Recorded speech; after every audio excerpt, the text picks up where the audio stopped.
Let's start now. Let's start. All right. We're going to. No. Jandira, listen. Jandira, are you Nigerian? Jandira, are you Nigerian?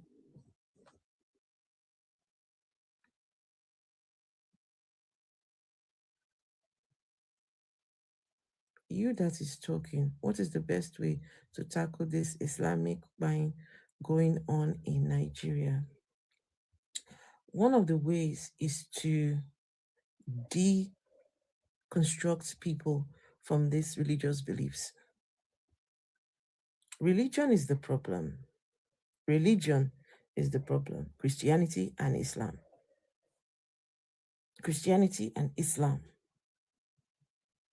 The only reason why Trump has done this is because he thinks he is supporting Christians. He is doing this because he is supporting Christians. Let me read the news article for you. And guys, please tap on the screens and share the live stream, please. Hello, Hazen. So please listen to this. So this particular article is The Guardian. Trump supporters hail the U.S. strikes in Nigeria as amazing Christmas present. Some even celebrated the mass killings and the president's resolve in attacking Islamic State targets. The U.S. Christmas Day strikes against Islamic State targets in Nigeria have been met with praise by Donald Trump's supporters, who for months have been agitating for the president to respond forcefully to the killing of Christians in that country. Listen to this. I can't think of a better way to celebrate Christmas than by avenging the death of Christians.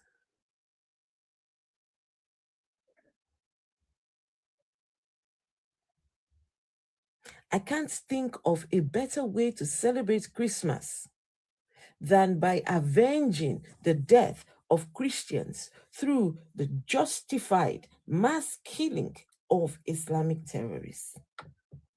The far-right political activist Laura Loomer posted on X, "You have got to love it. Death to all Islamic terrorists. Thank you." Yeah. Hello, vessel of dishonor.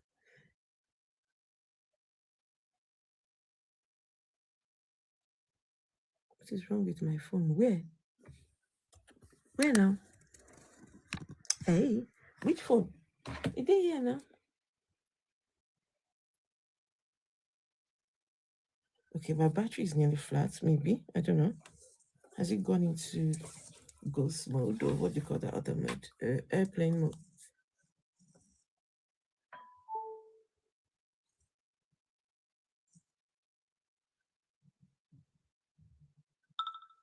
Okay. I don't know.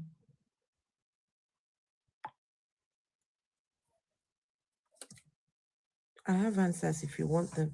It's not about answers. Just give me a minute. I want to know why they're celebrating. So apparently, this was a Christmas present. Yeah, I'm not a Muslim. I've never been a Muslim. Never. So I can't think of a better way to celebrate Christmas than by avenging the death of Christians. So this is an avenge. We are avenging the death of Christians, right? Through the justified mass killing of Islamic terrorists, right? The lady Loomer said she has been informed by the US Defense Department, which is the Trump's administration, calls the War Department, that the American cruise missile strikes carried out with Nigerian government's cooperation. They had Nigeria's government cooperation, Jandira. Jandira, did you hear that? They had the cooperation of the Nigerian government. So it was carried out with the Nigerian government's cooperation and had been a direct response to IS jihadi terrorists killing Christians in Nigeria. Hey, wahala. So how do we know that these were the ones that carried out? Eh? This thing is so vague now. This thing is so vague. How do we know that these were the ones unaliving the Christians? Look at this place here.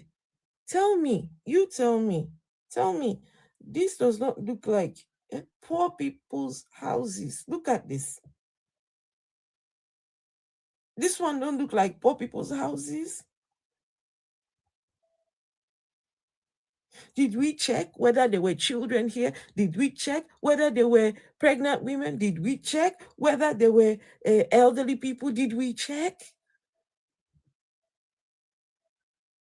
Did we check? Look, they bombed a field. Guys, I'm not here supporting tea attacks. They are the worst things. The worst things. But you are repaying evil for evil. This is it. You are Trump has become, look at it now, T group versus T group. T group versus, what is the difference now between the Christians that are supporting this and the T group? When they've done their thing, they shout Allahu Akbar. Ebo Noah, okay. Eh? See, John Dira says eye for an eye. So now, okay, I hope that after this, Christians will not cry anymore, right? At least Trump is solving the problems. Trump is solving the problem. But my own position is religion is the problem. Religion. I've been saying it since when I started speaking, that Nigeria is a ticking time bomb because you have the Christian God and the Muslim God coexist, and those two gods cannot coexist. Those two gods cannot coexist. Either the Christian God is the real God, or it is the Muslim God that is the real God. One of them will have to give way to the other, or both of them are both fake gods and should be kicked out. You cannot have those two gods together living side by side, and you think that you will live peacefully. You think that y'all will be peaceful. Christian God, Muslim God, there will always be problems. There will always be problems. Always. They should keep it up. I mean, you want to be religious? Unfortunately, religion.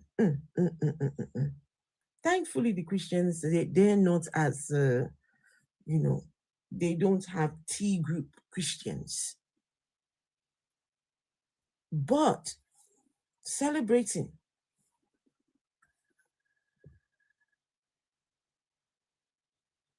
Let's see what this person has to say.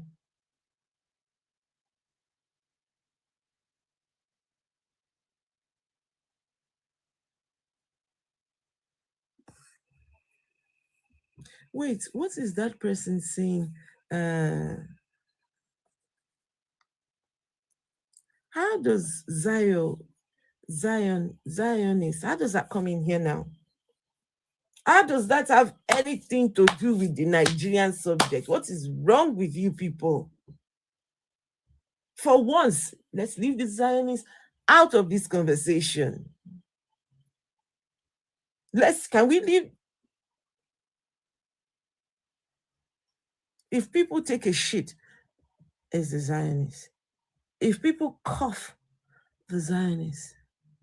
Leave the Zionists alone. For once, this has nothing to do with the Zionists. Stop your your fear mongering, your rhetoric up and down the place.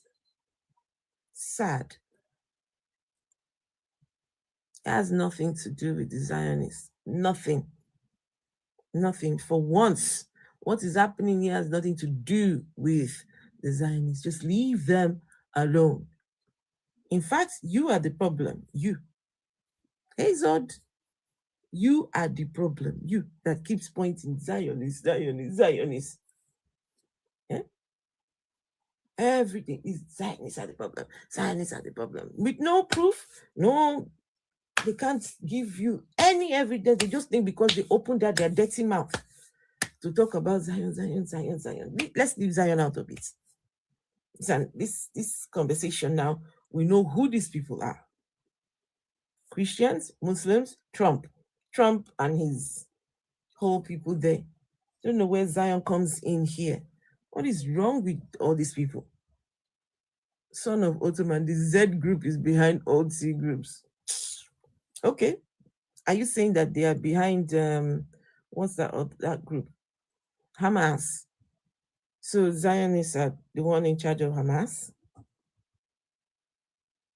Hmm? Zion is the one funding Hamas. Zionists are the one funding Hamas. Okay. I mean, you said they're funding all T groups. So they're funding. Guys, you heard it here. Hamas is being funded by the Zionists. That's Hamas is being funded by the Zionists. You guys heard it here. Ottoman said it. No, no, no, no, no, no. Look at these comments that you made. It's not selective hearing. You need to stop. Look at this comment here. Guys, look at this. The Z fund all T groups. All T groups are funded by the Zionists. This is what this person has said. Now I'm the one that has selective hearing. Let's get out of here.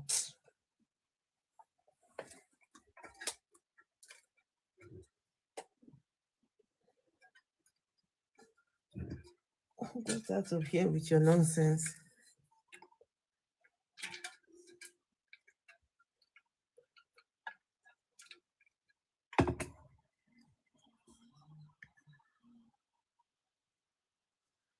You hope he steals all the oil.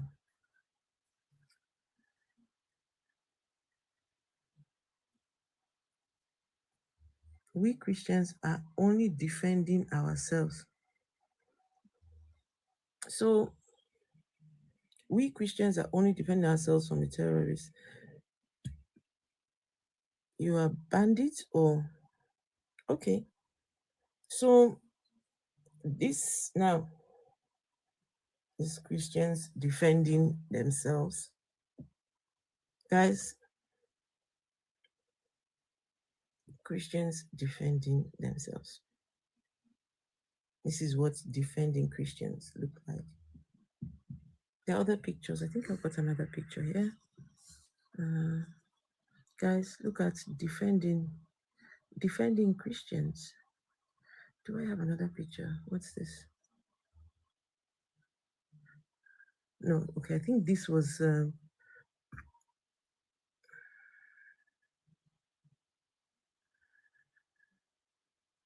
I am not sure what this is a picture of, but it's also in one of the articles about this bombing. Sokoto State. Let's see how Sokoto State is divided. It's really it's heartbreaking at this point, guys, because Sokoto, a lot of poor people, I'm sure. Let's see, Sokoto State.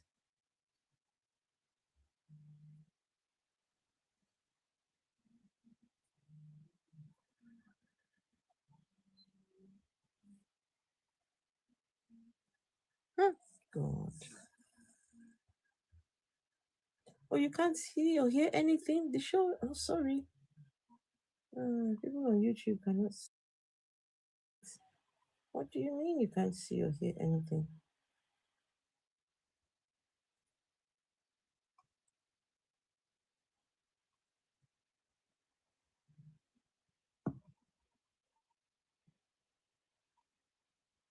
Just 1 second, guys. Let me see.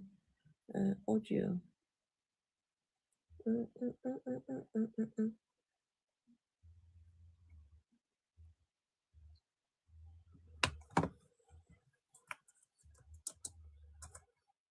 So, people on YouTube, can you hear me now? If you're watching on YouTube, I grew up in Christianity, it's all lies. You just what? You just what was someone saying?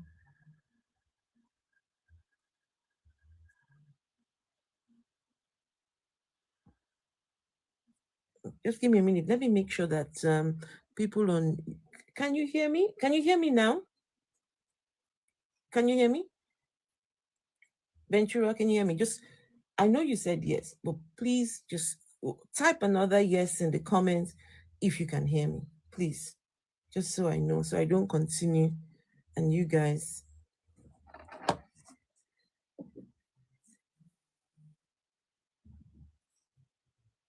yes, oh, fantastic. Thank you, Ventura Special. I appreciate that. Guys, I want to show you something. Let me show you something, please.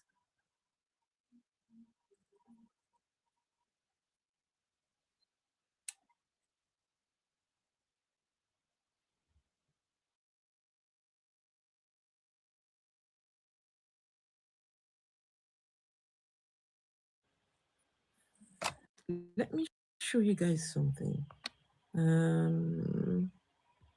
Right. So you know the state where it was bombed yesterday. Hmm? Yesterday, yes. Sokoto State faces extremely high poverty levels. The 2022 National Multidimensional Poverty Index indicating 90.5% of the population of that state that was bombed yesterday are living in multi dimensional poverty, making it Nigeria's poorest state.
Religion is the problem. And the sooner people start addressing this, the better. They are living in abject poverty, and yet Fulani bandits keep terrorizing them. But now we are bomb. Now we are bombing people that are in poverty. These people are in abject poverty. The poorest state in Nigeria was bombed on Christmas Day. Now Trump and his people are, rejoicing that it is a Christmas present. Hey, goodness. Christmas present.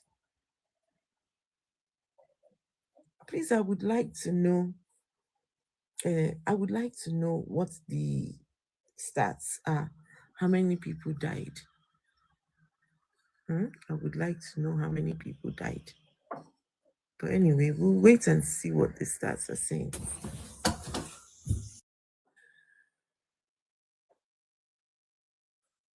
We'll wait and see what the stats are saying. Yeah, just give me a second now.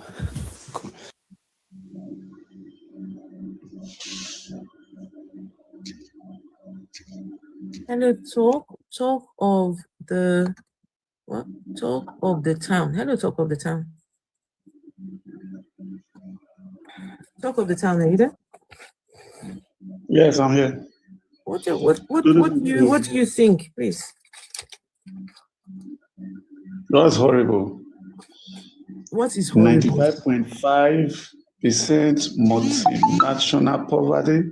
90.5% of the states that was bombed on Christmas Day by Donald Trump, it is the poorest state in Nigeria. Wow. 90.5% of those people are living in poverty. And can I ask you, talk of the town, now that we have bombed them, yes, we are targeting the T groups, yeah? After Trump has gone, is this going to make that state any better or worse? It's worse. I don't know. I don't know, guys. This thing is not going to be good. The blame is on the leaders, the Nigerian leaders. The leaders. So how is this supposed to get better? And nobody's going to do anything about it. Info in DM, okay. SCN, but you said you wanted to say something now. Are you not coming on? The core leaders of the North won't do anything about it. They will fold their hands and look. SCN, if you want to say something, you might as well just come out, say it, and then you can go.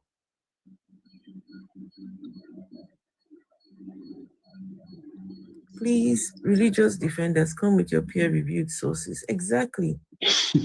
I would like, because, guys, I don't know. You see, times like this, I don't even know where to be on. I don't know. Should I be celebrating what Trump has done? Then when I see things like this, I'm like, the humanist in me is crying because, and Trump called it. All right. Trump called it Christmas present. Wow. And they said January they are resuming.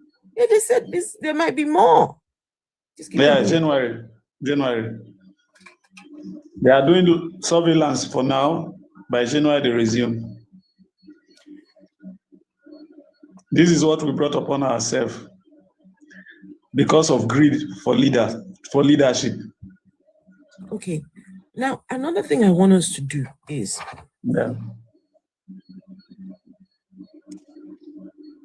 okay, I should New Year gift. No. I don't know if ABZ is there. Just hold on, Danny. ABZ, are you there?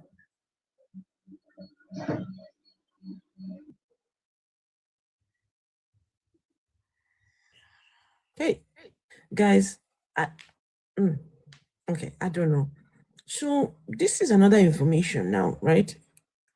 Let me send it so that you guys can see it.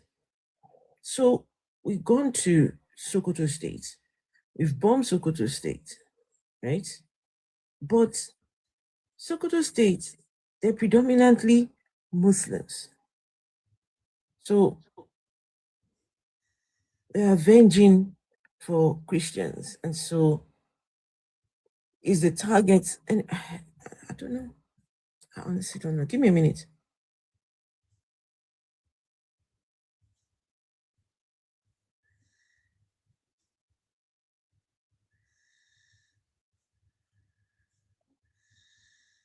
So let's do this.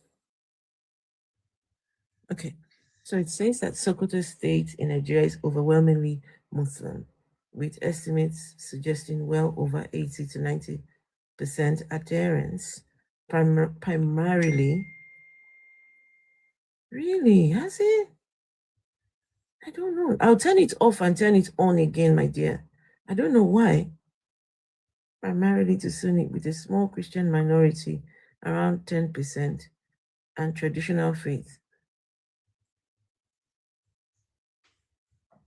So, I don't know. Did we just target the place where there are many Muslims? Because Sokoto State has not been really in the news for the convergence of the T group people. So I don't know why Sokoto State. Does anybody know why this was the target?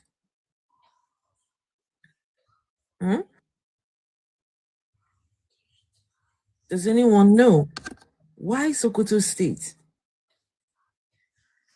Does anybody know why they chose Sokoto State? Anyway, let's hear from Danny, since ABZ is not there. Well, thank you. I appreciate your work you're doing. Actually, I'm not Nigerian, but it's okay. I mean, we can have conversations. You don't have to be Nigerian. I haven't put a sign on only Nigerians request. No. I'm a Ghanaian. Okay. Okay, so Nigeria is like a big brother to us. Whatever affect Nigeria affects us all. We usually look up to Nigeria, as our giant. Do you understand? Hey. Hello. Leave children alone. Don't make noise. Just if children are making noise, it's okay. We will manage. I don't mind children making noise. I honestly don't mind. My problem is that Hello, can I address the point, please? 1 second. Danny started speaking. I'd called you earlier on. Just hold on. ABZ. Danny was speaking. Yeah. Oh, thank you. I am against a single, not a multiple, even a single soul, a single life. It doesn't matter a Christian, a Muslim, a Buddhist, whatever. So far as there is a blood in that particular person, we are created, we are here to live, not to die. Many has a future, but unfortunately, somehow along the line, they just met their sudden death. It's just unfortunately that Donald Trump make it in the name of Christians genocide. You understand? But the reality is, whether Christian or a Muslim, nobody deserves to die. Whether the person is struggling to survive, they should, So what the people up there are doing to their own people, whether it's their own people or not, and the government can't do anything about it. That is where the problem lies. Before this Trump's water intervention, I was watching recently one of Nigerian's army, whether commander or whatever. These people were able to kidnap him and they kill him. You see, it's like, I don't know how to put the whole thing. The government itself cannot even stand it, cannot fight them, let alone to call on ECOWAS. I don't know what we have these organizations for as what unity to unite West Africa or whatever.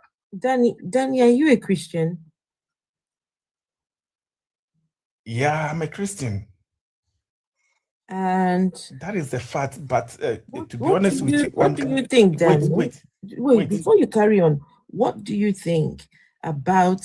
So this year says that Trump celebrates, right? They celebrated Christmas by avenging the death of Christians through the mass. Has God asked Christians to avenge?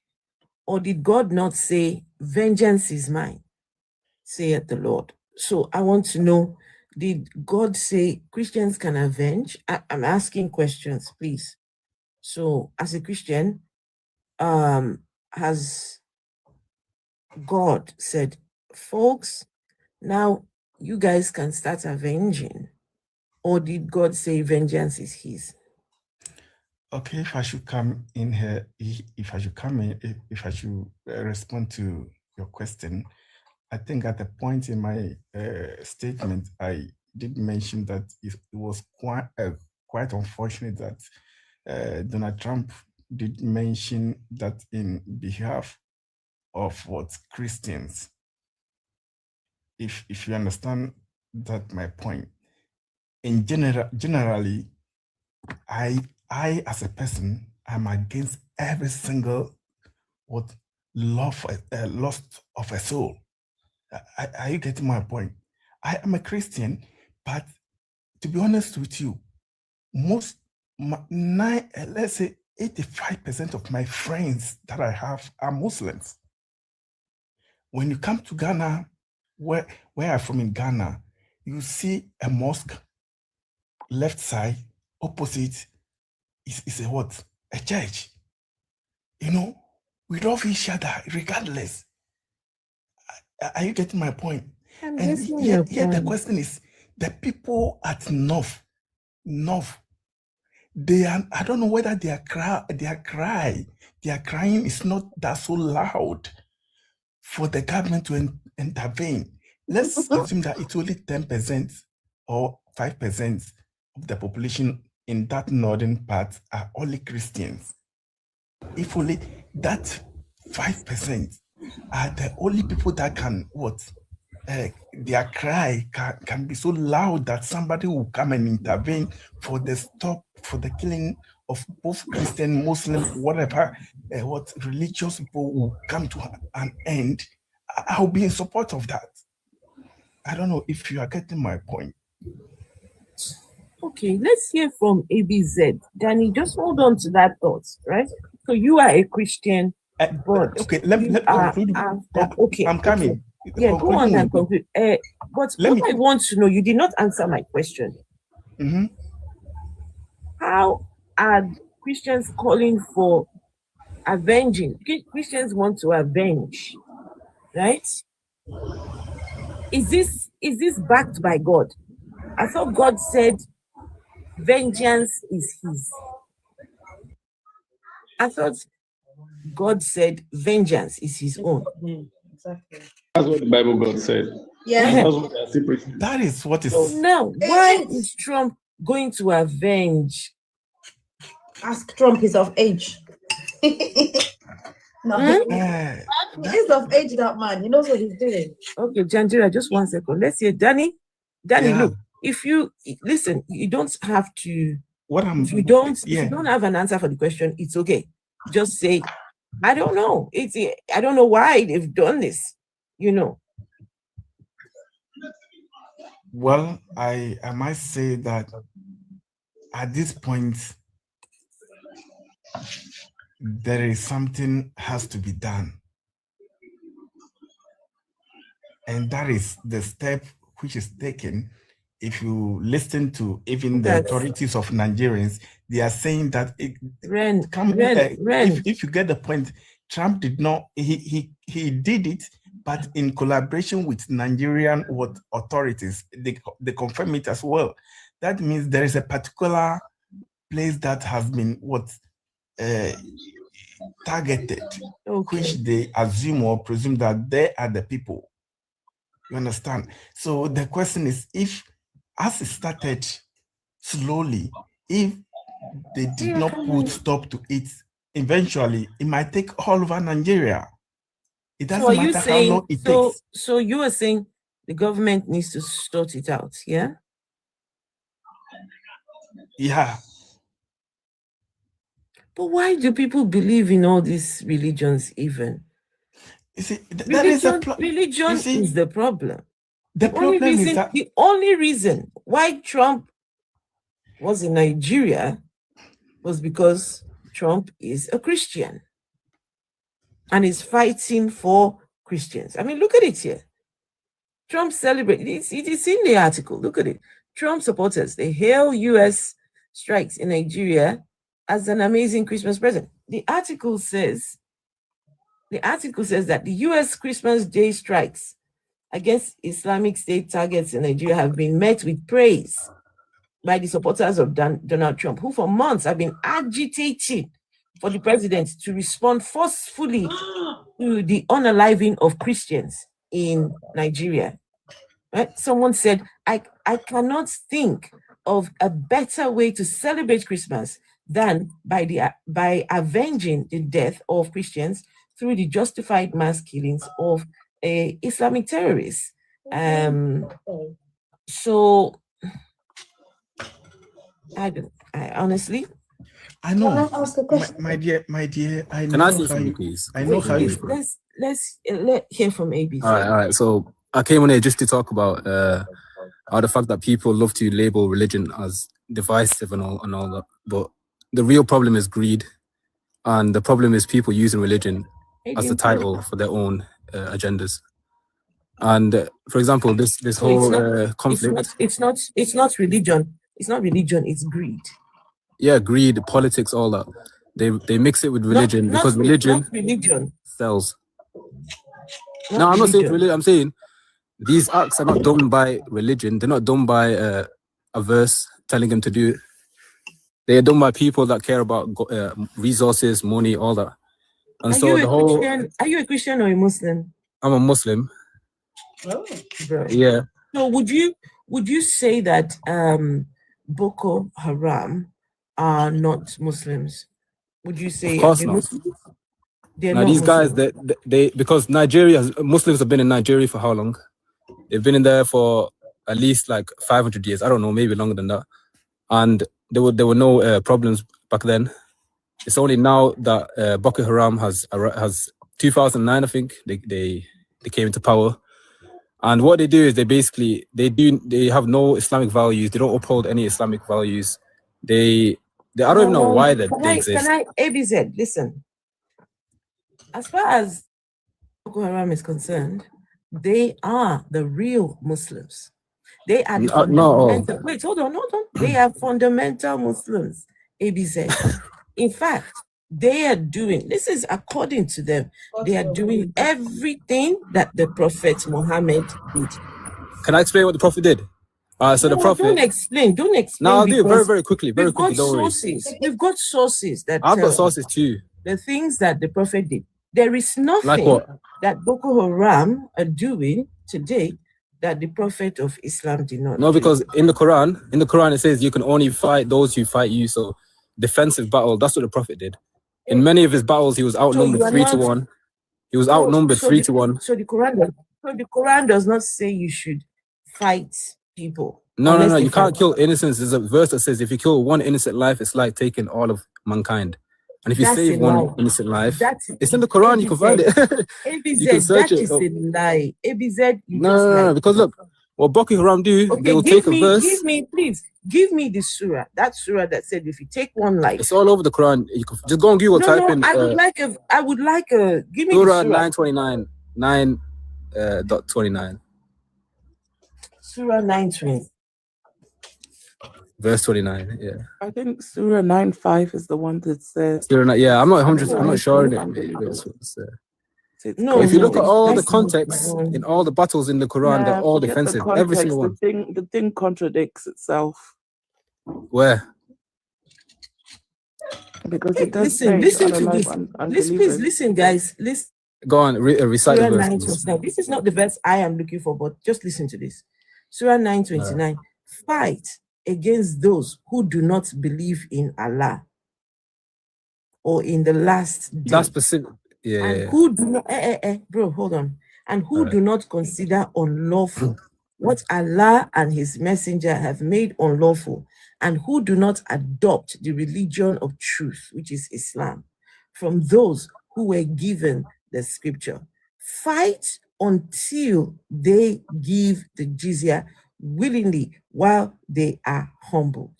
The Quran. Okay, let me explain that. That's in regards. No, don't explain. Please do not. No, because there's a whole context. You can't deny history. Why? No, you know why you cannot explain. Just let me fight against those who do One not second, believe brother. in Allah. I would like to say something. Let me talk to this lady. Excuse me. Can I? No, because you can't just pull out verses. Peter, are you a Christian or a Muslim? Peter, are you a Christian or a Muslim? He wants to talk to me. Is he a Christian? Is he a Muslim? Sister, can I just make the point and then you can talk to him, because obviously it's disingenuous to make a point. What's your name? ABZ. This text is actually very clear. There's no need to. Of course, but you have to understand the Quran was revealed over 23 years. Afro. Can I just read it? The Quran was revealed over 23 years, and this is referring to the pagans at the time that broke the treaty. So what they would do is they would have treaties and then they would break the treaties. So this came at a time when God was saying, it's not applicable. It's not to all disbelievers. It's very specific. No, that's so what you don't. That's what you miss. If you just read a verse today, take it out of the book. What is it still doing in the book? It's applicable because it happened at the time and it was justified at the time. If you look at every other verse about why is it still in the Quran as of today? Context, maybe. It's because you're told to believe that. That's what you're told to follow. I'm not, because look, coming to the tell us Quran tells you to question everything. The Quran tells me to question everything, to not just believe anything blindly, to not just follow anything blindly because my parents taught me. So the Quran tells me all that. And I for the book. I'm not though. This is historical fact. You can't pull. I can pull out a verse of Harry Potter and make it seem some way it is. Afro, you called Peter earlier. Why? What did you need me for? Wait, no. Not TikTok. My name is Najoka. You're right, brother. What was that? What was that about? Somebody help me. What was that?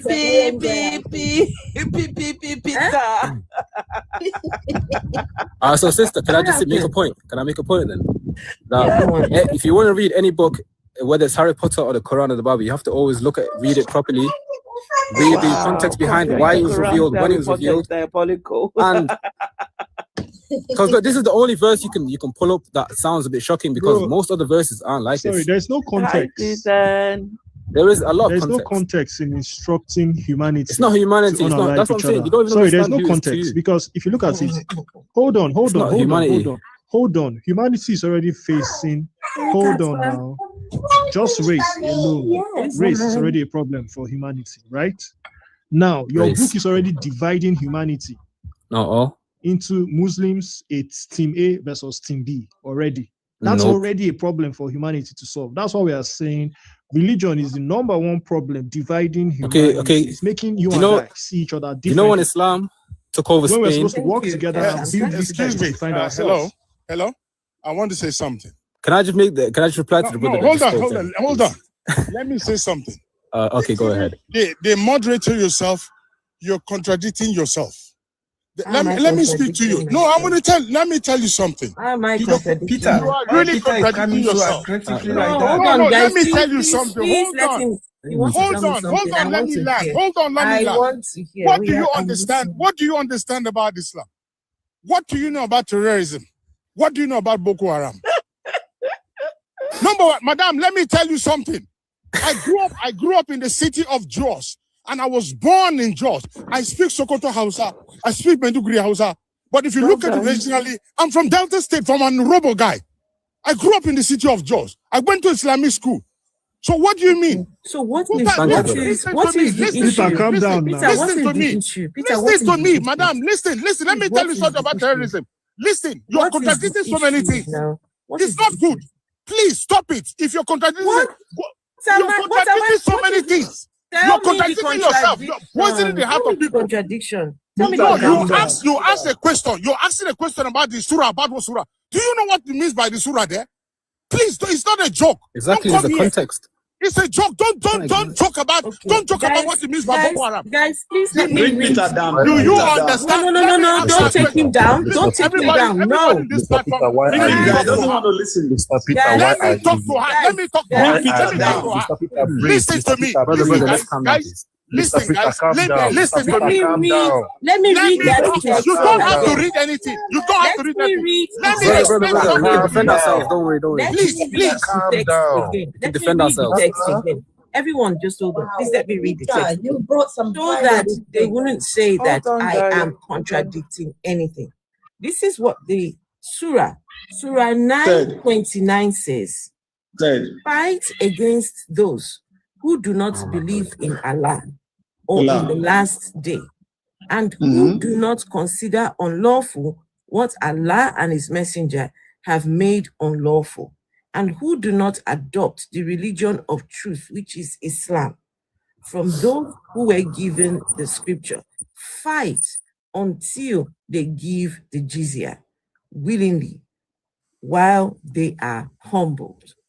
Do you speak Hausa very well? Do you speak Hausa? Hold on. Do you speak Hausa? But have you seen the hadiths that talk about that? Do you speak Hausa, madam? I want to ask you something. Do you speak Hausa yourself? Islam is in Arabic. What are you talking Hausa? What are you talking? You're even contradicting. You don't even know the Arabic yourself. You're even contradicting yourself. Do you speak Arabic? Do you speak Arabic? Sister, are you sincere? Would you call yourself sincere? ABZ, do you speak Arabic? A little bit, yeah. I can read it. It's a jokers. Why? Listen, do you call yourself sincere? If you're sincere, you'd read the history behind why If that you're verse. sincere, All right, let me go and find the. I still need to read history. Because every other verse, look at the other Afghanistan. verses of Go live battle. in You Iran. see Go live in Iran. I want to say something. Let me say Peter, something. wait, Let me say Mr. Peter, I want to talk to. Please, No, hold on now. Make I talk something. Listen to me, madam. Listen. Mr. Peter, please wait. No, Please, listen now. I you beg don't you. talk since you feel Let me say Mr. something. Peter, who broke your Peter, heart? Let me say something. Who broke your heart? Let me say something. Let me say something. Let me say Mr. something. Peter, Listen, Mr. Peter, listen wait. to me. Mr. Listen Peter, to me. Mr. Peter, I want to give you a breakdown historical. Brother, Let me Mr. give you Peter, historical breathe. now. Mr. Peter, Because all of breathe. you, I Mr. don't Peter, think you understand please what wait. is historical. Let me talk. Let me say something. Listen, Mr. Peter, you are here to listen defend to me. Islam. Guys, let him Madam. speak. Don't even Guys, wait yourself. please let him speak. Please, I want him. Guys, don't mute him. I want him to say he's very angry for whatever reason, I don't know. I want him to get his point across. He said I've contradicted. Yes. What is the contradiction here? What is the contradiction? What is I the think contradiction it's that beyond the I have? Let's leave contradiction. He Peter wants to to talk about the history. Guys, just Let me say something. Let me say something. Go on. Let me Say something. Why are you yelling? Allow me to say.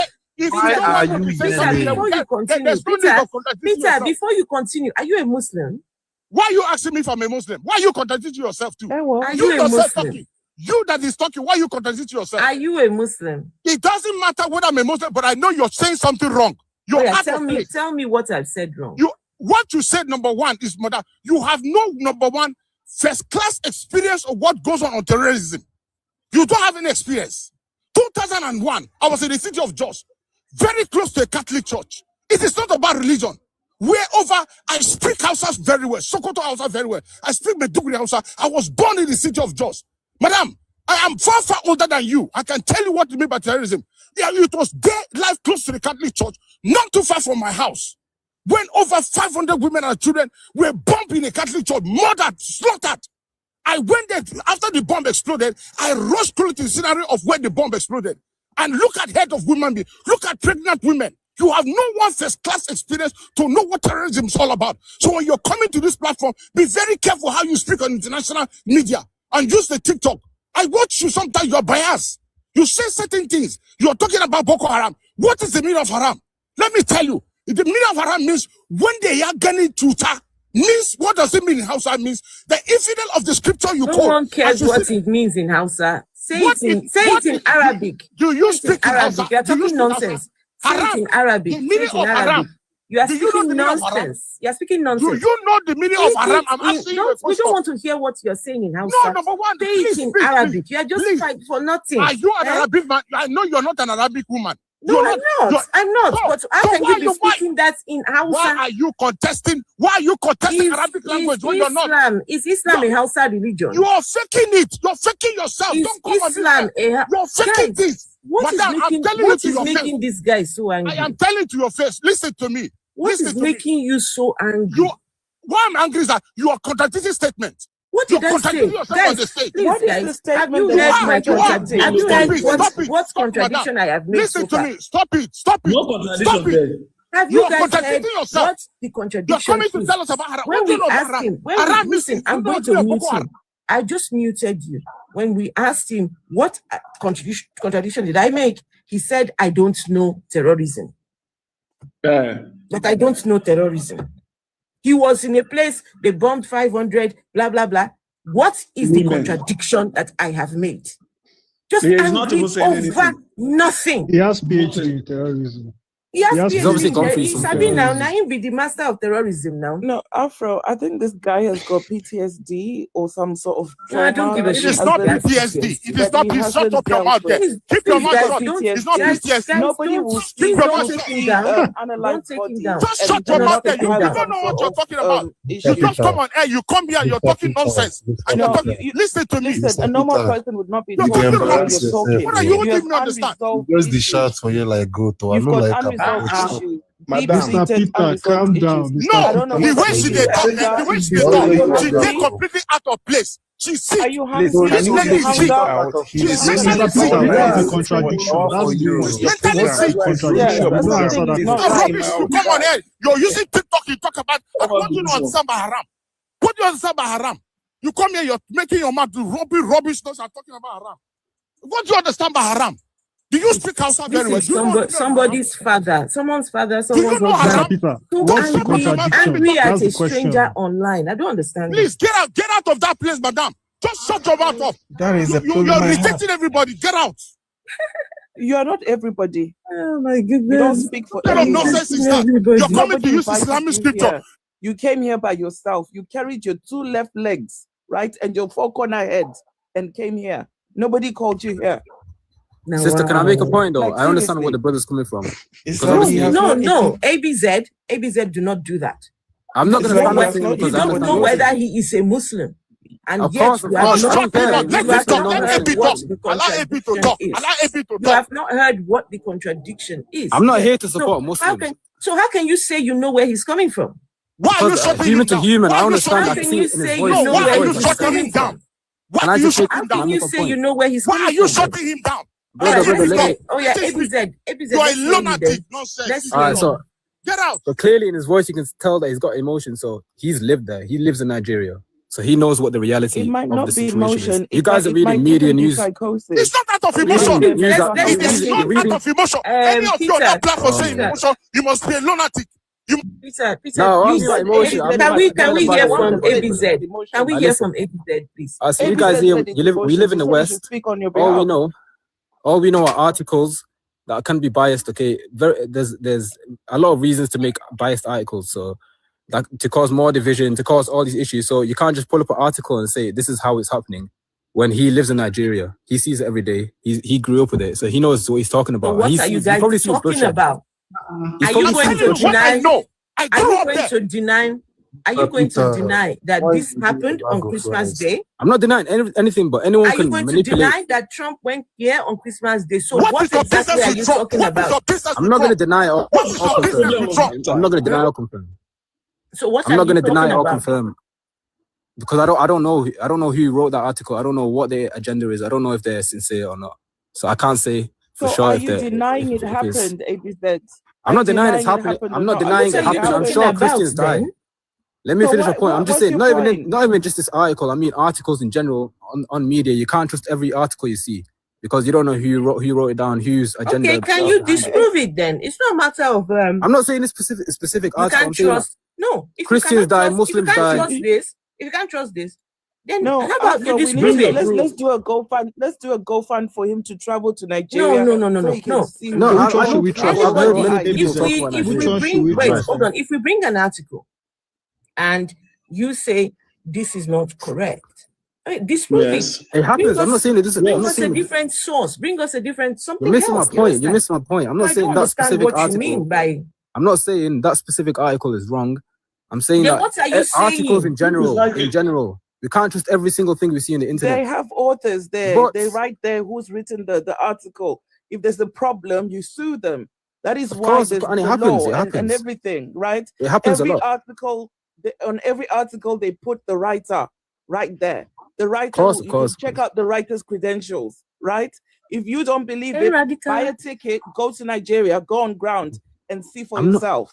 Listen, I'm not denying. You're missing my point. I'm not denying that it happened. Your I'm saying point that doesn't make sense. what happens in Nigeria is probably a lot more complicated than a simple article that's meant to pull out your emotions is going to tell you. Because look, Muslims you're die, not Christians making die, sense right both now. sides die, and it's You're more not about making politics. sense It's right more about now. money. It's more about greed. It's not about religion. Like I don't know how you can't see that. It Are happens. you aware? Are Please, you aware Ebize, that don't Trump be. told We don't know what you are apparently saying. Trump told citizens in America that he is They targeting just ISIS? read the, Are you Sorry? aware of the that Quran, fact? which Let one person talk. Danny, I can't really hear what she's saying. Danny, hold on. Vessel is asking EBZ a Yeah, are question. you aware that Trump allegedly told the American citizens that he's targeting ISIS in I Nigeria? mean, he's the one that funded ISIS, so why would I trust him? So do you know His if there's America ISIS? fund Do ISIS. you know if there's ISIS in Nigeria? No, I'm pretty sure there isn't. America Or maybe is they're all on- linked. So Boko do you Haram, see why? ISIS, Do Al you see Qaeda, why? all the Do same you see things. why it doesn't make sense? Do you know ISIS killed more Muslims in the Middle East? Again, We're not talking about why the did Middle Boko East right Haram now. and We're ISIS talking about kill Nigeria. Why don't Muslims the if Muslims they're Muslims? protest now? Why do they kill Muslims if they're So your Muslims? God, They're your not God Muslims. allows Okay, your guys, God allows you guys, people to Why don't they analyze each protest? other just and one doesn't do anything second. about it. Wow. Sorry? Can you say that again, please? I said your God allows you guys to Sorry, I analyze have a each question for other ABS. and Can doesn't I ask stop ABS it. a question? It doesn't say that anywhere in the Quran, so I don't know where you're getting that No, from. you're saying again, that ISIS is unaliving other Muslims, right? ISIS people, they worship Allah, they read from the Quran. They don't. They use the That's the Quran to point. justify the things that they do. You know, these right? people are trained And by the they're West. going You do out know and that, they're right? unaliving other people who read the Quran and worship Allah. So Again, your God Allah is watching you people unalive each other, fight each other, and it doesn't do anything about it. number one, No, but nowhere in the Quran. Allah is the one saying they should Please let fight. me reply to it. Allah is the Can one I reply to saying it? that They they fight should each other, right? Allah, first of all, it's not permitted for a Muslim to fight another Muslim. That's completely haram. I don't know. Oh, You ask any really? normal Muslim, any Muslim in the world, they'll say why no. do That's haram. why do the Shias and Sunnis fight then? Yes. Because number one, that's politics. It's not to do with religion. It's to do with a whole political thing. That's why You just said the split happened. The religious split happened that because Muslims cannot fight other Muslims, but now they're fighting for political reasons. well, Here Shias, in we don't the really class UK, them they as fight Muslims. each other You're right here in the contradicting your UK, own bro. self. What happens in the real world? Look, Muslims are not perfect. One second. Okay, Can I reply guys. to that? Yeah, Muslims. No. 1 second, perfect. ABZ. You brought a scripture from the Quran. Something about if you unalive one soul, it's like you have unalived humanity. Innocent. Yeah, one innocent soul. Say it again. Say it again. If you kill one innocent soul, it's like killing all of humanity. Yeah. Okay. So guys, this is why if any one quotes from the Bible or Quran, you have to ask them for the source, right? So please let me read. The source is the Let me Quran. read what it says from the Quran. Okay. So it's Surah Al-Ma'idah 5:32. It says, because of that, we decreed upon the children of Israel. That's not the verse. We decreed. That's not the right verse. 5:32. I know that chapter. I've read that chapter. I know what you're trying to do. I am reading your Quran. Can you not have some respect? Can you It's not the right some verse. respect? Can Okay, you go not ahead. have some respect Go while ahead. we are reading the words of your Please go Allah? ahead. Please go ahead. Okay. So because of that, we decree on the children of Israel that whoever unalives a soul, unless for a soul, right? Yeah, for someone that was killed It says, unjustly.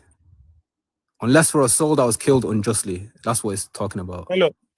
Please, Bro, you can say, imagine somebody kills your brother and then you say, oh, I want to take revenge and kill him. Please, Please can give me a someone read minute. Quran? One second, Someone read one second. Quran chapter 9, verse So it 29. says, I'm reading something else already, Grace. Please give me a minute. Because of that, we decreed upon the children of Israel that whoever unalives a soul, unless for a soul or corruption done in the land, it is as if he has slain mankind entirely. So when they say that, if you unalive a soul, it's like you have unalived humanity, they are not correct, because this was only talking to the children of Israel, it says. It's more here. verses. And it says you can unalive a soul, unless you're doing more it, verses. you can unalive for a soul or for corruption. So if there is corruption in the land, you can take a life. If they've taken a soul, justice. you can take their So soul. the corruption, right? yeah, can I This address is the that? Quran. So when they're So the saying corruption these is things, talking about, for example, can you let me finish now? I've not even finished reading the verse, right? And it says, and whoever saves one, it is as if they have saved mankind entirely. And our messengers had certainly come to them with clear proofs. Then indeed, many of them, even after that, throughout the land, were transgressors. Indeed, let me read. Okay, listen to this next verse. Indeed, the penalty for those who wage war against Allah and his messenger and strive upon the earth to cause corruption is none but that they are unalived and or crucified, or their hands and feet be cut off from opposite sides, so that they be exiled from the land. That is for them a disgrace in this world, and for them in the hereafter is a great punishment. So if you wage war against Allah or his messenger, you're finished. Well, yeah, if someone came to fight you, are you gonna allow somebody to fight you? So to come to fight you? If you wage war against you're gonna kill them and their God, they unalive this. So unalive. when you say that taking a life, you have unalive humanity, why didn't you add the other clauses there? Okay, I can address those verses. When he says if you wage war on the Prophet and Allah, that's basically saying that you are... No, deal with the other one first. What? Cause corruption? Yes, if you you can take a soul for a soul. So taking a soul for a soul is basically if somebody's killed unjustly, and you as a family, you say, we want to take that guy and bring him to justice. The person who killed my brother, my son, whatever. You want to take him to justice, then you can either forgive him or kill him. So that's that Islamic verse, law. That decree was made to the children of Israel. So has that there's more verses. Has that got to do with has that got anything to do with us? Okay, for the children of Israel, that was the case. Then what difference? Please, can I say something? And even there's more verses. Why did you then state? Why did you then state that if anyone, you should next time? I think you should be more specific. Let's hear from Jandira. There's more verses. You can't just straw man here. That's crazy. Hi, thank you for having me. Hey, Jandira. Hey, I'm a Christian. I follow Jesus Christ. I'm a disciple of Jesus. And you call me a Christian, whatever you want me to call me, I don't care. But I still say religion, like you said, is bad. And Trump doing all of this, that's because he wants to kill. Why can't he just come in his own name? Why is it lying? Whether he comes in the name of religion, to be honest, it doesn't make a difference, because like I said, religion is still bad in my opinion. I agree with what you're saying. Can I ask why you think that religion's bad? ABZ, please. Because religion is man-made. Wait. Well, can you prove that? I can prove that it's not. ABZ, you just finished talking to her, innit? Just literally. Wait 1 second. She stopped talking. She stopped talking. She's in the middle of a submission. No, you cut through when she was talking. Let her preach class. Are we at church or something? What? Can you let her finish? Just questioning. Jandira, you are a Christian. So how is religion the problem and you're a Christian? I'm a disciple of Jesus. The Christian is just an identity. There's Christianity as a religion, and Jesus Christ was not a Christian. If you can find me a verse where he said they were like Christ-like. They were called Christians because they were Christ-like. It's an identity, it's not a religion. So how are you a Christian then? If Jesus was not a Christian, if Jesus was not a Christian, how are you The following Christian, this? the term Christians they were called that because when people saw the apostles, they thought that they were like Christ. That's why they called them. Did Jesus tell you to be his follower? He told me to be. I'm his disciples. Yeah, we are his disciples. But he did not appoint you a disciple, did he? He appointed the apostles and he told them to go make all nations disciples. Did he appoint you a disciple? When did you become a disciple? He said, "Go and make anyone who accepts the word of God and follows it becomes a disciple of Christ." So you are a disciple of Jesus. Yes. Do you go to church at all? I don't personally go. I used to go to church. I don't go to church anymore. So where do you go to learn about Jesus? Where do you go to figure this Jesus thing out? The Bible. The book. You read the Bible? Yes, I read the Bible. Have you read it cover to cover? I have not read it all completely, but I've read majority of it. Yes, I have. So you have not read it cover to cover, but you. The Bible is full of contradictions. She's not aware. Please. Go on. Becoming a Christian is not because you've read the whole Bible. That's not makes you a disciple or a follower. If you're using the Bible, Grace, 1 second now. There are people that have not spoken before you. Please hold on. You mentioned something. You said Jesus was not a Christian, right? And then in the next breath, you said something about being Christ-like. If you're going to be Christ-like, that means you have to be Jewish, because Jesus was Jewish, right? Whatever qualities that he had cannot be put classed as Christian, because the man was not a Christian. He was a Jew. He was a Jew, yes, and he came for the Jews, but then he said that he also died for us, nations. You're not getting what I'm saying. That for you only, not us. Jandira, speak for yourself. Hold on, talk of town. That for you, not us. Jandira, talk of town. Hold when on. When he came in the flesh, Jandira, hold on. Jews. Hold on. When you said yourself that Jesus was not a Christian, right? So Jesus was Jewish. We know him as a Jew man. So if you're going to be Christ-like, that means becoming Jewish. Vessel of dishonor. You missed something she just said. He said when he came in the flesh, he came for the Jews. Then what happened? Yes. Jandira, what happened after that? In Matthew 15, it says that let the children eat first. So he came when he came in the flesh, he came for the Jews.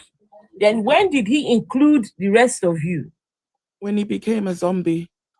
That's when he. Wow. After the resurrection, the word. Yeah, when he became a zombie, that's when he. That's when he. Can I ask a question, please? That's when he decided that he also died for you. Before he unalived, he never said he was unaliving for you. Hold on. So Jandira. So after he resurrected, that's when he now remembered the rest of you, It didn't remember. Everything was planned from before the beginning of the. Before he unalived, he never mentioned anything about dying for you. It's only when he became a zombie that he now thought, okay, let me tell these people that I unalive for them as well. It's nice to talk your own opinion, my darling. That's not the case. The verse actually says that before the foundations of the world, the lamb was the lamb of God. So why did he constantly say he only came for the lost sheep of the house of Israel? He came for the lost sheep of Israel, and then all of a sudden he's a zombie, and then he's telling you people that he unalived for you. And he also said that in John 10 that there are also other sheep that are on outside of the pen. He said that clearly. And I need to bring them. That's what we come in. Go and read that verse. So why did he say he only came for the lost sheep of the house of Israel? At the same time, he also said that I have other sheep that are outside. Answer that question first. Do you want me to give you the verse? What did we listen to? Because he clearly lied about something there. No, he didn't lie about anything. He lied up. You don't understand. It doesn't mean that he's one lied. of those statements because he can't say that he only came for the lost sheep of Israel in one statement, and then in the next statement when he's talking about when he clearly talks about the vine, different types of olives, he says that there is original olive tree and there are those that are grafted in. So we are still in the picture. So you are still in the picture. Yeah, we were in the picture from the beginning. You are not Jewish. It doesn't matter. Jesus never spoke English. He never spoke your language. If you're from Ghana but or wherever, the Bible Jesus says as well that somebody that. being a Jew is not just by the flesh. So how do you explain that? It's not by what? Sorry? Being a Jew is also by faith. The Bible says that clearly. But you're not a Jew in the book of Romans. So how do you speak any Hebrew language or any Hebrew dialects? Because surely, can I ask a question, please? If you're spiritually Jewish, you Yeah, should you also can be able to download the language. That's not true. God, the Holy Spirit speaks. God speaks. God is not just for the Jews. Do you know any Hebrew traditions? Do you practice any of the culture as a Jewish person? But it's not by the flesh. You understand? You're not understanding me. I think you're blocked. You can't hear me properly. No, you are not hearing me. You're saying that you're spiritually Jewish. So do you practice any of the Jewish culture? But spiritually being Jewish just means that my heart is being circumcised. That's what it means. Your heart's being circumcised. Yeah, do you practice any of the Jewish cultures? Because Christ only practiced Jewish cultures. I know, and you right? want to be Christ-like. So why are you not practicing the Jewish culture as well? What do you? Lady said they have circumcised her heart. I have a question for her. Skin of her heart. Brother, let me just ask something. I have a question for her. Let ABZ. All right, Hold on. so Let ABZ ask the question. Wait, ABZ, you ask your question, and we will hear from Ben. And let me Grace, please. Let me get a proper answer, please. Not just some rubbish answer here. All right. So you guys all say that all religion is fake and man-made, right? Religion so if I can use, I don't know about Christianity or any other religion, but if I can use objective measures to prove Islam is the truth, then what can you say about that? Now we are talking. Let's do it. Now we're talking, right? All right. Measures to prove that Islam objective is measures. the truth. Yep. All right, number one. Islam is the truth. Yeah. Number one, the Quran. The Quran was revealed when the 7th century, yeah. And inside the Quran, you'll find many statements that were ahead of its time.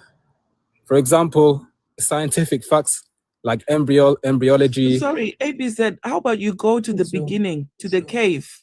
Go right. I'm not talking about that. Like, this is what I'm saying. Like, answer my question properly. So we're going to hear that. We're never going to get anywhere. In the cave. We're never going to get anywhere. You're missing. You're not even. Let's see. Right, you're going to a different topic. Because after that, when I read, you're going to a different topic. Come on now. You know, some just joking. Okay, like what we can do. Sexual activity was happening. Yeah. So let's just hear.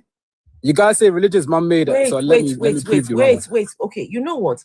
I'm gonna give you. Let's see. I'm going to give you. Okay, guys, please pardon me. Right? I'm gonna give the guy. Oh yeah, this countdown here. Now, okay. We go. Let's go then. I'm going to be writing the points one by one. All right. Can I talk then, please? Yes, please. All right. So in the Quran, there are many objective categories of evidence. One of them would be scientific facts. And in these scientific facts, you'll find descriptions about embryology from all the different stages. That's one. You'll also find information about the universe expanding. That's two. You'll also find information about the universe being smoke. Another one. You'll also find information. Doing what? The last one? Being smoke. Like it was smoke at one time. What? The universe was in a smoke. Yeah. The universe being smoke. Smoke. Yeah. Oh. It was, at one time it was fully smoke. That's a fact. That's a fact. The universe was just smoke. You'll also find at the beginning stages, but you'll also find information about the Big Bang. I don't know if I said that. The Big Bang. You'll find information. You'll find information about. You'll find information, brother. Let me finish. I've got 2 minutes left. Yes. You'll find information about orbits, the planets orbiting around each other. You'll find information about waves under the ocean, darkness in the ocean. You'll find information about mountains as pegs, so they have deeper roots. You'll also find information about let me think. About fingertips, how every fingertip is unique. These are just some. I can go on and on and on, and there's different categories. So this is the scientific facts. No, keep there's going different on categories and on of and on. evidences. We've got a lot of time. Now, how would a man in the 7th century know about these things when they were developed, when they were found out in the 19th century, the 20th century, 21st century? No, you need to ask that. How did an illiterate man know about these things. Yeah, Because that makes it even prophet more impressive. could not read and he could not write. He could not read or write, Okay, but somehow he knew all these let facts. let him finish his time. Yeah. Okay. So that's actually a very good point. He could not read or write. So what he would do is he would recite the verses, and then people would write it down, memorize it, and then they would recite it back to him. And that's how he knew it was a correct verse. Let me finish, please. And that's how we knew it was the correct verse. And the Quran is preserved. The Quran is preserved. Even secular historians will tell you that the Quran is preserved until today. We have manuscripts at his lifetime. We have an oral tradition of memorization. And so in conclusion, all of these point to the fact that a man in the 7th century, where they believed in these angel gods and all sorts of crazy things, he made no errors, no contradictions in anything regarding science. How is that possible for a man at that time to know and get no mistakes? What about and the Quran also, one last thing, the Quran also has a falsification test where it says, if you're in doubt of the scripture, find an error or contradiction inside the book, and then you can say it's not from God. And that's my mic drop. Books that were burnt? Because what you're reading, that's not the original. There are books that were burnt. Actually, I can also address that. So basically at the time, what would happen is people would write in many different dialects around Arabia, and so they would make very basic mistakes. In Arabic, if you make a slight mistake in a word, it can change the whole meaning.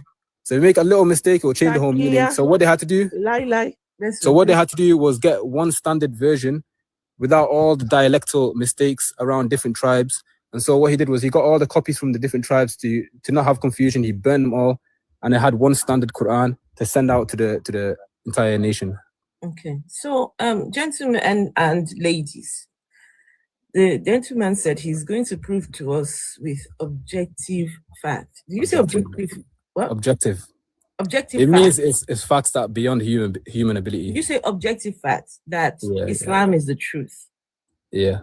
So basically, all you did really was talk about the claims made by your prophets.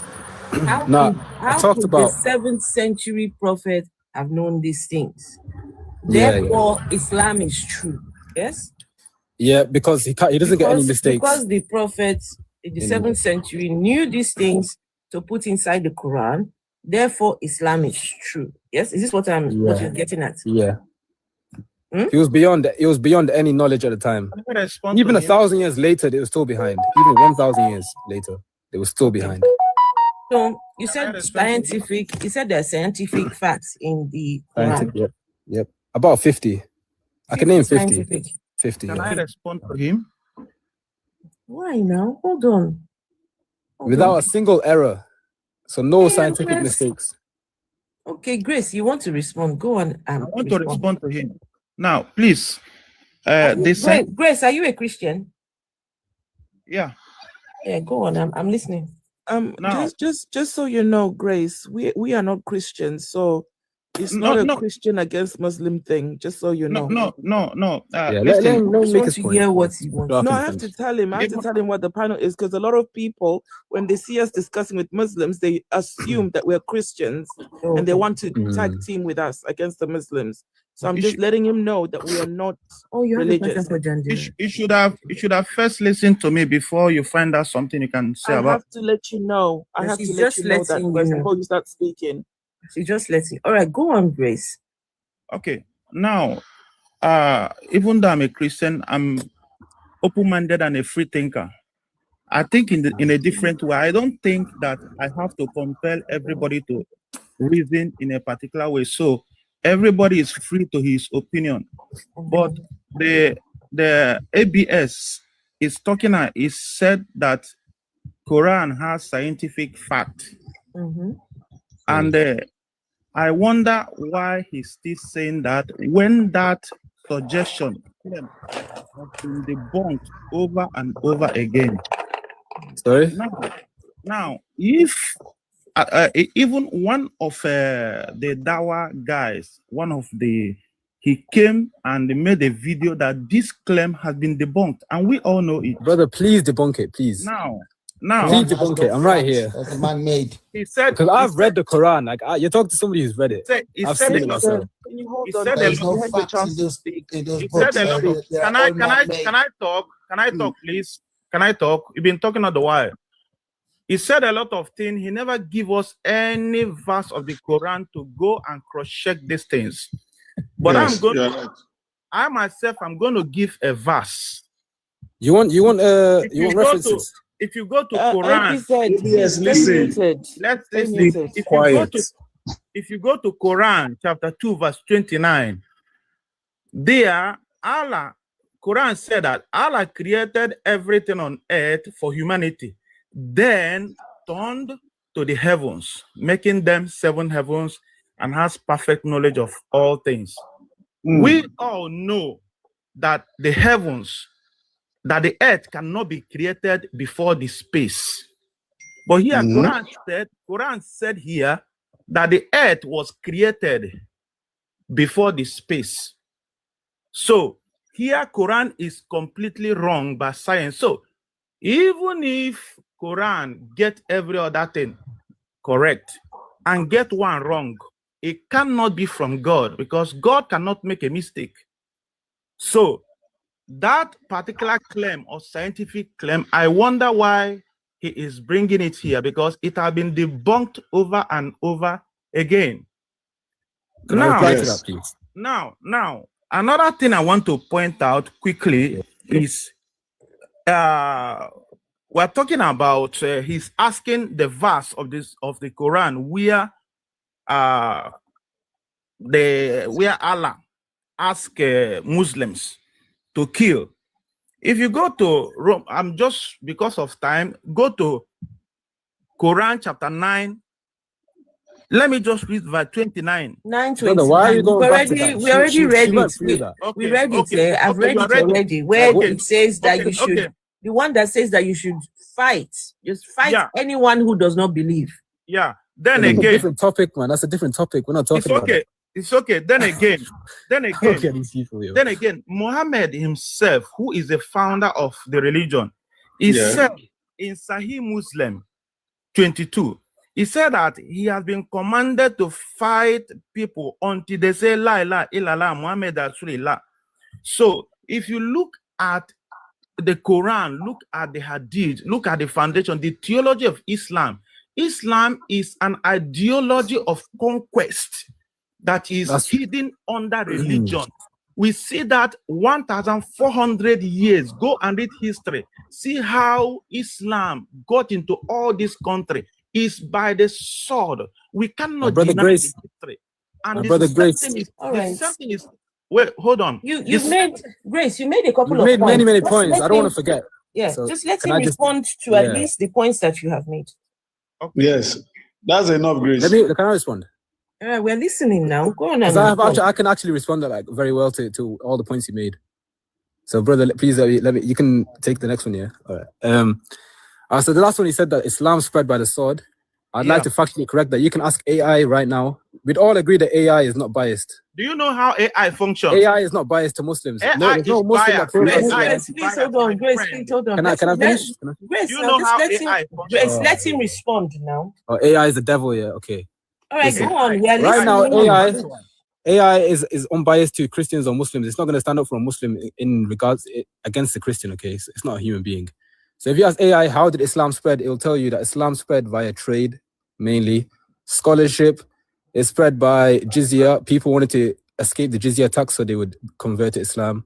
And there's a minute were forced into it, but majority were not forced into it. Because in the Quran, there's a verse that says, you can't say in the Quran, the continent of Africa is minute, or the people that live on the continent of Africa, that it's minute. No, I'm not saying. I mean, like in the wider scale. Like if you look at the numbers, friend, you are telling lies. AI. I'm telling you to ask AI. Go to actual history. AI just history. You can look at. Okay, brother. Let me just finish my point. Finish my point. Okay, so if anybody wants to ask AI right now, you can go ahead, ask AI. Forget about AI. My friend, are you joking? Oh my God. Are we joking here? Brother, AI assesses data. It looks at history. How AI work? It assesses data. It's not biased to Muslims. Why would it be biased to Muslims? Let me say something. You see, Grace. Let me ask you, when did AI came to existence? No, guys, can we stop with this? No, hold on, Grace. No, let's move on from this AI thing. Yeah, Please, let's talk about the actual information that the gentleman has brought forward, right? Now, okay. Can I? I was going to get to that point. I was going to get to that point. Please, I would like you to address the points that he made. Okay, yeah. So he said that the earth was created first, right? Just because the sequence where Allah put the earth, and then he said the heavens. He said the heavens, but number one, in Arabic, sometimes what comes first comes second. So like the text that you read first, it comes second. So somebody may have translated that and made that error. No, I am reading from the Arabic Quran. Arabic. There is nothing. So there's that Arabic. And number two, we're not going to play it. Everyone can check it out. Can I finish? Number two, the energy you admit energy cannot be destroyed or created. I mean, it can be created but not destroyed, or it can only be transformed, right? What has that got to do with what we're talking about? Energy. So then the energy of the planet, just like the energy of the whole universe, was always there because it's energy. It can't be destroyed. What does that got to do with what we're talking about? So Allah could be referring to that. It could be a subtlety of it could be referring to the energy of Earth, creating the energy, because everything's energy, okay? And it could be a reference to that. But it makes my point is. My point is, okay, guys, just can I just finish my point, please? Yeah, finish your points, please. Yeah. And let's. So my point is that because the Quran makes so many the verses like the one that you quoted that could seem a little bit like hard to properly interpret. It could mean something subtle, so like energy or something like that. Because everything else is right. Please? No, Grace, just 1 second, please. Hold on. Okay. So you came up and said you need to you're going to prove Islam to be true, because you got objective fact, yeah. And you talked about the claims made by in the Quran, right? Yeah. So how did the Quran come down? Okay, so the Quran, it came down in a period of 23 years. And so the first time that the Prophet, he was in a cave, he got revelation by an angel. And the angel told him to read. And then the first verse was, read in the name of your God, the one who created man from a clot. It was an angel, so how but that was the first. That? Because we know it's an angel, because number one, it happened various times throughout his life, and there were many people wrote about the revelation. It was an angel. He did, because the angel revealed himself. The very first time. That it might actually, can I just make a very distinctive point? Hold on, because there's so many people talking. Okay, the first time the angel came, did he know it was an angel? Yeah, so basically 6 months before he got revelation, every single day he'd see a dream, and the next day it would happen in real life. So like he knew that something was happening to him. It wasn't just out of the blue. Like he didn't just go to meditate and then God came to him. No, he saw the angel was choking him. Why was he afraid? If he had already. So the angel basically, when the angel came to him, it pressed him. Was choking him. It wasn't choking him. It was pressing him. Wait. You said the angel did what to him? A hug. It was hugging him. Basically, the angel came. Hugging him. You just said pressed. It sound sexual. You said pressed, not hug. Yeah, pressed, hugged, like grabbed him. Why was he pressing? Why was he pressing him? To make it seem very real. So like, to make it seem like this is a real experience. So 3 times he said read, and then the Prophet said I can't read because he's illiterate. Right? And so the angel pressed him to make it seem real. Why did he press him so hard? He nearly look, we can't understand the metaphysical. Sometimes things happen it's outside of it. We can't just always think logically. Wait, 1 second. 1 second. Wait, please. It's a supernatural experience. Please, 1 second. So why does the angel have to be so aggressive? It wasn't. It just hugged him. He did not hug him. To make him know that it was a real experience. He didn't just hug him. He squeezed him so tight. He nearly unalived. No. He was never gonna unalive him, bro. Let's see. Come on. Like he did it so hard as an experience to say, okay, I'm here. This is real. It hurt, yes, but when the angel told him Ikra, right? Yeah, read. Yeah. But the Prophet was an illiterate. Illiterate, yes. So what was he supposed to read? He was supposed to repeat after the angel. So the angel brought revelation, but the Prophet didn't know that. So when he said read, he was like, I don't know what to read, because he didn't know his revelation. Can I finish? What do you mean? But just let him finish. Just because it doesn't agree with your worldview. Just let him finish. Just not because we miss out on the main points if he doesn't land. Yeah. So basically, the angel would come down and he say read. He would reply, I don't know how to read. and he said read, and then 3 times he did that, and then right at the end he said read in the name of your Lord, and then the Prophet knew, oh, okay, so this means revelation. So he said, read in the name of your Lord, the Lord who created man out of a clinging cloth. Read what?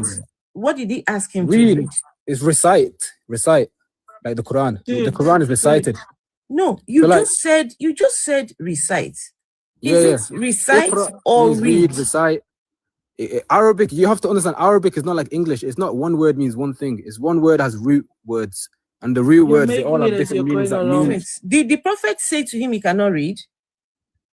No, the Prophet said, I cannot read. And the angel said, read. He said, I cannot read. And he said, read, I cannot read. And then he said, read in the name of your Lord. The one who created. To read what? To read what? What was the thing? The revelation. The revelation is read in the name. What I'm saying now is the Quran. Okay, wait. So that's a revelation. 1 second. It's a chapter. Before the angel can ask someone to read, he must have brought something for him to read. What did he bring down with him for him to read? His lips. He said, recite after me, so copy me. Because he's teaching me what the Quran is. Are we reciting or are we reading? Have you heard the Quran before? Can I ask in Arabic? Have you heard it? Bro, it's recited. Are we reciting or are we reading? The Quran is recited. Every time you heard the Quran is recited. So why did the angel ask the Prophet to read? Recite, read. It means the same thing. The word Ikra in Arabic. It's not giving me Ikra in Arabic can mean recite as a sub meaning. But read just means the revelation because it's knowledge. Read. If the word there is recite, you would not have said to us he was told to read. You would have said to us he was told to recite. And now also, you kept repeating read. Why you could have just said to us recite. He was reading his reading. You're just lying to us. Like when I go to the mosque, 1 second. I read the Quran. I say I'm going to read the Quran. ABZ.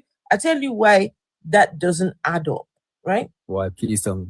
If he says to the Prophet, recite, right? He must be telling him something which he wants him to recite. The Prophet will not have responded, but I cannot read. Because he didn't know, it was new. Imagine something new happens to you, and you don't know what's happening. When he said to him, read, the Prophet's response was, I cannot read. Yeah. So why will he be saying I cannot read if he was asking him to recite? Because he didn't know. At first, the angel wants him to copy him, but he didn't know. The Prophet didn't know he had to copy him. That's why he said, I don't know how to read. But then he found out, oh, the angel wants me to copy what he's saying. So anything the angel says, I'm going to copy him. And so when the angel would recite more verses later in life, like throughout his whole life, he got verses. Didn't he run away? He ran out of the cave, didn't he? Yeah, because it was the first experience. He was pressed. So what are you talking about? And then after that, he asked his wife. He was pressed to the point of running away. Yeah, but that was his first experience. Imagine something happens to you. Life, Afro.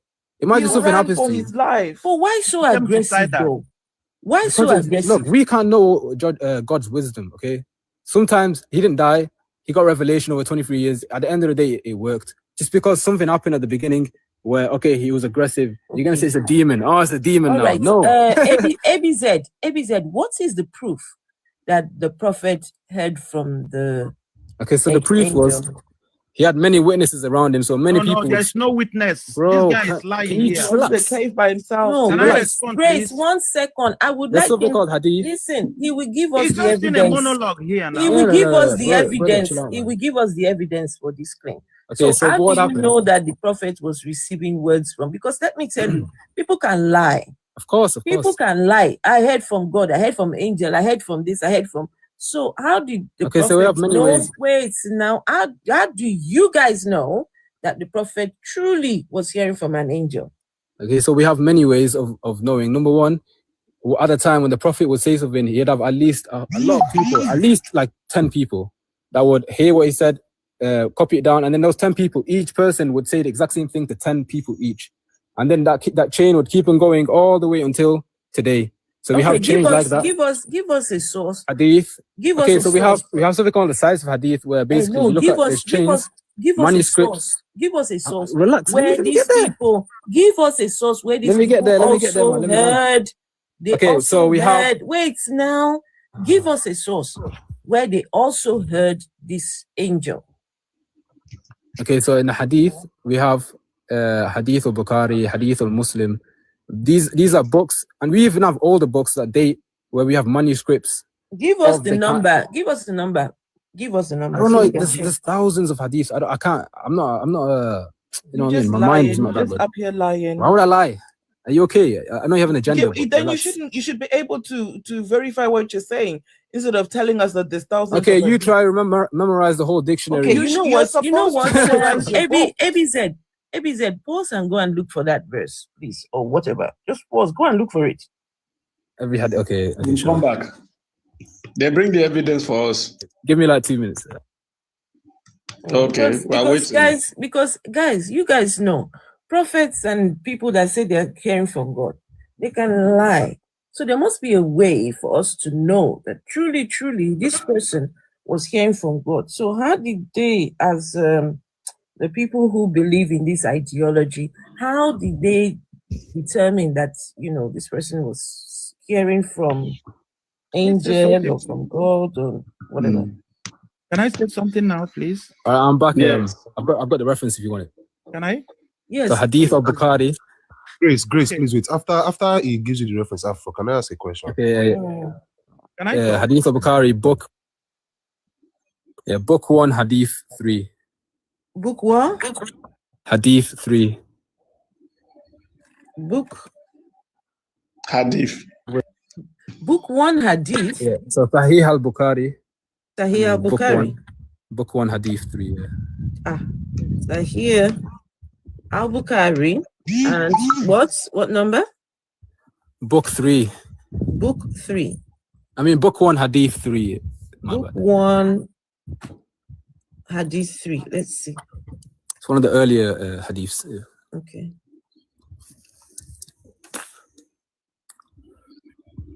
So the commencement of the divine inspiration to Allah's messenger was in the form of good dreams, which came true like bright daylight, and then the love of seclusion was bestowed upon him. He used to go in seclusion in the cave of Hira, where he used to worship Allah alone, continuously for many days before his desire to see his family. He used to take with him the journey food for the stay and then come back to his wife Khadija to take his food likewise again, till suddenly the truth descended upon him while he was in the cave of Hira. The angel came to him and asked him to read. The angel came to him and asked him to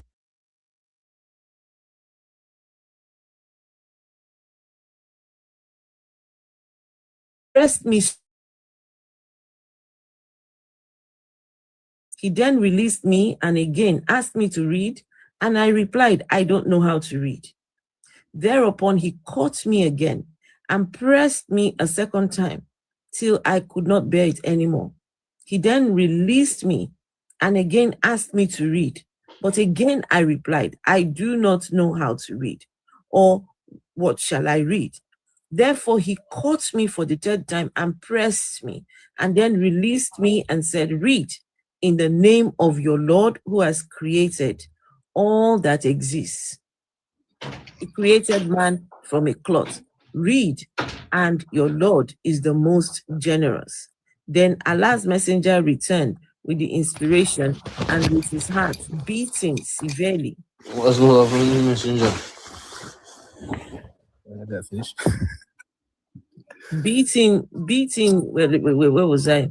Then he went to Khadija bint Khuwailid and said, cover me. They covered him till his fear was over. And after that, he told her everything that had happened and said, I fear that something may happen to me. Khadija replied, never. By Allah, Allah will never disgrace you. You keep good relations with your kith and kin, help the poor and the destitute, serve your guests generously, and assist the deserving calamity afflicted ones. Khadija then accompanied him to her cousin. So where is it that there were other people that heard this? Now, this is the first encounter. I know. I'm saying he got revelation over 23 years.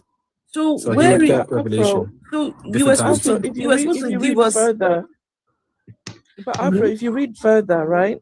it's Khadija's cousin that tells them Hello, that everyone. they met with an angel. Hey, bro, now right? you just joined the panel. Him Please. and No, him the cousin. as the prophet who was dreaming, that revelation didn't come to him that an angel will come and speak to you. So when this thing was choking him, telling him, Ikra, Ikra, he didn't even know what was choking him, telling him to read. He had no clue. Look at the man, was shaking like a leaf. Yes. Right? Yeah, because it's a new experience. He was Listen, in if shock, something like that happened right? to you, have you? So Listen, have you ever?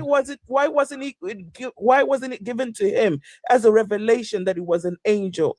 Why does he have to go to somebody who's not even a prophet to tell him Because that? he was new. And he was told, oh, it might have been an angel. They're not even sure. So it could have been a demon. Because number one, that was the first encounter, so they didn't know anything about that. So that's what he said, maybe. Dude, it could have been a jinn that was choking him, telling him to read. Of course, it could have been a jinn, but does a jinn know the future? Thank you for admitting that. Does a jinn know the future? That's all right. Can a jinn produce a Quran? No. Yes, a jinn can't produce a Quran. That is why when you go to use the bathroom, but why you does the Bible make many leg mistakes? and you do your prayer first, because the jinn already knows the future. If you go in there without you doing your prayer before you use the toilet, it knows what it's going to do to you. The jinn knows a little bit, but not everything. It doesn't know a lot of the future. So this jinn that was telling him, Ikra, Ikra, it knew some a little bit. If it's a jinn, why would a jinn tell you to curse Satan every day before you read the Quran, or every day before you pray? Why would it say, I seek refuge against Satan? Why would it tell you to do good? Why would it give you all you'll be asking for refuge from Satan? Yeah. Every time before we start reading the Quran, every time before you do what? Wait, hold on. Sorry. Every time before you do what? Say what now? No, it's not forced in it. It's optional. But obviously, if we before we read the Quran, like I seek refuge in Satan, like doubts against Satan. So we say, and then we recite in the name of Allah, the most merciful, the especially merciful. So before you read the Quran, you have to say before we do anything. It can be anything. It can be before we anything. The bathroom, before we eat, it can be anything. But most people, you don't have to say it. You don't have to say it. Before you do anything, you have to say, I plead. You don't have to. It's recommended, but you don't have to. No, but tell me, what is the prayer that you have to pray? Fear that the jinn's gonna I go seek up your refuge backside. in God from. You say the what? devil. I seek refuge in God from the devil. Oh wow! Is that problematic? Why is that? You're seeking refuge from God from the devil, so the devil don't go up your backside when you're doing the shit. Okay, like, I don't think that was sure. No one says that, but okay. Yeah, but we say it because we know that the devil is a reality. No, we know that the devil is a reality, so we understand that he's our enemy. So anything within your life, the devil. Wait, sorry. The devil is a reality. According to the Muslim religion, who created the devil? God, to test us. So Allah created the devil to test people because He knew that with the devil's influence that we would have a choice between good and evil. Wait, hold on a second. Allah created the devil to test you so that you guys can now pray to Allah for refuge from the same devil that Allah created? Okay, let me put it like this. Imagine there was no evil in the world. No, I'm asking a question. No. Yeah. The devil was created. Wait, Allah created the devil. So you guys can ask him for what? Who created the devil? For refuge against the devil. For refuge from in Allah against the devil. What's wrong with that? Can I ask my question, please? Listen. One second. Let me just. Let me ask you a question. ABZ, I wanted to ask.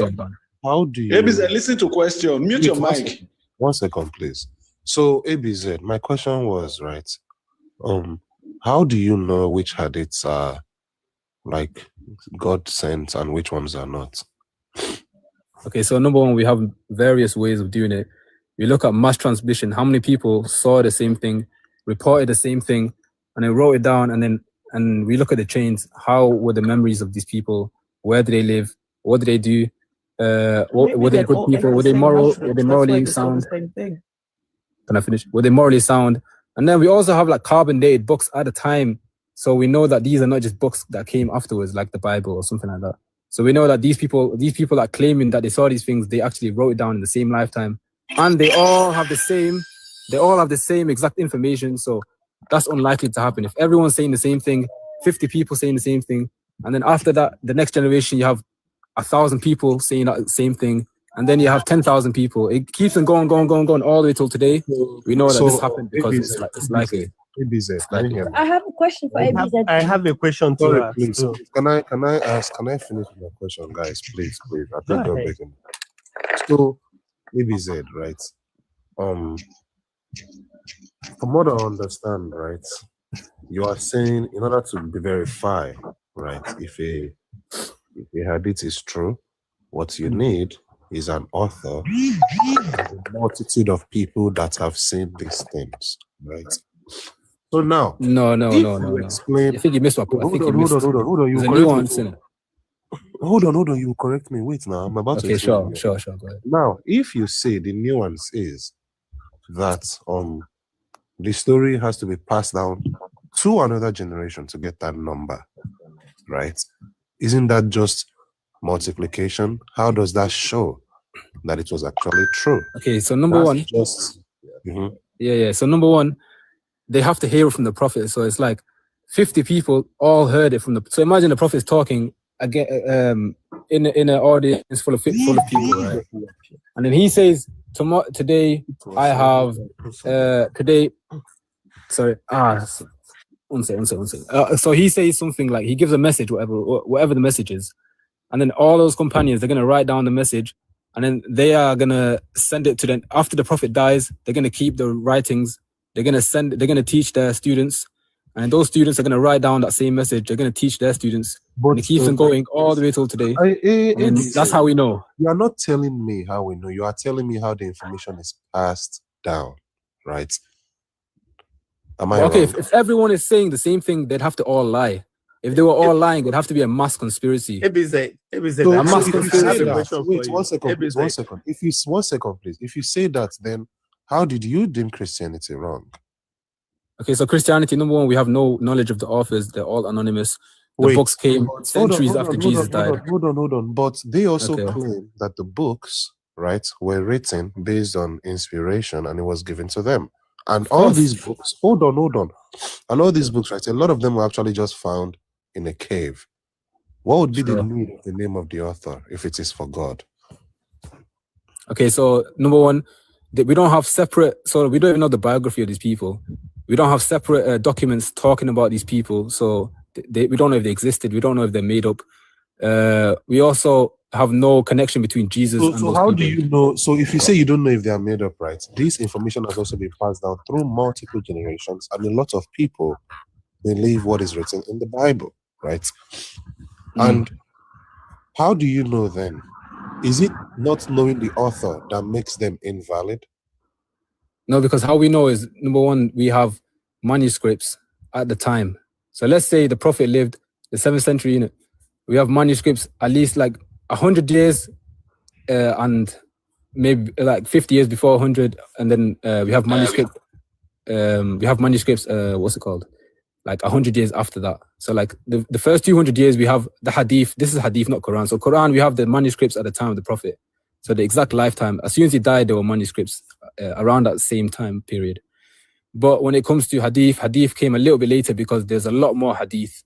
And hadith is not as confirmed to be preserved as the Quran. So the Quran is 100% preserved. Like we have no doubt. So if you say, I was asking about when some of it is burnt. 1 second. So I was asking about the hadith, right? Yeah. Anyway, so I wanted to go through to this, right? There are 4 with Quran 54:1, right? I wanted to read it to you and hear your thoughts. Surah 54 verse 1 to 2. The hour is drawing near, and the moon has split. And if they see a sign, they turn away and say, passing magic. Can you tell me, like, there were 4 other hadiths that talked about this, right? 2 confirms it, 2 doesn't. Which of these 4 are correct? So to check, number one, we have to understand who narrated the hadiths, how trustworthy were they, and if they lived amongst the prophet. Because many hadiths are weak. Most of the hadiths are weak. Can you let me speak, please, my brother? Sorry, relax. Abdullah ibn Masud, Is his hadith real or not? I don't know. Look, I'm not a scholar. I'm not some scholar. But you are the one confirming that some hadiths here are correct, and I'm asking now to know, what if I want to become a Muslim? Can't you help me here? Sure. But this is like, so I know the general what standpoint. about Anas ibn Malik? Okay. He's a trusted person, yeah. But anyone could claim that they heard How from do you know that? Oh, wait. If you say he is trusted, how can you in the same breath? Because he met the Prophet. Because he lived in the same lifetime as the Prophet. That's how we know. And plus, look, a simple way to understand which hadith. Abdullah ibn Abbas. Yeah, he's a companion. Look, a lot of these they were companion names, but not everyone that wrote down was trustworthy. That's what I'm saying. So let's say if I had a piece of paper at the time and I wrote, this is from this person, I can lie. Wait. The description of what you have given me for us to clarify, right? If a hadith, right, or hadith, I don't know how to pronounce it. If it is indeed genuine, authentic, right? There are two things, right? He basically said we need to know who the author is, and we need to see how long it has been passed down through generations, correct? Yep, correct, yeah. So now you know the author, and you say he was with the prophets. How then did you, if he was with the prophets, and a lot of people have this hadith today, how then in the same breath do you say some people are fake? How do you know that? That is now a third parameter, which I don't know what you're using to gauge them. Sure, I can answer that. So number one, if we didn't have the Quran and we just had hadith, it would make it a lot more complex because number one, we don't have like the main source and what's 100% preserved, because the Quran was memorized generation to generation. So it's not just written down, it's memorized as well. So we know that the Quran was 100% preserved, and the hadith, what goes along with the Quran. So if the hadith contradicts the Quran, that's another way of saying, okay, this didn't happen. The hadith is simply our best way of preserving, but it's not 100%. Let me just finish. The hadith is basically... I want to understand. So the third parameter then would be that the hadiths need to be what? Because the hadith weren't memorized in line with the Quran, right? Of course. Okay, if it contradicts the Quran, then and if it's weak, so basically, if it's not mass transmitted, it's likely false. If there's only one person saying it, it could be true, it could be false. Like personally, I don't say it's true or false. And it's got to be passed down well. So it's got to have many chains of people narrating the same thing, and it's got to align with the Quran. So if any of those don't pass, then it's probably false. It's probably fake.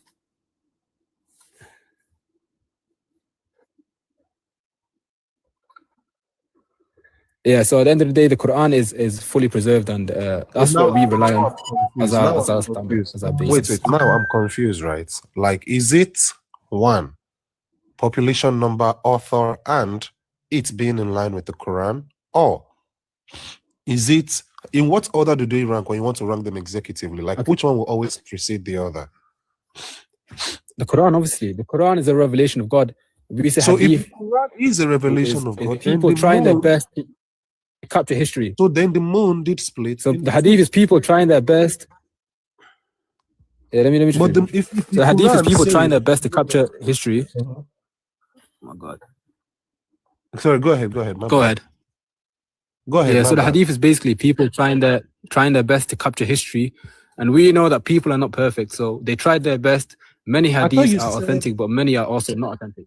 You also said the Quran is 100% it's the recording of what is happening right at hand. Recorded. So how could it be a recording of history? But obviously before. Yeah, the hadith is the recording of what happened at the time, but it was by the companions of the Prophet. So it's not 100% accurate. Companions of the prophets will write something that did not happen, and for what purpose would they do this? And no, because it's not, because it wasn't mass memorized. Like, it was memorized, but not like the Quran. Like, the Quran was memorized cover to cover, but the hadith, there's too many hadiths. Like, if you look at the hadiths, so we only take the ones that are clearly most likely going to be true. So if it aligns with the Quran, if there's many people saying the same thing, if there's chains, you take the one that clearly, you get the point, man. Come on. Likely to the truth, right? So someone determines that. Oh, is that you? So who determines it is a consensus of scholars. So you have scholars in Islam. You take any part? People that study. You take any part, or are you just told afterwards? Sorry?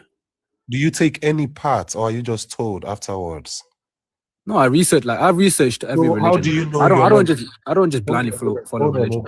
You research what they decided was true, right? No, because if it is scholarly, hold on, please. If it is indeed a scholarly consensus, right? How is it that it is God that is saying that those are the books that He has sent? What if it is just the books of men that they have chosen that are right? How do you know? God can preserve it. God can use people to preserve something. Like, God is all capable. So if God would truly wanted to preserve some hadith, He could. Why not? Use them to preserve it, and they can use people to preserve hadith. Yes. Hold on, if God use them to preserve it, right, and they have just allow another person to just make comments. We'll keep quiet after this. Wait, can I say something? One second, Grace. If God allowed the information to be recorded incorrectly by another person who was also under the prophet, right? How did you actually come to determine all this? You only actually follow what they tell you. You don't know. No, because it would have to be a mass. It would have to be a mass conspiracy. Imagine like thousands and thousands and thousands. Like the prophet had 100,000 companions. Scholars can come together to decide that. The prophet had 100,000 companions. Are they deciding what you get? Sure. But there would be many people in history saying that these are false. If that happened, these were made up. These were people with agendas. But we don't find that. The fact we don't find that tells me that that did not happen. Because obviously the prophet did have companions who actually lived with him. So they would say that, no, this is not true. This did not happen. There would be contradictions everywhere. All right, no worries. Doesn't that remind you of the Council of Nicaea? Not really. It's just funny because that was if an you empire. Say, hold on, please. That was an empire. Wait, I'm sorry. If you say, right, that it is determined by scholars which hadith is correct or wrong, I'm sorry. We are humans. You are human like you. Hold on. We have paper evidence, though. We have paper evidence. And the evidence was set by who? The people who made the decision. Paper evidence. People wrote down. We have manuscripts. And the evidence was set by the people who confirm said X, Y, and Z hadith is correct, and the others are not. Is this correct? Are they not the ones that decided which is correct and which is not? Because they studied it. And also, anyone can confirm they didn't determine by anything holistic and anyway. They just studied the text, right? So now my other question would be, right? How did you know that Muhammad was sent? Okay, I've got a good answer for that actually. Do you think humans know the future? Do I what? Sorry, my throat is a bit sore. Do you think humans know the future? No, but in follow-up to that, you did mention something earlier. Wait, okay, let me just go off this. Wait. You said no. You said ABZ. You said that the Quran mentions about our fingerprints. I did a quick Google search on that. It does not. It does actually. It says Allah created them by the very tips of their fingers, which implies the finger is not your fingerprint. Which implies every fingerprint is unique. Because if you read the full context, hold on. And that's actually one of the got nothing to do with fingerprints. Sure. You know what? I don't know why I included that because that's actually one of the lesser. I usually don't include that one, but I was on the spot, so I did include it. But that's one of the more vague ones. But the rest are not vague. About a lot of other things. I'm not really lying. You can confirm everything I said. The Big Bang, all that. You can confirm it all. It's available. Where does it talk about the Big Bang? I'm not lying. What is the Big Bang? So the Big Bang there's a verse in the Quran that says that the heavens and the earth were joined together as one unit in time, and then God caused them to separate or caused them to split asunder. And asunder means to like expand, to constantly keep on going. No, to asunder is something that smashes big into bang, like bang. Pieces. Yeah, bang, and then it starts to spread. No, the Big Bang is the expansion of the universe, and it is you know still what the Big Bang taking was? place right now. The universe is still expanding.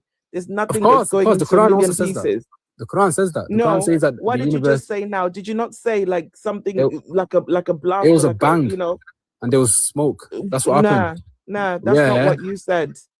There was one unit, the heavens and the earth. The description you said just now, and then God clothed them asunder. Clothed them asunder. Pieces of something that is smashed somewhere, which is I didn't say that. I said clothed them asunder. Like I think you should research what is asunder. Means. What is the meaning like of clothed asunder? them. It's like a bang. What do you think the Big Bang is? What is the Why meaning do you think it's called bang? It's like a bang, like something being banged. My brother, please stop lying on this panel. We are not daft, right? Who's lying? Hold on, my brother. There's AI. You can confirm everything I say. I have nothing to hide. Verse. I did actually. I have nothing to hide. When I speak, it says Quran 21:30. Have those who disbelieve saying that the heavens and the earth were a joint entity, and we split them apart, and we made water from every living thing. Please listen. So the Arabic right there. Can you wait, please? The Arabic word last right? It means sewn together, closed up, compact. Yeah. Right? What it does not mean is singularity or space-time. Can I speak, please? What it does not mean is singularity or space-time, right? Fataka means split or torn open, right? What it does not mean is cosmic expansion, right? Now, Samawat, if I'm pronouncing this correctly. Samawat, right? Yeah, that's heavens and universe. It means heaven or sky, right? It means heaven or sky, right? No, sky. It means heavens or sky, right? Does that in any way mean a modern universe? No. Yes, because at the time, if you go 7th century, that's what they call the universe. They call it Samawat in Arabic. And paradise, if you want to say that's paradise, heaven is not called paradise. Paradise is Jannah. I never so said they want to use the word Jannah. I never said heavens, it was heavens is not paradise. I never said it was paradise. Heavens is the universe. I never said it. So what else? It's the universe. Are you saying like heaven is a universe? Wait now. Are you saying heaven is a universe? At the time, they called it, even Christians at the time, they called heaven. I'm not talking about. I'm talking about. Why do you think they call it heavenly bodies? The star, the planets. Why do you think they call it heavenly bodies? My brother, space is not what I just read to you, right? Does it say that there is any expansion in the earth? Not that verse. There's a different verse. Does he talk about this? Okay, what's the verse then? Does he talk about the verse that says Allah constructed the universe with great power, and He is constantly expanding it. That's the different verse.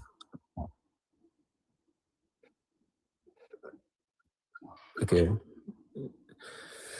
Look, you got everything I've said today. You can fact check me. You can look it up. Whatever. It's all there. No need to make up lies. Asunder means to separate, like to rip apart. Yeah, separate. Can I say not expanding? Something at this point? Ripping and not expanding. You say expanding. Two different things. Can I say different? You're talking about two different verses. Go ahead, Grace. No, you're talking about two different verses. You can't just do a straw man. What I want to say is that everything ABZ is saying here is rehearsing the same thing is being told. Do you know me? We are talking about we started talking about objective truth. Objective truth is talking about that if he's talking about something, just pick one thing. There's no need going here, pick one thing and then give us evidence on this thing.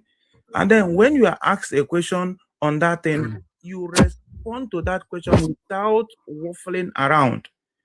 The point we're trying to make on these things here, which is why I got interested and I come up here, based on what is happening in my country, Nigeria, right now. Sure. That Islam as a religion is a problem to humanity. That's false. As long as we respect everybody's idea. Have you heard, brother? Have you heard of the golden age of Islam? But there is this idea. Have you heard of the golden age of Islam? Let me say Islam is there is this ideology that believes that is superior over every other person, and it must force you to respect one self-made prophet. No evidence, no proof, just him. And everything he said is against every religion. He talks about Injil, about Torah, and the same Injil and Torah is against everything he's saying. And yet they want to force you, killing people and all that. I thought this is what this is all about. So it doesn't make any sense. This is what I think he should be telling us. And that's what I'm interested. I'm not actually everybody, even if you're atheist, you belong to it. I respect every opinion. That's me. And I think this is what I appreciate that. I appreciate those words. And I'd like to reply because you made some misinformation there. Number one, Islam, we're not taught to just try and convert everybody, try to control everything, try and just destroy everything. No, that's a big misconception, which is found in politics, in political. Muslim 22. Your prophet. Okay, brother, can I finish? Let me just finish. You're lying. Let me just finish my point. Stop lying. Okay. Let me just finish Allah that point. has commanded him Islamically, to fight humanity until they say La ilaha illallah Muhammad Rasulillah. Why are you lying, my brother? Again, you're picking cherry-picked verses. Quran. This historical, these happen in historical times. These happen. Stop lying. You're still doing it Again, today. you can all fact check me. You can ask AI. You can fact check me. You can Which whatever. AI? These were, We did that. That's why we're telling you these things. What these people is doing? okay. Let me just answer what you said before. About AI. You said that Islam spread via destructive or violent measures. When number one, when Islam came to the planet, firstly there was the Roman and Persian Empire. When it came to Nigeria, it came with violence. Let me just get there. I'll get there. Don't worry. Excuse me, we are not Persians here. None of us. Okay, are I'm just not. I'm telling you the history of what happened. And the way it came to Africa, it wasn't like that, right? We had those Arabs came and they castrated African men and carried them off to Arabia because they didn't want them to populate. Right? I don't know about that. Maybe that happened under. You need to stop. Under. You need to stop, Abs. You need to stop. Listen. We don't. You cannot rewrite history. You cannot rewrite history. Your religion came to Africa by the sword. They came unaliving, right? They even fought the Christians. You guys and the Christians were fighting over us, right? So if you'd like, if you'd like, can I please just address your misconceptions? Nigeria, a beautiful brother, come on, a beautiful country with beautiful people. Nigeria, we have the possibility of becoming one of the best countries in the world. These people hold us down, killing. What is going on? And this guy here, you can't even own up to say, well, I'm sorry for what my religion is doing. You are here lying to us. You think that my friends, you are attacking this guy for nothing. Let him talk. 1, 2, 3, 4, 5. I'm sorry about it. Maybe I'm too emotional. Sorry. I'll keep quiet. Nobody's attacking anyone here. We're having a discussion. At the same time, if somebody's telling lies, we're going to address it. It will be called out. Please let me just say my piece and then you guys can go do what you want. I just want to make something clear. So when Islam first came to one, it started off with a minority of people and they were up against two empires. And so what happened was the battles were mainly defensive battles, and what happened is stop telling us Muslims, all about that. Tell us about this is how historically fact. Let me just get to my point and then I'll get to Africa. Tell us the history of what it did in Africa, Abs. I'm getting there. Let me get there. Let me land. So what happened there? Was it defensive in Hausa land? So that he what happened was, let me get there, bro. Just go straight there. These are defensive battles. Okay. Go straight there. All right. God damn. So once Islam became an empire, Islam became an empire, and over generations, the first few generations, there was nothing like that, and then eventually there were some corrupt people in power. This happens under every empire. There are sometimes corrupt people in power, people that are deluded by the world. They have power, Allah is so money. Weak. He allows people to be whatever, corrupt. man. Every empire has this. Anyway, it was like 400 years after the Prophet. This would all happen way after the Prophet. And, no, but your God was there, so your God allows people to corrupt His word. You just a line of thought has been read. I just want to take you part by part about Muhammad being a prophet. Can you remember in your Quran how Muhammad said he will die if he's a fake prophet? Sorry, go on. How did Muhammad say he will die if he's a fake prophet, and how did he die? What do you want, man? Just go. Sorry? Say that again. How did Muhammad said he would die like Allah would do to him if he was a prophet? I've got the key, man. Can you hear me? Leave it. Just leave it. Can you hear me? Repeat that, please. I said, what did Muhammad told his followers that if he was a false prophet, that's how Allah will kill him, and how did he later die? If he was the first prophet, I don't know what you're talking about, bro. False prophet. Well, the Prophet Muhammad, he died natural means. Which natural means? He died around 100. He died around many people in the mosque. How did he die? What was he complaining? What he died and like 3 years before that, there was a woman that basically poisoned his food. What was his last words? 3 years before that, there was a woman that poisoned his food. Can I finish, brother? Come on, man, patience. So 3 years before that, there was a woman that poisoned his food, and he ate that. His companion ate it. His companion died straight away. Died immediately. But then, as he ate it, he would have pain So for 3 years he'd had pain, and then even at the time of death, he said, at the back of my throat I could still feel the poison. Wait, so doing what? What was the poison doing? The poison was doing what? But he didn't get revelation about the poison. No. Look at what I'm just coming. Do you know why I asked that? Muhammad said if he was a false prophet, that God would send will like kind of make his people to arrest him and cut his aorta. And when he was dying, he was crying that he felt like from the poison that his aorta is being cut. You lie. No, it does not That say is that. true. It's true. Is it not true? Come on, man. Don't lie. Please. No. What pull up the verse. ABZ, stop lying. What did he say? What was his words from that when he was dying? He said the poison he ate from that woman's food did what to him? He said he felt the pain in his throat. That what is happening to his aorta. You don't lie. Just be facts. It's not aorta. The word wasn't aorta, bro. Aorta, that's the word. Yeah, aorta. Yeah, it's yeah. Online. It's online. You can Google it. You can check it, bro. Check the source. Bring the source. Google it. Not that I can check it. Bring the source right now, and you look silly. No, you look silly, Abs. You look silly. Yeah. So, like, as I was saying before, look, I don't disagree that some injustices happen under Islamic rule. I'm not disagreeing that happens in every single empire, and it was the norm at the time. I'm not normalizing it, but at the time, it was the norm to have a slave or a servant or something like that. But this was not the transatlantic slavery, okay? This was nothing like that. That just shows this how was weak servitude. your God is. Whether or not it was the transatlantic slavery or not, slavery is wrong, right? Servitude. People were brutalized. Like I said, African men were castrated. Not everyone. No. Right? African Where's women and girls were taken as slaves, right? Please bring your source. Please bring your source. As servants. And do you know what? Right now, in Arabic nations, they're still taking African people and having them as slaves. Arab nations there are millions of Christians. You know there are many Christians in Arab lands. It's not just Muslims. And there are many Jews as well, and atheists. It is the Muslims. You can't just say, it's all Muslims. It is. Nah, can I read it for you? There are millions of Christians there. It is the Muslims that are taking African please bring people and enslaving them. Because when the people come out, they're wearing the what do you call them? Hijab, right?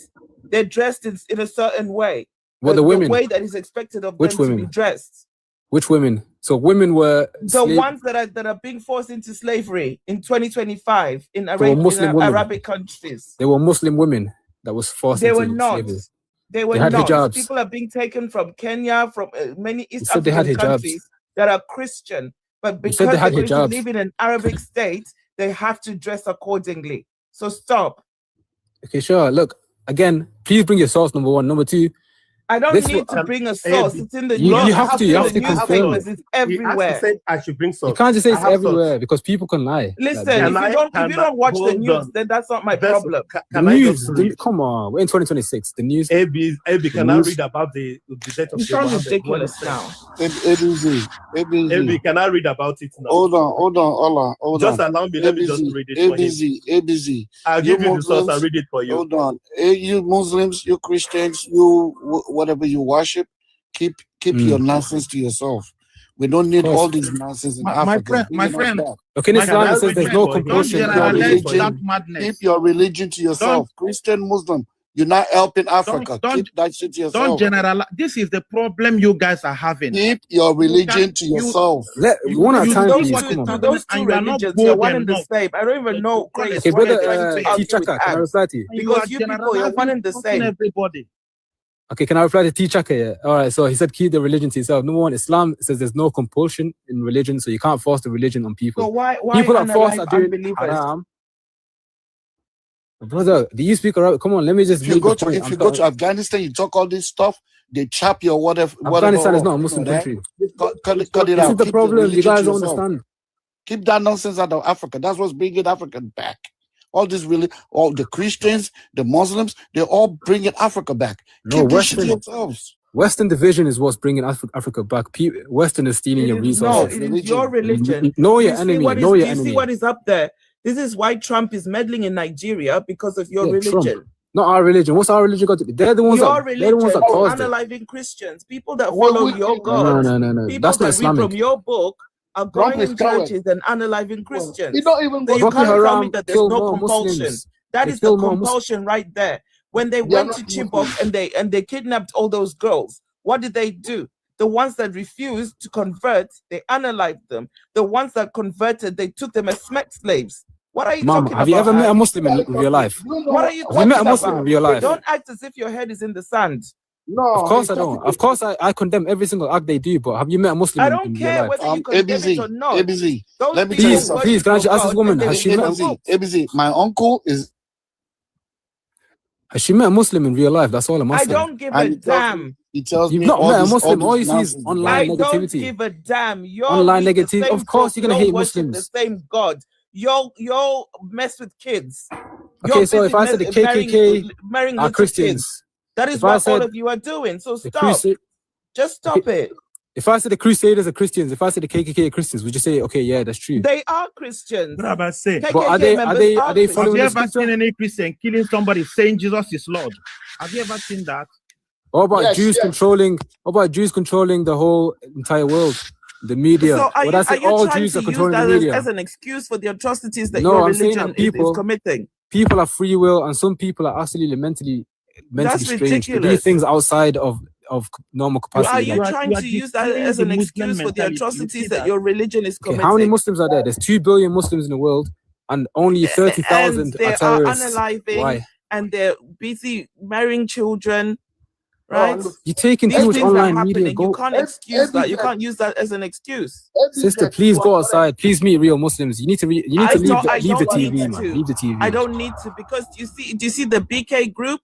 Do you see the ISIS group? Right? They're not Muslims. again. There's a They picture of are the ISIS Muslims. leader. All right, let me just get a point. There's a picture. There's a picture. They Hold are on, brother. Muslims. They pray to Allah and they read the Quran. Brother, let me just answer. They have taken the Shahada. You've got no Brother, right to let say me that just they're answer not it. Muslims. So there's a picture with the CIA, a guy from the CIA with the ISIS leader. Why? Why are they in the picture together?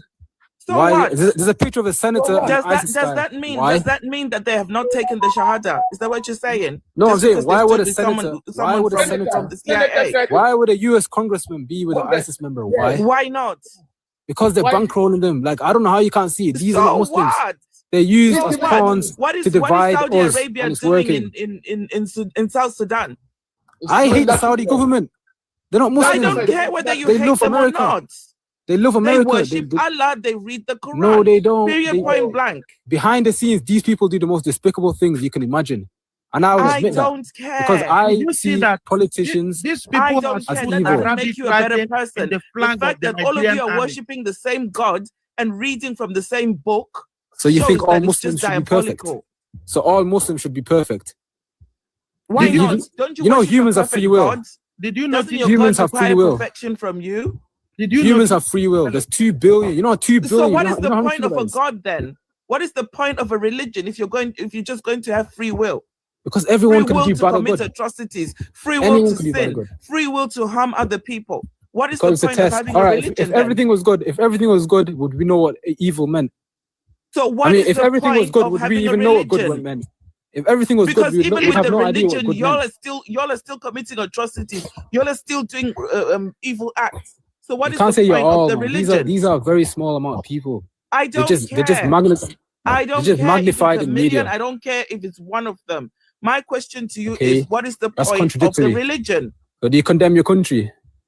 What is the point of the religion? It can't keep you in check. It can't control It can. you. It does a In great fact, job, you actually. people end It's done up a lot for even my going life. wild. You run wild You know, while you're Okay, under so that religion. brother, let me ask a question. Do you Let's condemn your speak religion, one-one. your country? Speak one so Do you that we condemn your can country? understand each other. Speak one. Speak one. Yeah, brother, let me Please. just ask her this question, innit? And then you can go. Like, sorry, brother. Yeah. Do you condemn Nigeria? You're from What am I Nigeria, innit? condemning Nigeria for? Because has every Nigerian in history done good only? Good. I don't know every Nigerian. So they've never done bad, right? Not I even don't once. know every Nigerian. But you've never Are seen you a trying to use Nigerian that? do Are bad. you trying to use that as a reason for your? Because you're saying even if one Muslim is bad, be a religion. you're saying even if one Muslim is bad, talking the rubbish. religion has Are failed. you using that as a reason why your people are unaliving them, Abs? No, I'm just showing you your contradictory stance. I'm not Because you're contradicting saying, anything. because you're saying even if one Muslim is bad, then the religion has failed. So You I'm are asking saying you. they're not Muslims. That is There are why I'm millions of saying Nigerians. to you that they are Muslims because they've taken the Shahada, they follow the rules, right? They read from your book, They go to mosque. Not every Muslim is practicing. Some Muslims don't practice. There's many things that can make a Muslim the fact that they sin. believe that Allah is there, the fact that they believe in the words of your prophet, the fact that they read the Quran, right? 80% of the world believes in God. That is enough. You've got no right to say someone is a Muslim or someone is not a Muslim, right? Yeah, most of the world believes in God. Allah means God. Muslim. You go to church, my God. sister. Yeah, Allah means God. 80% of the world believes in God. It's not just Muslims. I don't care. You're saying, okay, you said they believe in Allah. I give a damn. So they believe in God. Right Okay. to say someone is not a Muslim. Period. ABZ, you are right. ABZ, you are right. This lady is only concentrating on what she wants to say. She wants to say yes, but you lie. Yes, of course. Yes. They are Muslims. Shiite people are Muslims. Sunni people are Muslims, right? People in Saudi Arabia are Muslims. The Islamic State, Iraq, people in Iraq, not everyone's a Muslim, in Iran, no. all those are Muslims. That's false. The people that are the Muslim people in Somalia that are marrying children as young as 8 years old, they're Muslims. You can't I've been to Somalia, so I know you're talking a load of rubbish. I don't care whether you've been there or not. I know you're talking a load of rubbish there. I've seen it firsthand. I know I've got a friend that's from there, so I know firsthand. Would you like a medal for that? No, because I know you're just repeating things that you've heard in the media. That's what I'm saying. You need to go outside in the real world. Is it happening or not? not? The media can distort things. Is it happening or not? It's not happening. No, and if it does happen, it may happen once or twice. So why were the men in Somalia that doesn't mean it's happening when they increased the age of marriage to 18? Why were they protesting? And then you want to tell me that it's not happening. Why are there pictures circulating of 9-year-olds who are pregnant, married to 60-year-old men? And you want to tell me it's not happening? Europe here, we have 11-year-old girls pregnant. What are you Did you make them pregnant? They make them pregnant here. Did you make them pregnant? Does that excuse what Muslims are doing? I'll be quiet. Are you using that as an excuse for what Muslims are doing? Because other people are doing it. I think. Yeah. So I was just saying, do you know how many kids go missing in America? So how many kids go missing in America? Excuse what Muslims are doing. What are you doing? No, I'm saying that people do evil things. It doesn't mean that the whole country's evil. Your religion and the evil that your religion is perpetrating. Why don't you accept the fact that you people are doing bad things? This is propaganda. I do accept it. I condemn it, and I say it's got nothing to do with my religion. It's got everything to do with politics. Don't say it doesn't have anything to do with your religion, because it's got everything to do with politics. Allah, that read the Quran. Yeah, my phone's about to die, by the way. So you can't say it's got nothing to do with your religion. My sister, why did the Irish, all of them went away from Britain to America? Irish. Why did they left? Before you go, can I ask you a question before you go, please? I'm asking you, my sister. Who do you want to ask Cash Money? Abs. Go ahead.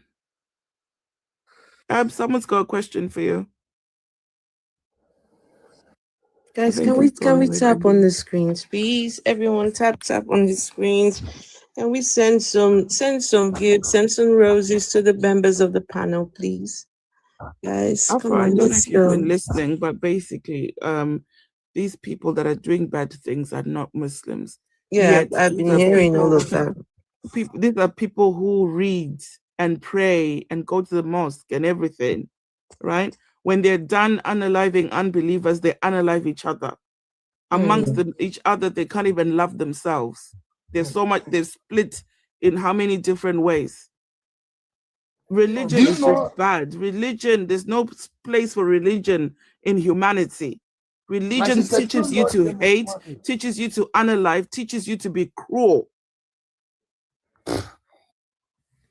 Did you hear the name Timothy McVeigh? Have you heard the name before? Dude, we're talking about what is happening in Nigeria, what Muslims are doing in Nigeria, and what Muslims are doing in general. Right? I don't know why you want to bring in all these other names to try and excuse what your religion is doing. No, what people in your religion are doing is very bad. And then when they do bad things, you can't turn around and say that they're not Muslims when they are. Hello, Ambrosia.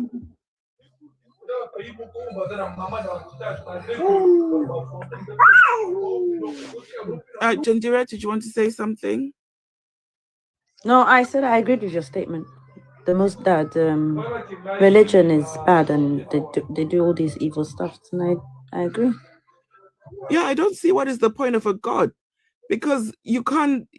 They talk about you can't have objective morality without a God. Yet within the religion, y'all are doing the worst. You guys are doing the worst. I'm an atheist and I don't even do a quarter of what you people do. In fact, I don't even do. Why don't you talk about Christians? Muslims are your only target. Talk about the Christians also. Do you know what? Every day here, when we're talking about Christians, the Christians come up and say, why don't you talk about Muslims? Now today we're talking about Muslims. You're asking us, why don't we talk about Christians? Like, I don't know what you people want from us. My sister, they went to Iraq, they went to Iran, they bombed everything there. People are coming here. Friend, shut up.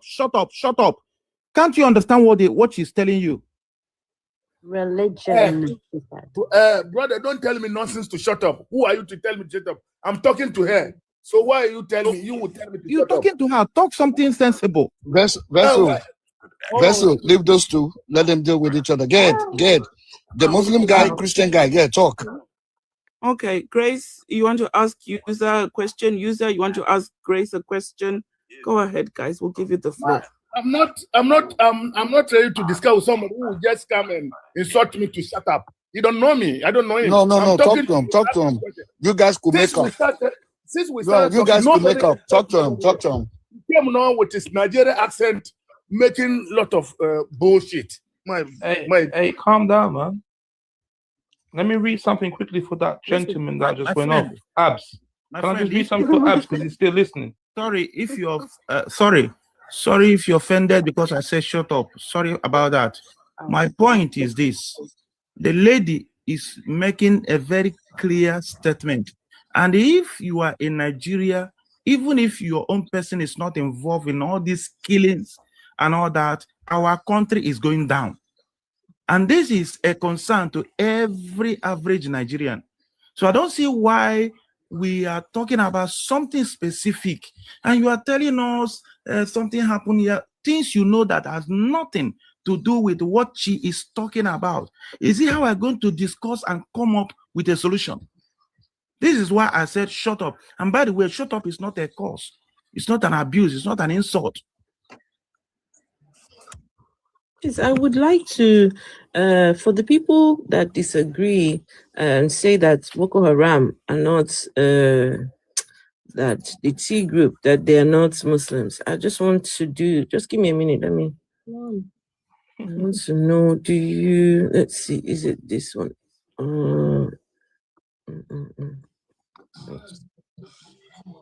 Okay, it's the other one. Okay, so for the people these are the ethos of Boko Haram. This is what Boko Haram stands for, right? So, so the Boko Haram ethos is rooted in the extreme Salafi jihadist interpretation of Islam that mandates the replacement of Nigeria's secular government with a regime based on strict Sharia law. Do we have any Muslims here on the panel? Oh, did he drop? He just dropped. The guy he just dropped. I'm not too sure. Bright Sky, you Muslim? I don't think so. Cash Money? No, I'm not. I have no objection to this. Are you Muslim, Kemet? No, because I say I have no objection to that. Okay, Cash Money, are you Muslim? No, nothing. Okay. Okay. So all the Muslims have gone then. Okay. If you're Muslim, please request to come up. For the other people, do you know what? The other people listening, I wanted to. For the other people listening, so this is what Boko Haram believes. They believe that the group's popular name literally means Western education is forbidden. That's what Boko Haram stands for. Right? Thank you, Lady Mary. That Western education is forbidden. That is the meaning of Boko Haram. So the key aspects of their ideology and ethos include rejection of Western influence, User 420. You're a Muslim, right? Yeah, he's a Yes, Muslim. I'm a Muslim. I'm a Okay. Muslim. Yes. Do you believe in the rejection of Western influence? In what society? In your religious beliefs. Yeah, but if somebody in the desert there will come and give his testimony, and those who brought their religion, they are going to America, they come to Europe, and they have big universities in their country, they are learning. Who is Boko Haram to come and bring law outside? No, I'm not talking about Boko. I'm asking you now. If you were to take Sharia or to take the Western education, which will you take? No, but Sharia is not education. Oh, okay. It's a law. Sharia is a law. Okay, so if you were to take Sharia law or the Western, the law of, let's say, the United Kingdom, I don't know what country you're in, which law would you prefer? And myself, I'm so far as I'm not a bandit, I can respect every law somebody put in front of me, because she said Sharia or Western is one or the other. Let me make it clearer for you, brother. Sharia is. Wait, Kenneth, just hold on. So, would you rather be governed by Sharia law or the law of the West? If I am to take this one of them, both I will accept both of them. No, not both. You can only pick one. Both can work together. You can only pick one. I will take Sharia. Okay. So that means that you agree with at least one of the ethos of Boko Haram. Now, yeah. Boko Haram believe in the establishment of an Islamic State.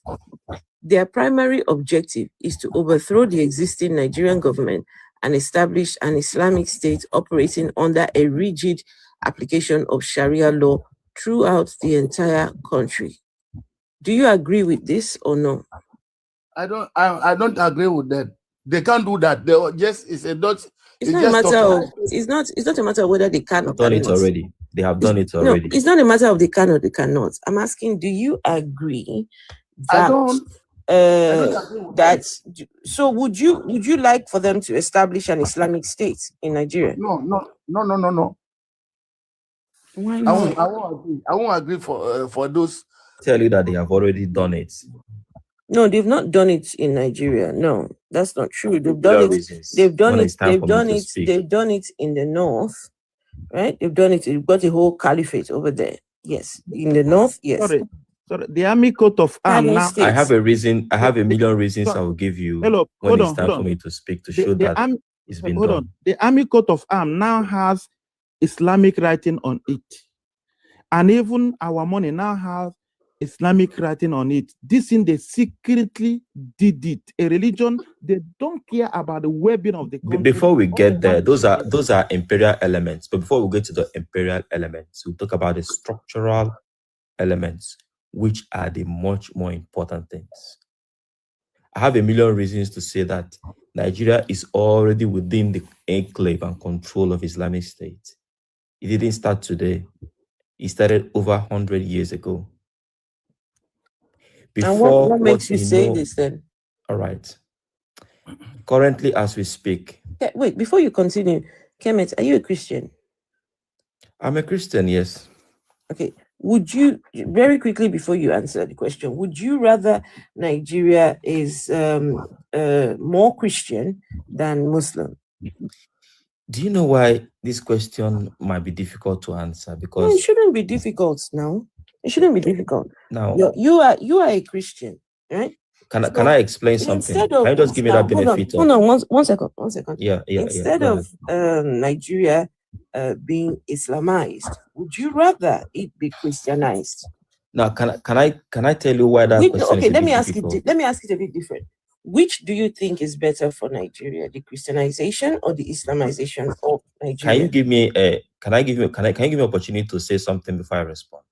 No, just respond to the question. Do you know why it's difficult? Please, Can you just give me the opportunity? Why? Give me 10 seconds. Give me 10 seconds. Why should this be difficult? Let me help you. Kemet, let me help you. Don't help him, Grace. He's not a Christian. Grace, no, I'm not asking do you know why I want to? Let me just make a comment. I will answer, but let me make a comment, okay? Islam has a code which demonstrates moral and political order. Christianity demonstrates moral order without a political order. So if you are saying, will I rather think that which that Nigeria is governed? Nigeria can be governed by Christian does not have a political code of conduct.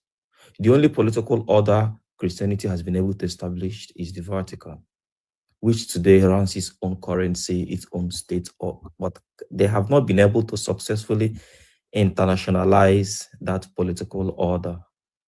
But Islamic State has been able to internationalize itself in Pakistan and in other Islamic countries. Okay, we're talking about Nigeria now. Both religions are trash. Nigeria. Both religions are trash. Let's talk about Nigeria. So, okay, does the Nigerian Constitution have any sort of a foundation in what you call it, the Christian ideology at all?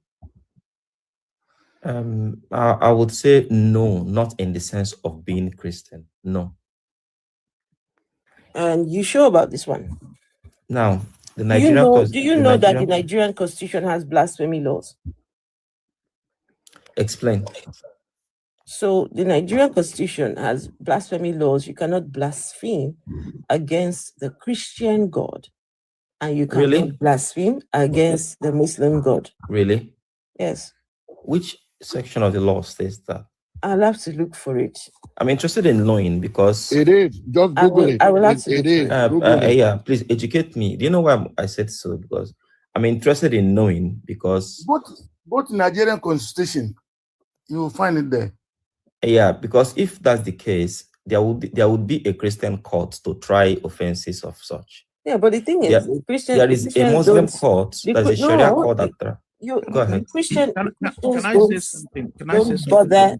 Can you please hold on? The Christians, they don't bother with it, whereas the Muslims, they are more militant with their own laws and stuff. But the Christians, there is in Nigeria's constitution blasphemy laws. You know that there are two gods now, two main gods in Nigeria, right? Let me finish. The Muslim God and the Christian God. You know that, right? The Muslim God and the Christian God. Muslim ideology, I will agree Islam with you. ideology, and the Christian ideology. Yes, that's true. That it can even say Muslim, Christian, and others. Okay, others. Well, others are such a minute number. They are minor. They don't even count. To minority.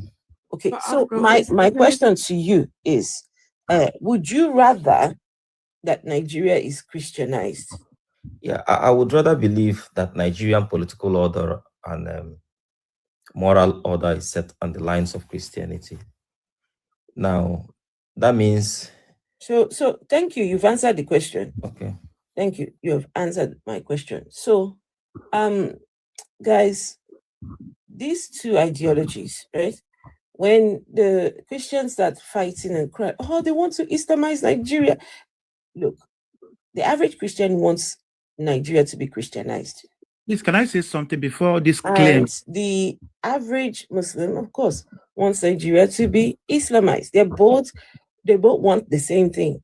Excuse me. It's just what it is. How can we just say here and make claims and all that? Listen, you talking, give us fact here. You're talking about Christian blasphemy laws and what? Democracy was... That's where I'm going to. That's exactly where I'm going to. Democracy is not a Christian code of political order. The Christian ethics and understanding believes in freedom of worship, freedom to do whatever you like. Grace, hold on, Grace. Let me talk. Hold on. I've been quiet for long. Let me talk. Hold on. A pastor could get you arrested. A pastor could make police come to your house and knock your door down and arrest you. Please, we don't like to accept the truth. A pastor could get you arrested. A pastor could get you arrested. Please, just relax. I don't like this kind of gathering. I'll quit here. I don't like this kind of Bye. Let me talk. Let me Christians talk. are weird Like as every well. other person. Please, who Wait, is can you wait? talk? Let him. Brothers, calm down, Who is man. the One at a coordinator of time, this please, life? man. Let me talk like every other person. Now, we all know that Christianity is a root of what we know as democracy today. And yes, Please don't go there. That's a lie. No. We can Google it now. You're can lying. Google it now. Let's hear more Here of we his lies, go, please. guys. That is Guys, why. here we That is why. go. They want to is why in you want to Christianity- separate. You want to separate Christianity from politics. Can I disagree a little Wait, bit? hold on. Please? Oh, guys, now hold on. For You freedom. want to separate Christianity Even from if you're politics, atheist, yeah? even if You you're want to atheist, you want you'll to be you want to comfortable separate. under Hold on, Christianity. Grace, If one you're a second. Muslim, So- you'll be comfortable under Christianity. Whoever you Hi, how Wait, you doing? no, guys, no, guys. I'm trying to say something. Please, putting please, it hold on, aside, hold on, Christianity please. and Muslim, it is a wrong question. Grace, Three Grace. options. Now, 1 second. don't want that. Grace, 1 second. Muslim. The gentleman is trying to say, whatever you are, you'll be comfortable under Christianity.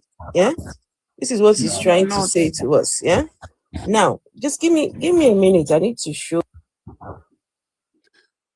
And also you were saying that we're not bringing Why- any why facts. did you cut me Grace, you were saying that we're not bringing any Because facts. I want to know show I don't know who something. cut you off. Please, moderator, when what is someone the makes a percentage point, of you Muslims give them in 2 Nigeria? minutes. Wait, When someone makes a Hold on, point, please. you give them 2 Afro, minutes what is to the explain. percentage of Muslims in Nigeria, and what is the percentage of Christians in Nigeria?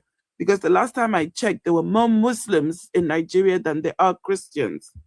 So I don't know how you prefer to have a Christian Nobody religion said that. being the leader when Okay, the so Muslims- Grace, please, 1 second.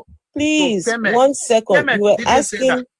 asking for fact. Okay, here we go. Nigeria No. has both What you're doing federal. now? No, what you're doing now, you're Please hold on. Nigeria has both federal and state blasphemy laws, with federal law, section 204 Criminal Code, penalizing the insult to religion with up to 2 years in prison, while 12 northern states enforced stricter Sharia codes allowing for severe punishments, including unalignment for blasphemy, often leading to imprisonment or mob violence against minorities and dissenters. These laws conflict with constitutional rights to freedom of expression and belief, prompting international concern and legal challenges. Now, Mubarak Bala was done for, what was it now? Blasphemy, no, not blasphemy, insulting the Prophet of Islam. Now, Mubarak Bala is an atheist, does not believe. But the Muslims were very upset and they said, nah, we're not going to let this happen, right? He's going to be tried under the Sharia. But because he is not Muslim, he could not be tried under the Sharia. He was tried under Nigeria's own law, not Sharia. He was tried under the other law. So this person that is saying, if you're atheist, if you're this, you will be comfortable there. Nigeria has blasphemy laws. The place you read now, which part of it mention Christianity? It's talking about Nigeria, and you know that Muslims are running this country. Moderator, I'm a lawyer. Moderator, I'm a lawyer. I'm a lawyer. Keep quiet. It says they're penalizing insult to religion. When you make a point. No. You don't shut it. Insult to religion. You told someone to shut up earlier on. So why are you complaining, Grace? Insult, I'm a lawyer. Insult to religion. I've heard you. Can I respond to it? The host is still speaking. What is wrong with these people tonight? Come on now.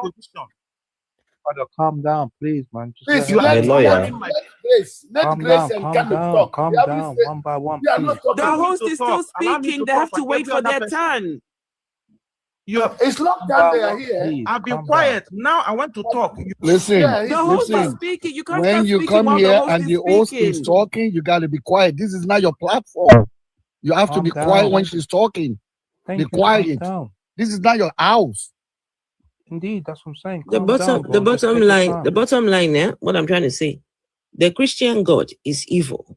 The Muslim God is evil, and yet you cannot speak against both of these religions. Yeah, one person wants to gaslight us into thinking that if we all just live under the Christian laws, we'll be just fine. We'll be all right.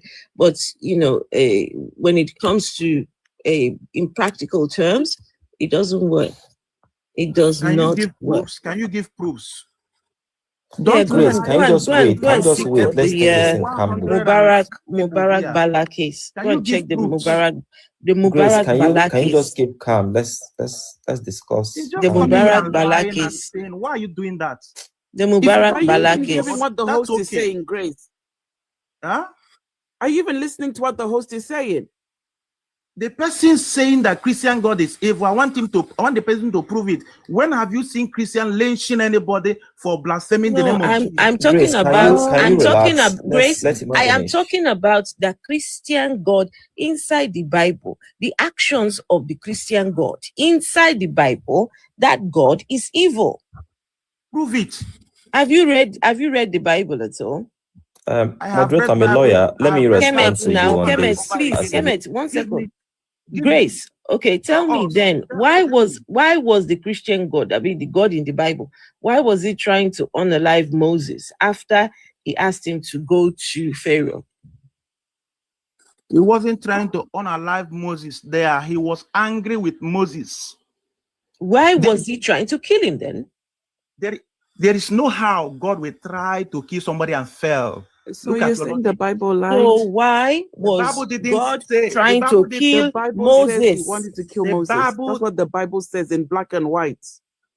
Listen, the Bible said that the anger of God rose against Moses. Now, listen. After And it was against Moses, what happened next? Now, can you allow me to answer you? And what now? What when happened next? When his anger rose up against Moses, what happened next? Give us and what? Facts. Give us the quotation. Complete the sentence. All right, give me a minute. Give me a minute. Give me the quotation. Let's read it verbatim. Because you guys like to cherry pick. No, cherry pick. Let's go with facts. Give us the Yeah, facts. the fact is coming. Don't worry. We are not Guys, talking. can we We have take to up our talk. screens, please? And can we share the live stream? Please give the hosts just a few more to go until the host meets her goal. We appreciate you guys watching and tapping and gifting. We love you so much. We are Biafrans. You can do your Sharia in your night. Hey. Then Grace should talk. Grace should talk because you are until you bring this issue, say something about what you are saying. Okay. He's talking to the host. He's having a conversation with the host. The host is not here. So what is the point of Grace saying something? The host is not here. It's Grace and the host that are having a conversation. Yeah, but I can still talk even while like you have been talking for some time now. Let me also. She is the moderator, and this is not your show. She's the moderator. Even though she's the moderator, I'm not just. I've been encouraging people to tap the screen. What have I been saying? Practice your religion. Practice to be patient. Your religion tells you to be patient, but you're over here screaming like a lunatic. You have to calm down. Screaming like a banshee. Anyway. So here we go. So this is. Cats, don't forget me, oh. Yeah. Sorry about that. So this is Exodus chapter 4. So if we start reading from verse 22, so then say to Pharaoh, "This is what the Lord says: Israel is my firstborn." Right. So in fact, from 21, the Lord said to Moses, "When you return to Egypt, see that you perform before Pharaoh all the wonders that I have given you, the power to do. But I will harden his heart so that he will not let my people go. Then say to Pharaoh, this is what the Lord says. Israel is my firstborn, and I told you, let my people go, so he may worship me. But you refuse to let him go. So I will unalive your firstborn son. Verse 24. At a lodging place on the way, the Lord met Moses and was about to unalive him. From 21 to 23, he's telling Moses what he should do. Be on your way, go and do this, go and do that. Come to verse 24. Now the same God. Can I respond? I'm still How are you going speaking. to respond when the host is still speaking and reading the verse? Okay. Okay, so the same God, the same Moses. Now the God says he just woke up that morning and just chose violence, wants to unalive the guy, right? But let's see what made the God calm down. But from verse 25. But Zipporah, the wife of Moses, but Zipporah took a flint knife and cut off her son's foreskin. The wife took off the boy's part, chopped off the cap, right? And touched Moses' feet with it. Surely you are a bridegroom of blood to me, she said. So the Lord let him alone. So at that time, she said, bridegroom of blood, referring to circumcision, right? So bridegroom of blood means, I honestly don't, but this was what made God calm himself down. The wife of Moses had to go and chop off her son's pee-pee, bring the foreskin and touch Moses' feet with it. Now God was happy. So, Mr. Grace, why was God trying to unalive Moses? All right. Listen, what you read verbatim is God, verse 24. But later on at the lodging place along the way, the Lord met Moses and was about to kill him. Now, there's a difference between try to and about to. Now, let me explain. God has commanded the Israelites that all of them must be circumcised. And this is a covenant. Now, Moses himself married somebody who is not part of Israel, and he continued for some time without circumcising his own child, thereby defying what God said. And even though Moses was obedient to God, doing what God wants, he was still not doing that, probably because he was emotional or maybe for whatever reason. And at that particular point in time, Bible said here that God was about to kill him. And then Zipporah now carried out the circumcision immediately, and then the whole thing stopped. That was what happened there. So now, if God is the creator of heaven and earth, and he gives commandment that this is what you must do, and then somebody refuses to do it, and God decide to execute judgment, if you find fault with that, then I have nothing to tell you. The only thing you can argue is that God is not the creator of the whole earth.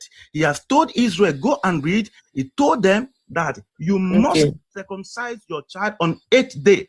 The one of Moses has passed 8th day, and he had not done it. This is why judgment of God was about to come upon him.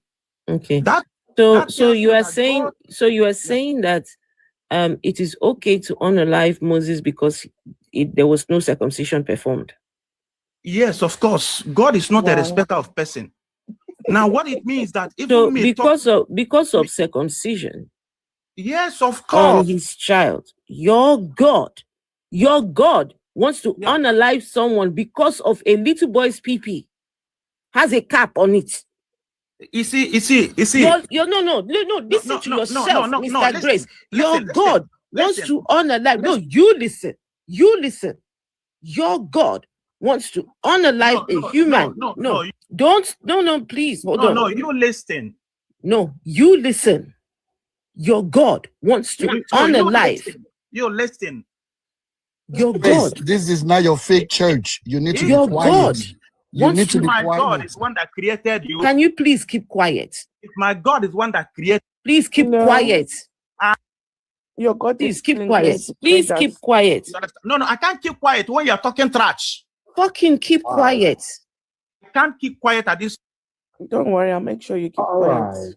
Great. So this guy is trying to give justification. He's trying to give justification for the unaliving of a human because someone has not been circumcised. Do you know how many people have not been circumcised on earth today that call themselves Christians?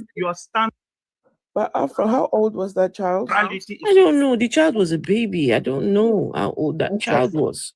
The Bible doesn't even tell us the age. Just a quick question. Is he the one who suggested that democracy is from Christianity? Yes, he was the one. Yes, he's the one. So he's an idiot. Your father is an idiot. My father actually knows that democracy was founded in Athens. But your father is an idiot. Which has nothing to do with Christianity. Your father is an idiot. Do you understand? My father's dead, but you can insult him all you want. It doesn't matter. You're a fool. I'm a fool. You're the Grace, one This is Christianity. This is the Christianity they want to control us. This is the Christianity they want to be running the country. Guys, please. I don't listen. Before we move on, You're right. No, it's okay. Before we move on, I just want us to finish this. Right? Yes, please. You're right. Grace, I'll be ready for you. Okay. Go ahead. I would like for us to move on, but before then, guys, I hope you guys can see that the God of the Bible was trying to unalive this man until the woman went and chopped off the PP of her son, took the cap off, rubbed her husband's feet, and now said, "You are the bridegroom of blood to me." That was what calmed the God of the Bible down. If that is not some sick, twisted shit, Have you ever committed if you cannot see, have you ever had sex with somebody that's not your husband? If you cannot see, Have you ever committed adultery? Disgusting. You are dirty and you are judging God. Are you not afraid? How disgusting. Nobody cares about that. Why is this guy calling me dirty? Why would you say something like that? No, he's asking about your sex life. Why would you call me dirty? Are you all right? Because you are dirty. Wait, guys, let him speak. Wait, let him speak. Are you sure you're not committed abortion? What do you mean dirty? What do you mean dirty? Have you not committed abortion? Wait, guys. What do you mean dirty? Christianity Who give you the boldness to say that kind of thing against the living God? What makes me dirty then? Because you are dirty as a human. What does that mean? What do you mean full dirty? of sin. You're full of sinfulness.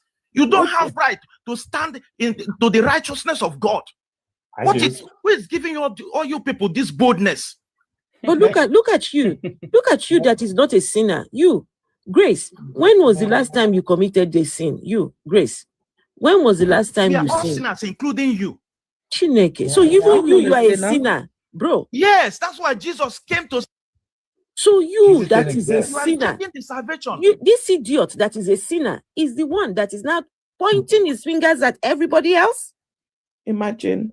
You that is a sinner. You that you are. Now you are the dirty sinner. You are the dirtiest sinner. You. Would that be my signal? Have you not committed adultery before? Grace, I bet you were watching. Wait, I bet you were watching pornography today. I bet you were lost after all the women you were looking at today. You, Grace. We know you. We know your type. We know your type. We know the type of this one here. Wait, let's wait. We know the type of this guy. He's trying to get you angry. We know the type of this guy. These are the ones that will be watching. They will be watching. They will be watching porn.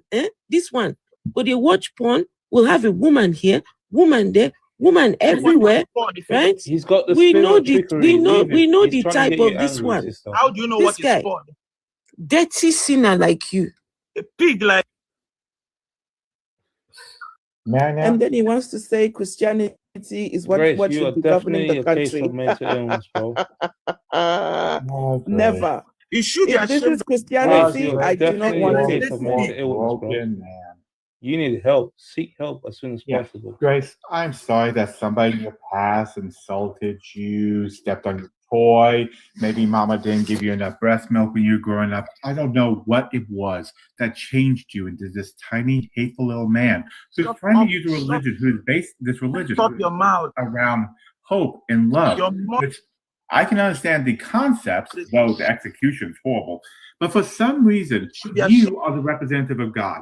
And I'm wondering, if this God exists, are you the best that they could send to a group of atheists to convince us? I find it hard to believe you are speaking for God, because a God would look at you and probably just go, dang, maybe I should have thrown that model out.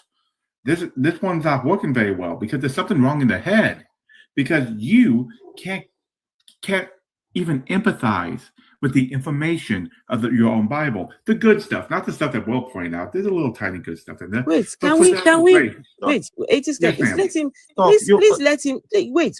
Please let him speak. Please let him speak for a minute. For 1 minute, let him speak. Please let him speak for a minute. Guys, please remember that this is a Christian. Yeah, this should be the example to all of us. So please, let's hear him. Okay. Yes. Now, what I want to say is this. Now, first of all, the guy that is talking about example and all that, the truth there is that, you see, we Christians, we are being quiet, humble, and even when you did not do anything, guys, please let him. There is no how I can convince you by being stupid, coward, and you insult me, I keep quiet. You insult my God, I keep quiet. And that will not convince you in any way. And I'm not even trying to convince anybody here. What we are talking about is what is happening in our country. And we know who is doing it. And you guys are shifting the whole thing. And I am talking this way because I am really mad for what is happening in my country. And you guys are here. We cannot direct our discussion. I am not here to talk religion. I am here to say, stop killing people. Believe whatever you believe. Your God to protect you. Here are personalizing everything and bringing it. Even I got angry. Yes, I got angry. That's why I talk this way. Because this is not where the discussion was supposed to be directed to. Why can't your God protect you from these people that are analyzing you? Please just let him. Guys, you guys have heard him. He said he got angry. So definitely he has committed a sin while he's been on here. While he has been on here, this man has committed a sin, big one. Yeah. Oh, and bear false witness. He has allowed himself to get angry as well. Exactly. So this man is nothing but a whole sinner. We have confirmed it here. And if the big sinner right now, he's not going to enter heaven. No, I'm not. No, I am not a sinner. I am not a sinner. I am not a sinner. No, I am not. Fruits of the spirit. You are not a sinner. No, I am not a sinner. Your fruits of the spirit are rotten. I am. Grace, you do not have the self of calmness. Why? You see, this game, we understand it very clearly. Why don't you have the self of calmness when you're speaking? Yeah, where's the humbleness? What do you mean by that? Fruit of the spirit. You're speaking out emotions. You should display the fruit of the spirit. You're speaking out emotion and your logic. Why are you doing that? Who told you what is the spirit of this? The fruit of the spirit. You should display the fruit of the spirit. Do you believe in it? No, you should display the fruit of the spirit. I don't want anything. I don't even want to believe in them because after your behavior tonight, your behavior here on this panel, I don't want to believe in it. Well, host, will I be given the chance to ever speak here? Wait, 1 second, please, 1 second. Wait, 1 second. Scott Sunday, you said the man accept, but you didn't want to accept that you are a sinner. I'm not a sinner.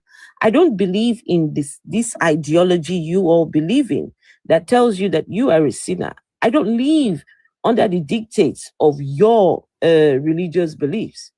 So I don't, excuse me, please, because you follow that ideology. You follow that God. You follow the religion. You follow the Bible. Right? You're making double I don't. standard. Can this guy let me speak, please? I'm talking to somebody else, not to you. So we don't live by the dictates of your book.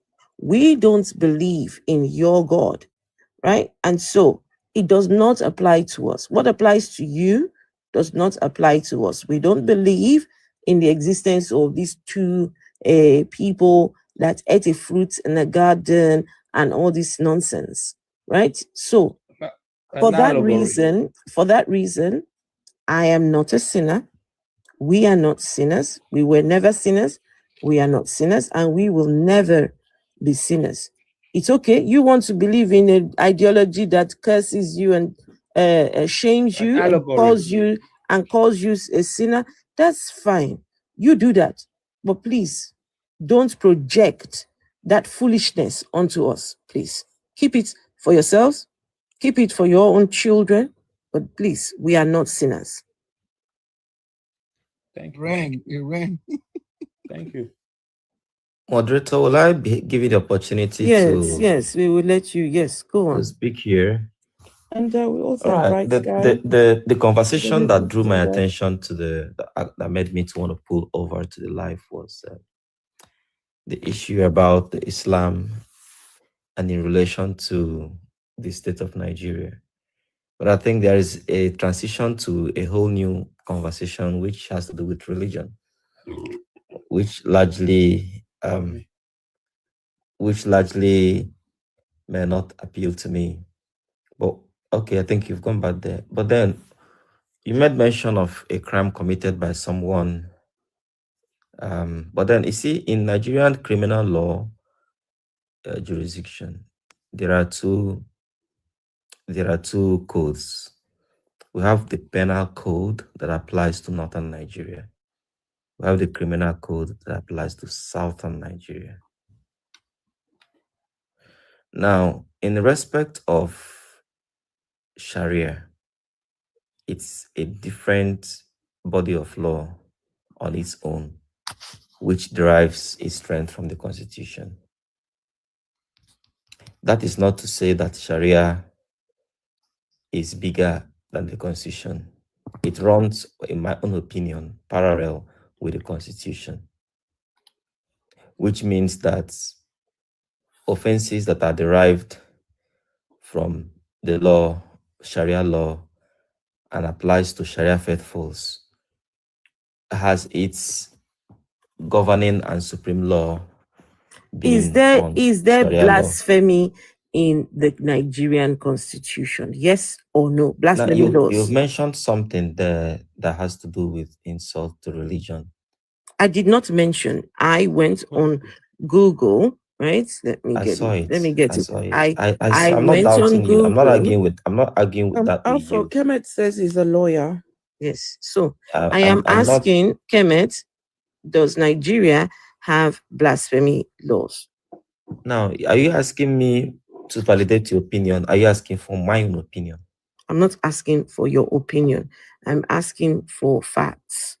What is a fact? All right, I'm going to talk to you, not like someone that intends to validate your opinion or what you think. Please do not validate my opinion. But I'm going to give you. If I am wrong, yes, I don't mind. I will stand. I will stand corrected. Yeah, you are not wrong. I don't want to make opinions here, right?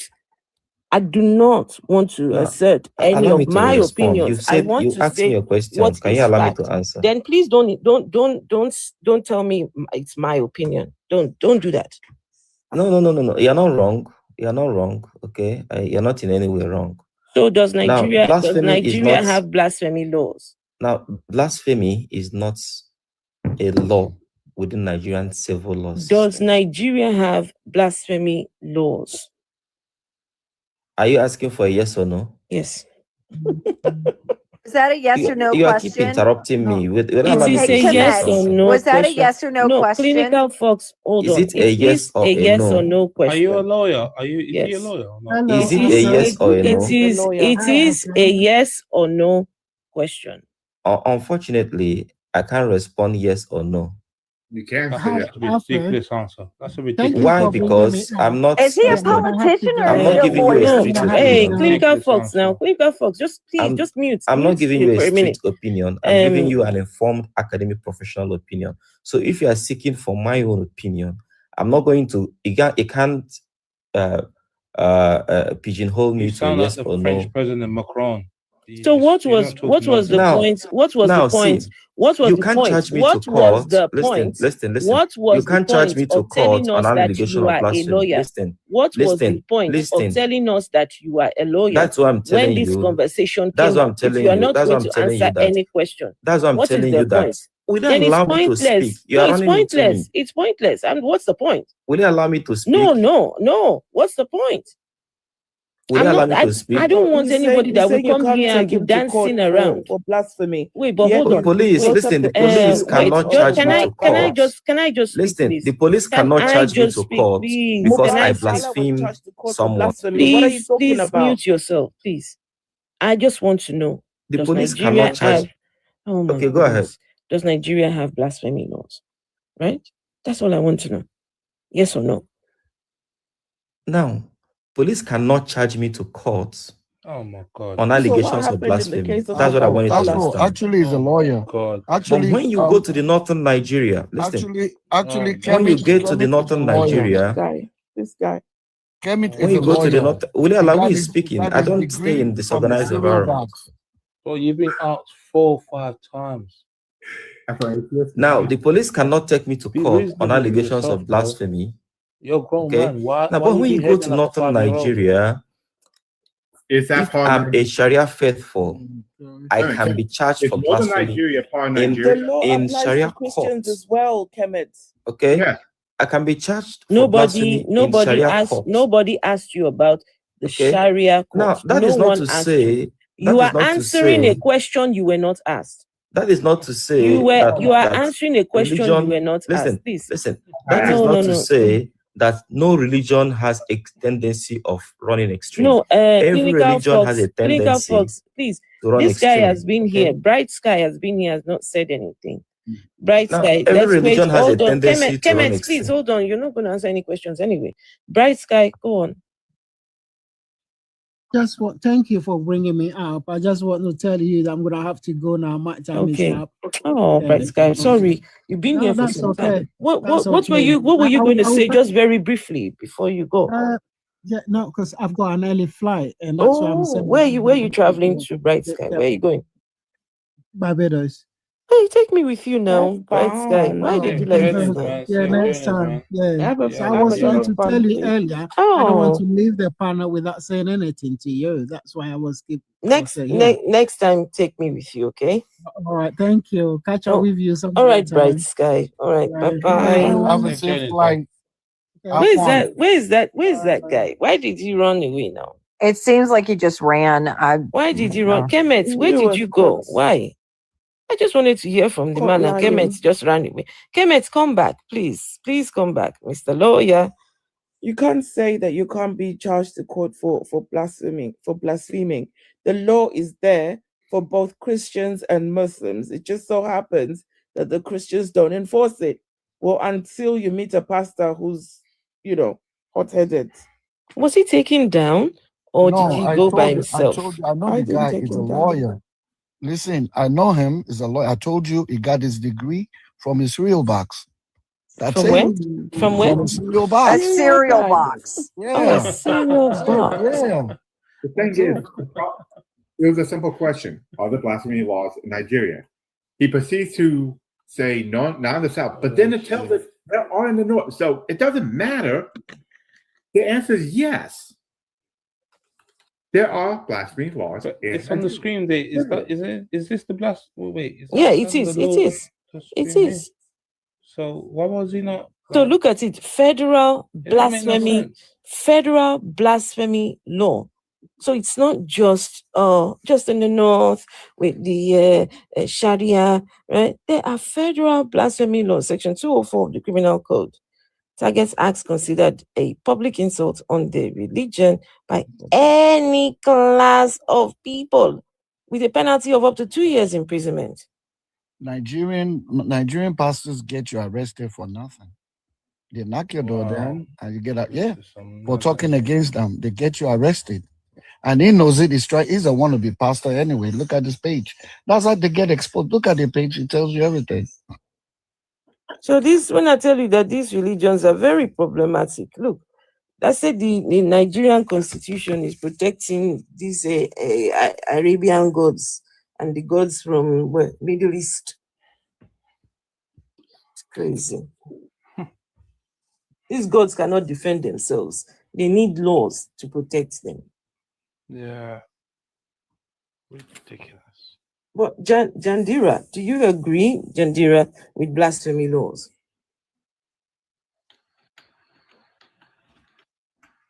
Jandira?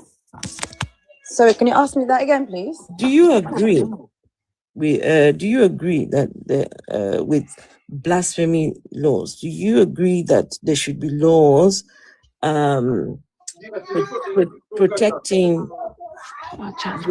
protecting your God from humans insulting him? He didn't ask for it.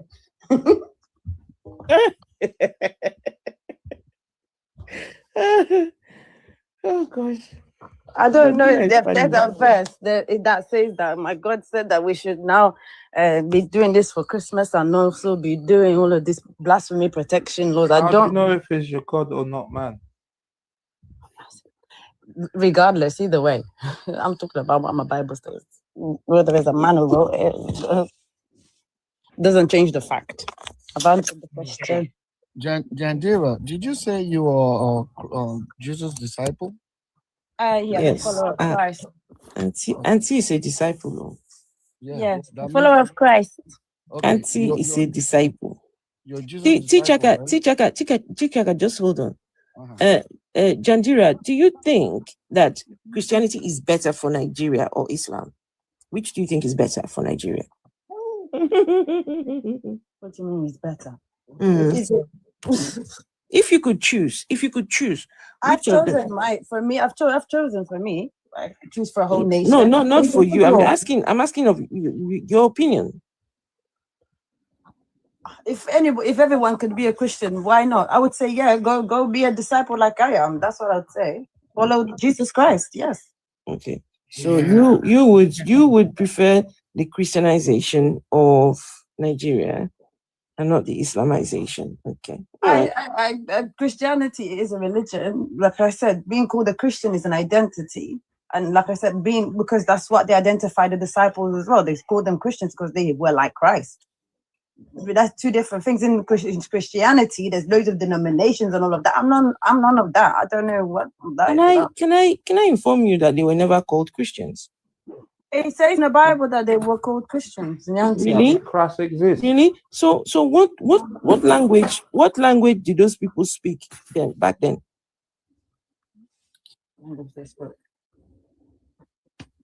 What language did they speak? The Jews.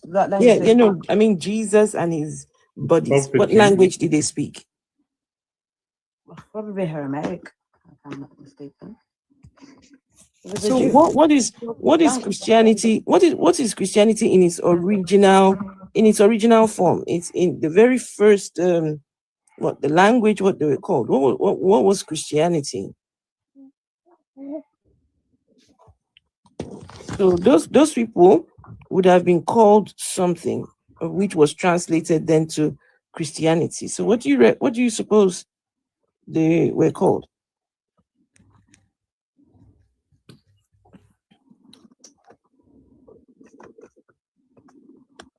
Kemites. That's the followers of Yeshua. What would they have been called? Of course, they wouldn't have been called Christians. Okay, Yeshua is Jesus. I don't know how was me to do. Is Yeshua the Messiah? Is Jesus, isn't it? Was that his name? That's what you mean. Was that his name? It's the Messiah. How did the disciples call him? How did the disciples call him? What was the name the disciples called him? They called him Master. They called him Lord. They called him the Messiah. No, but I do have a follow-up question if it's okay. As a qualifier for the Messiah, the Jews had, I believe, over 368. I think off the top of my head. I'm just throwing a number at this point. 368 qualifiers for this Messiah. Do you know how many messianic prophecies that this person supposedly fulfilled? Where did you get that information from, and how is that relevant to? Oh, I have a cousin who's Jewish, and I literally study lore of all different types. So there were over 368. I'm going to just throw the number 368, and if Atheist Cast wants to fact check me on that, that'll be fine. Prophecies to make him qualify as a Messiah. Do you know how many prophecies he supposedly fulfilled? The Messiah, he according to the Bible, he did everything he needed to do. Just don't done. No, I'm in order to make the title Messiah. This is why they don't believe in Jesus being Messiah. They believed he was a prophet, not a Messiah. So, how many prophecies out of the 368 did he fulfill? I don't know. You tell me. 0. 2.5. Sorry? 2.5. Oh, okay. So according that's to why the they Jews, disqualified according him. to the Jews that don't believe in Jesus, is that what you say? Yeah. Two and a half is even generous. Where do you think that the rules for the Messiah came from to begin with? Where do you think those rules came from? The Jews themselves. Okay, the Jewish people who came up with all the qualifications to be the Messiah. Who gave them those qualifications, by the way? And a guy comes along who does not meet, only fills 2 of the qualifications. Does that make him the Messiah? No. Who gave those? Where did those qualifications come from? Because God. Where do you think they got from? I'm asking you because you're the one who studied. Have you read the Bible? I have read the Bible. It All of didn't it? tell me. It doesn't say anywhere in the Bible that Jesus Christ had to have a certain qualification to be classified as the Messiah. It just says that he came, the Messiah prophecy. and that's it. Yeah, but how can Jesus exist when his birthday was before he was born? When was his birth? I don't even know when he was born. The Bible doesn't tell me when he was born. In the Gregorian calendar, it says that Jesus was born before his birthday. Calendar. Which Bible? Give me the verse that says he was born before his birthday. Biblical scholars agree that he was born in March, not in December. The only reason why that they celebrate the Christmas in December was to overtake pagan rituals and holidays to make it, quote, easier for them to integrate and convert. Biblical scholars are able to believe, are allowed to believe whatever they want to believe, just like you're allowed to not believe in God if you don't want to. That doesn't mean that. No, that's not how that works, Jindara. That is not how that works. I'm sorry, but you're giving me information based on what you know and the research that you've done. And I believe, and I'm giving you information based on what I believe and what's in the Bible. That's it. If it's not there, do you understand the Bible is a claim? Jesus didn't exist. This is all a program that's been programmed for you to be stuck in the matrix. Wake up, man. Bloody hell. Hold on, Kosh. Just a sec. I'm still have her. Gandhira, do you understand the difference between a claim? Do you understand the difference between claim and evidence? Yes, and I'm more than okay. happy So to then, please define for me. I'm going to treat you just like how I treat college students at this point. Yeah. Please define the difference between claim and evidence. I want a definition for each, please. But my faith and belief is not based on I'm not talking about your faith or belief right now. I've asked you 2 very easy questions. Please just respond to those questions. We'll get to that here in a second, okay? I'm focusing on tell me the definition of claim and tell me the definition of evidence, please. You can Google it, please, or you can just tell me yourself, and I'll accept whatever you say it is. I'm not doing your homework for you. Well, I'm treating you like my consciousness. Just say to me, my consciousness. Sometimes let's just be a bit lenient, yeah. When we're speaking to people, we may not necessarily know. So let's be a bit lenient. Right? You tell me. I mean, you agree. Yeah. Just no, Jamie. You should just say my consciousness because you know the consciousness. Cash of Christ is money, God. cash money. Cash money. Come on. A claim is something that is not supported by any known sources. Evidence is something that is repeatable and verifiable, to which the Bible has been disproven multiple times and has no verifiable supporting evidence for anything that it says in there. Okay. So at your point, what's the question at the back of this that you just told me? Sorry, What are you trying to ask me by telling me the difference between a claim and what are you trying to tell me? You are Because saying it's my choice that at the end of the day. It's still my choice. You're saying Just like you've chosen to believe in nothing, it's my choice to choose in something. I If cannot something is choose a what I am dream. convinced of. I Right. cannot You're choose what I am convinced of. But I no am one's here. convinced. I'm not here to convince you. Like, did I ever say I'm here to convince anyone? No. I'm not here to try to make you or convince. I can't convince you to believe something you don't believe. Neither like Chandira, I need you to hear my words when I say I didn't make that accusation towards you. Okay, yeah, fair enough. I just need you to listen to my words, please. Okay. You are saying that clinical, you you're coming you across said very to me. you're coming you across said- very passive aggressive. Do you not understand that? I'm sorry about that. I did say okay and I was listening. No, not you, Jandira. It's clinical Fox. She comes across very passive You aggressive. can take my words however you take them, Corporal. But at the end of the day, It's I capo, talk it's how I capo. talk, and It's I capo. need Would you prefer capo. aggressive I can't hear. Sorry. You have not seen my aggressive Wait, aggressive. hold on. No. Let's not do aggressive. Please. We're having conversations. I'm trying to avoid that. And if I come across that way, I do apologize. I'm not. Please, Not we're you, having Jandira. It's conversations. clinical Fox. You're very cordial. No. respectful. Please leave. Just leave. Leave clinical Fox alone. Jandira, do you have a baby? I have a baby. How old is your baby? For 5 months now. Oh, a boy or girl? Beautiful. Excuse me. Hey, clinical. Come on, man. I thought I was on mute. I'm sorry. What the hell? Do you think it's better? Just, I'm being nice. I'm being absolutely nice. Do you think it's better to believe in true things? Is that not something that would be preferred, to believe in things that are true? Of course, but who determines what is true? Well, that would be evidence for the claims. Okay, so what is your truth? As far as what claim?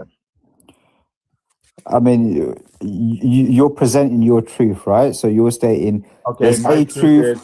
You're stating there's a truth to follow. Can you please tell us what that truth I don't is? think you understand what I'm asking. For example, do you believe, what shape is the Earth, Capo?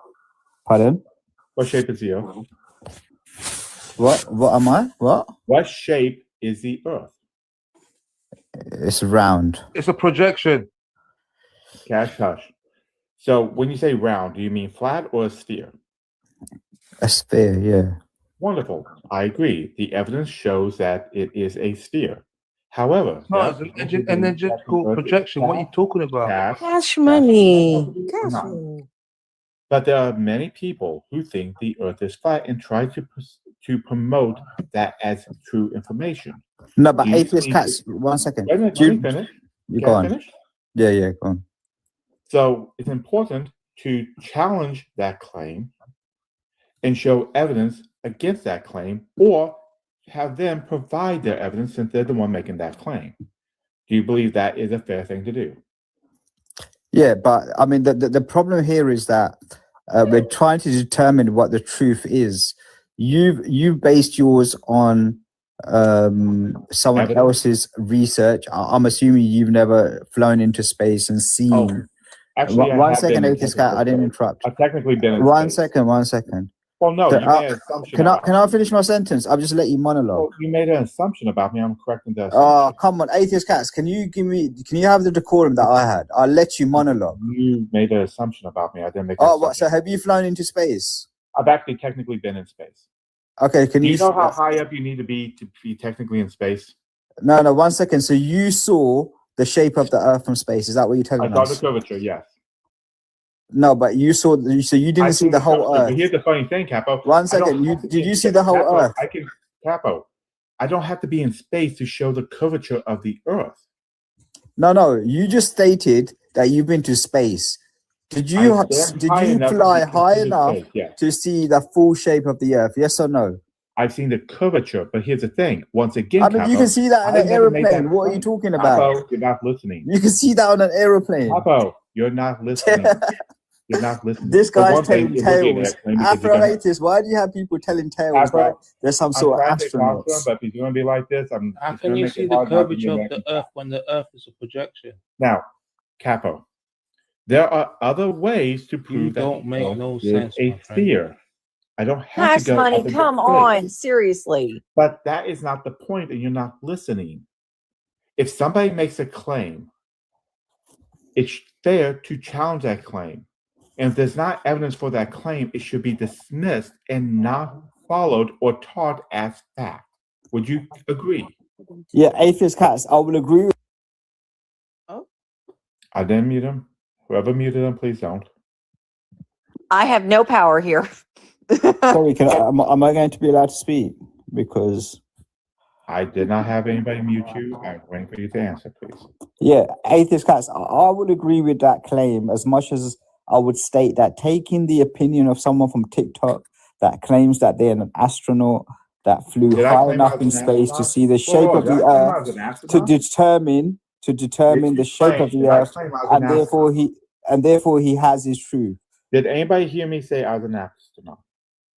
No. Don't make that claim. Never. Okay. Do you understand when you say space? How high up above the Earth's surface is space? I don't know. Can you tell me? It's irrelevant. This is another red herring you're throwing out there after the crazy statement that you made that you flew into space. Capo, why are you getting so offended with atheist cats mentioning his story? Now, because it seems very unlikely that atheist cats Just is an because astronaut. you have not had his experiences does not give you the right to say that it didn't happen. The same way we could say that you've not had my experience. Please, can I just say, atheist cat never made the claim that he's an astronaut. Neither did he say that he, I think what I heard him say was that he has technically been to space. Technically. I would have expected you to ask what he meant by being technically in space. That's what we should have done. Not all this no, stop it, Capo. Come on. But the point is also, I don't have to go that high to prove that the Earth is a sphere. Because I didn't make that claim. You're setting up a straw man. I didn't make that claim. No, Capo, please. I think atheist guys, tell us what you mean when you say you were technically in space, please. Yes. As Grumpy put down there, according to the U.S. military, you only have to be 50 miles above the Earth's surface to be in, quote, space. So however, you can be in an aeroplane and claim that you're in space. Is that what you're telling us? If it's about 50 miles above the ground, yeah. So why don't you just say that you got on an aeroplane instead of saying that I was Can you almost stop, in space? Capo? Can you stop? He's trying to tell us. Can you stop? I don't like this sort of I apologize. throwing jabs at the man. Come on now. Come on. Because all you did it's not the first time he's tried to attack a panelist. He literally sat here and the first thing out of his mouth was trying to call me passive aggressive. So I can almost expect the behavior from him for the rest of life. Right, but let me finish. Capo, your exact wording was, have you been into space? You didn't say how. You didn't say if I was an astronaut. You asked if I've been in space, which is true. I've been 50 miles above the Earth's surface. Once again, though, you missed the point. You and I both agree that the Earth is a sphere based on the evidence. And we should challenge false claims such as the Earth is flat. Now, if a claim is made about a god or religious practices that does not have evidence behind it to show this is true, we should challenge that. And it should not be against the law and risk unalivement or punishment for challenging belief systems. But atheist cats, I'm assuming you're referring to the backdrop, right? I don't believe you questioning whether a God exists contravenes the blasphemy laws in Nigeria. These laws are quite clear in manner. It's where you are derogatory to the Abrahamic religions, prophets, gods. One second. And it says that where you publicly insult on their religion, that's when you're contravening the Quick law. question. One second, atheist guy, I didn't interrupt you. Just No. relax. I need to relax. ask you a question because Can I just finish? Okay, atheist man, you got to let me speak, my friend. I've let you monologue. Just please don't do that. Yeah, it's a monologue, Capo. Please stop being disingenuous. I mean, atheist, it just shows that you're insecure to debate me. And you're No, not, it's not got letting nothing me to do with finish my you and your points. ego. So stop trying to stroke your ego and let it's okay. your atheist cats Fox. ask you a question. Just answer it. Don't worry about Fox. I got it. You think I'm afraid to debate you? No problem. You are, yes. So your claim is that if, as an atheist, if I stood on the street and talked about the fact that there's no historical evidence that Jesus Christ existed, the information in the Bible have never been historically proven, most of the Quran has never been proven to be historical fact either, that would not be considered blasphemy or insulting somebody's religion in this country. Is that your claim?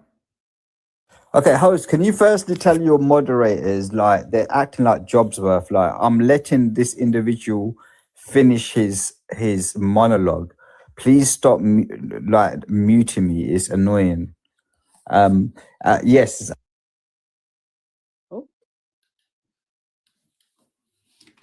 Okay, that was the Jobsworth moderator again. They need to get a hobby.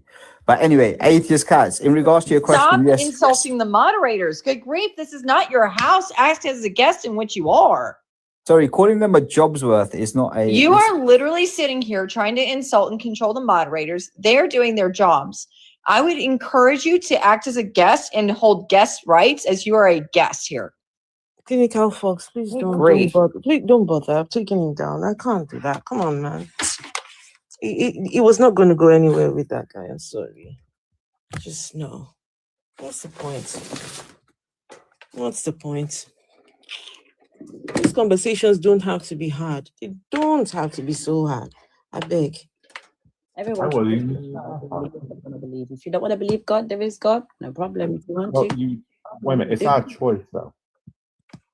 Oh yeah, I know. God. We don't want to believe God. Don't believe it. You want to believe that. But Jandira, you sound ridiculous if that God does not exist. Eh? That's my problem. Yeah, exactly. That's my own problem. That's up to that. Just like the other time you said, like, what happened? You asked me last time. What happens when you come to the end of this life and then you figure out that all this God thing was a sham? I'm like, well, that's on me, isn't it? Okay, Pastor, and that's a choice that I'm happy to take. That's a choice I'm happy to take. Because it's my life at the end of the day. I choose what I want. And that's my choice. What are you going to teach your child? That's what it is. I'm going to teach my child. I can think Are you that. going to teach your child that God exists? Of course, I'm going to tell them that God exists. Okay, so it's not just you, is it? What do you mean it's not just me? It's my child. And it's up to them if they want to believe yes or no. It's not. I'm not going to force them. Are you going to give them evidence? I can't make them. You can't make someone believe God. It's a personal. I'm not that. Obviously, I believe in predestination. By the way. Do you know what indoctrination is? Me telling my child, giving them information. It's up to them. They're in the world. They're going to find out everything. So it doesn't confirm that they're going to accept what I'm telling. There are people who are born Christians and they don't believe. They're never born Christians. No, I mean, like, people come from a household of Christian households. Right. And you know why they wind up believing in a God? It's everyone has a choice. No, they don't.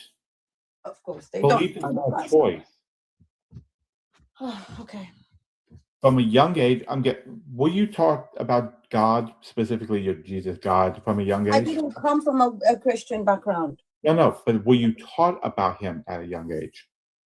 My parents didn't believe. I didn't say a thing about your parents. Huh? I didn't say a single thing about your parents. Okay. I said, were you taught about this God from a young age? No. Where in the world did you grow up, please? If you're comfortable, huh? I grew up. I grew up in Africa. I came here when I was 8. I knew that God existed because people always said something about God, but I wasn't. Wait. Christianity. So you already were told that a God existed from family, friends, and the community around you, right? Yeah. Did they ever give you evidence that God existed, or did they just tell you it did? They just told me that God existed. Right. So from a young age, without even any evidence, they kept telling you it's true, exists. And then when you get exposed to a specific God belief, you're already pre-programmed to believe such a thing because you already think a God exists in some manner. Well, if that's the case for everyone, then how come you didn't believe? Oh, because I was smart enough to go beyond that and do research. Okay. I apologize. Wait a minute. Let me rephrase that. Not smart enough. I, through my education and research, looked and saw there isn't evidence for the claim. Also, by reading the actual Bible, I can see so many contradictions in it, it cannot be true. Okay, that's your opinion, because there are other people who have also done their studies and ended up believing that there is a God. Could you tell me what studies you did? I don't have to do any. What studies do I have to do? I don't mind. I'm open to learning. If you want to teach me something, but it's not going to change the matter of the fact that I believe. Sure. Let's check. Have you read the Bible completely? Have you read the complete Bible? Jandira, please see to that baby. I beg. Oh yeah, please take care of your child. Let her see to the baby. Once the child taken care of, you can come back and we'll talk. Exactly. Can you imagine? She's depending on other people to do her research for her. Oh, I know. Oh my goodness. I guess this is a lot of believers. I was like that as well. I just assumed that the pastors knew what they were talking about. I assumed that whoever wrote the Bible, these people, they did the research and they must have known what they were talking about, and so there was no need for me to do any deep study at all. Just believe, I know more about Christianity as an atheist, right? The things I know about religion, most of it has been when I became an atheist. When I was a Christian, what did I know? Nothing, hardly anything. So.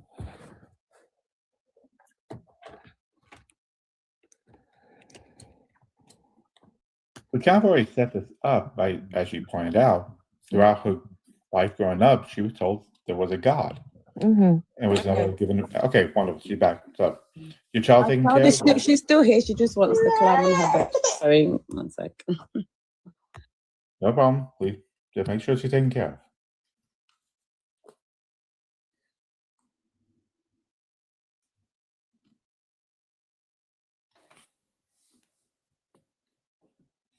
When you what's particularly I don't know whether to use the word irritating, is someone who comes along and starts telling us, oh, I believe, but no evidence at all, nothing. And they're the same ones that say, oh, but I've got the right to believe. The same way you've got the right to be an atheist, I've got the right to, but you're like, do you have sufficient evidence, though, to believe what you believe? Do you? Yeah, we're not saying you don't have the That's right so to ridiculous. Of course, you have the right to believe in false things. We can't, that's not what we're talking about. We're talking about the influence of those beliefs on the world around you, including things like blasphemy laws. Or teaching a child that God exists when you yourself don't have evidence for it.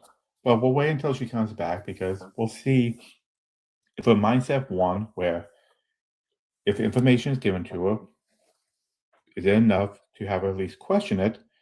Or will the cognitive dissonance just shut it down completely? I'm pretty sure it's going to be the latter, but let's see what happens. Sorry, yeah, I'm back. Like I was saying, I am open-minded to hearing everyone. I'd never. That's great. So that's wonderful. So my first question is: have you read the complete Bible? I've read the Bible. Okay, the complete Bible, all of it. I'm sure there's like a few passages I've never read before, but yeah, I've read the most important parts I've read. You don't need to read the whole Bible to believe in Jesus Christ. Because there's a lot of things in there. But I'm reading it every day. Well, how long have you been Christian? How you mean how long I've been a believer, a follower of Christ? Yeah. When did I? 2 years, 3 years. I would think you'd be able to get through the book in 3 years, but fine. Here's my question. It's not about how there's people that can read it in a day, fair enough, but it's not a rat race. So as I'm saying, can I ask you something? Do you believe the events in the Bible actually happened? Yes, I believe in the Bible. And the Okay, events that happened, yeah. I'm just checking. So you believe there was a global flood, correct? I'll be back in just a minute. I have to take care of something, but I'll be right back. So you believe there's a global flood. Do you believe that your God is all powerful? And I'm not saying doing something illogical, but he has all the power that falls within logic. God is not a logic to start with, but he is all powerful, yes. Right. So he's all powerful. Is your God all loving? And when I say all loving, I mean if your God's given choices, he will pick the one that causes the least amount of necessary suffering. Would you agree? God is all loving. I agree. You agree with what I just said? Wonderful. That's, however, wonderful. Great. I agree that God is all loving. So God, not going to argue whether or not he had the right to do it or anything, but God is the one that decided the method of unaliving the earth as drowning, correct? Yeah, he decides everything. Wonderful. Is drowning a suffering type of unalivement? Does it cause great suffering? Any type of killing causes great suffering. No, it doesn't. Okay, maybe if drowning is one of the worst measured by human beings, then yes, so be it. Then yeah. Okay, great. Did he have the option to pick a form of suffering that caused less necessary suffering? He could have done whatever he wanted, but he did what he did. Okay. So we have established that he had the option to pick anything else. Mm-hmm. We know that he picked drowning, which we know is a form of suffering that could have been avoided. Yeah. Then your God cannot be all loving. Then your God cannot wanted. exist as listed in the Bible because he cannot be all loving. He cannot all be loving. He cannot be all loving. Yes, he is all loving. He cannot be, and I'll explain why. You yourself have set it up. Wait a minute. I asked you each question very specifically. And I answered them. What did I say? Wait a minute. I asked you. Yeah. If when I said all loving, I specifically told you by all loving, I mean if he's given multiple options, he'll pick the one that caused the least amount of unnecessary. Who told you he would pick that option? Who? According to who? To you or to him? You agreed with what I said. Why are you changing what you? I'm not changing anything. God is all loving. Yes. But And he picks and chooses what he wants to do. That doesn't change the nature of God. One moment. What did I say all loving was? All right. According to your definition, you and the one you agreed to. No. And the one you agreed according to your definition, you answer your own question. According to my definition, he is all loving. Wait. Did you not agree to what I said when I laid it out? Okay, ask me those questions again and I'll answer the questions. No. You agreed.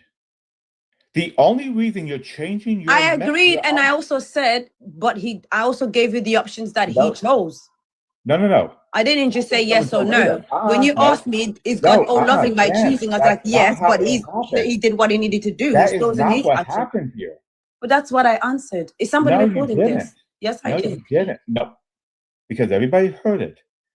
I didn't tell you anything else. When I told you about what all loving was and would cause the least amount of necessary suffering, you agreed. I agreed, and I said, but he chose the options that he did. I didn't deny that he did not choose the that's option. Fine, but that's the problem. What's the problem then? It causes a logical contradiction. It's not. I told you to start with that God is not a logic. It's not logic. You can't understand God through logic. So you're saying that the laws of logic does not work. The laws of logic is human-made, is man-made. You don't understand God through something that a man makes. God, you understand him through by his word and his ways. So you don't think God created the laws of logic? Man created it. God gave him as knowledge, but we come up with our own stuff. And not everything that we come up with is from God. Well, the laws of logic are descriptions that we give to the reality around us. Okay, like the she, he, they, now, that's God. No, I was that's saying, not God, but we made that up. I'm going to point this out again. I'm going to try and make it real clear for you. Okay. If the definition we agreed upon was that all loving is someone who, given multiple choices, will pick the one that causes the least amount of extra suffering. And God has all these other options, but he chose drowning. So I'm going to ask you a quick question. Is it possible that God could have just had everybody fall asleep and never wake up? He could have if he wanted to, yeah. Well, what he didn't want. Possible. Yeah, he could have. Everything is possible for God. So if he wanted to, he could have done it, and that's what would have happened. But he didn't. I get it. That still doesn't change that he is so loving. He agreed to the one that caused more suffering, which causes the contradiction. A contradiction to what? You need just listen. Okay. Because I've been laying it out step by step, but you're not following along, and I'm doing my best to help you. I'm trying not to understand. I'm trying to understand. But I agree. You are definitely trying your hardest not to understand. We see that. I'm trying to understand, but it's not making sense. If an all-loving being, as agreed to by us already, is the one that with multiple choices will pick the one that causes the least necessary suffering, which you did agree to, and he chose drowning, but we already know that he could have just put everybody to sleep, which would have been less suffering, but he chose the one that caused more suffering. By definition, he cannot be all loving. By our definition, because we are the ones agreeing. This is correct, yeah? Am I correct in saying that? Sorry. By our definition. Me and you have agreed by our definition, this means this. So this means our God is outside of this. Is that correct? Did I understand? That God was outside logic. I just said that because you can't use logic to understand God. He says in his words. Okay, let me answer. Where did you get that from?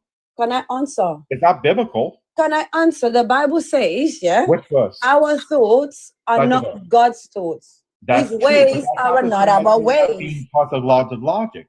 That's not the same thing. Okay, so how is it not the same thing? Logic says, yeah. Who said that? Wait a minute. Quick question. Who said that? Who said what? Who said that the thoughts of God are not our thoughts? Who said that? Was it God or was it Jesus? Was it either of those?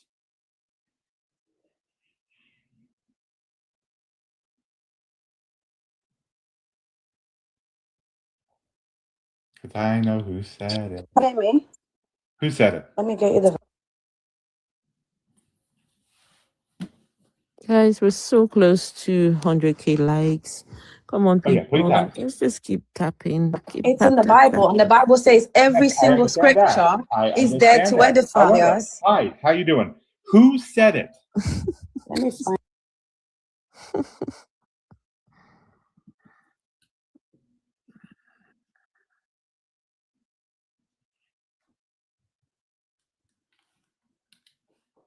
Guys, keep tapping. We're so close. So close. Let's go. Let's go.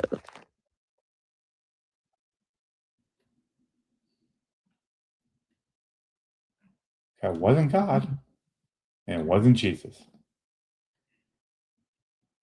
I'll help you out. It's in Isaiah 55 to be exact. Yeah, exactly. The whole entire Bible, the whole entire, from Genesis to Revelation. Hold on, wait. Please answer my question. Who's speaking? Who's the one speaking?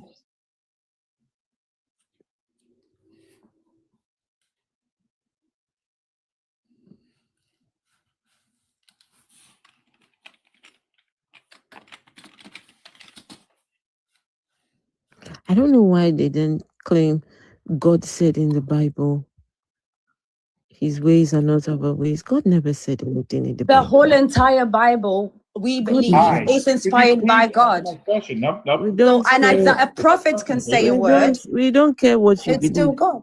Then don't ask me the questions. I don't understand. God did not say anything in the Bible. Oh, then that's your point of view. Fair enough. Up to you. I don't have any qualification for believing that. Prove us wrong. You can prove me the same way you. I'm not here to try to prove you and make you believe my God. I never said I can't. Nice to meet you. I asked you a question about who said it, and you still haven't found it. I gave you. I told you it's Isaiah who said it. Who said it? It's in the book of Isaiah. Right, but who said it? A prophet. Isaiah wrote it. You think Isaiah wrote Isaiah? 1 second. Oh Lord. Anything. It does. It doesn't actually. Okay. It does. How does it change anything? Because the one that is saying it would have no evidence that God is like that. According to you. According to anyone. What According evidence to what you believe and what Wait a you minute. want to believe. Pardon me. Wait a minute. Quick question. How can you tell me I'm wrong if you don't even know who said it? And I told you, even if you find out who said it, it's not going to change the matter of the fact. How can you tell me I'm wrong if you don't know who said it? It doesn't matter. Even if It I found does out who matter. said it, that's not going to change anything. It does matter. It doesn't matter. It won't change anything. It changes everything. It doesn't change Tangira. anything. The same way you guys don't have the ability to make me believe that there is no God. Listen, I ain't going to it's have the okay. ability to change it. If God doesn't want you to Jandira, believe, it's how am okay. I going to make you believe? Jandira, it's okay. A madman could have written that, but it's okay.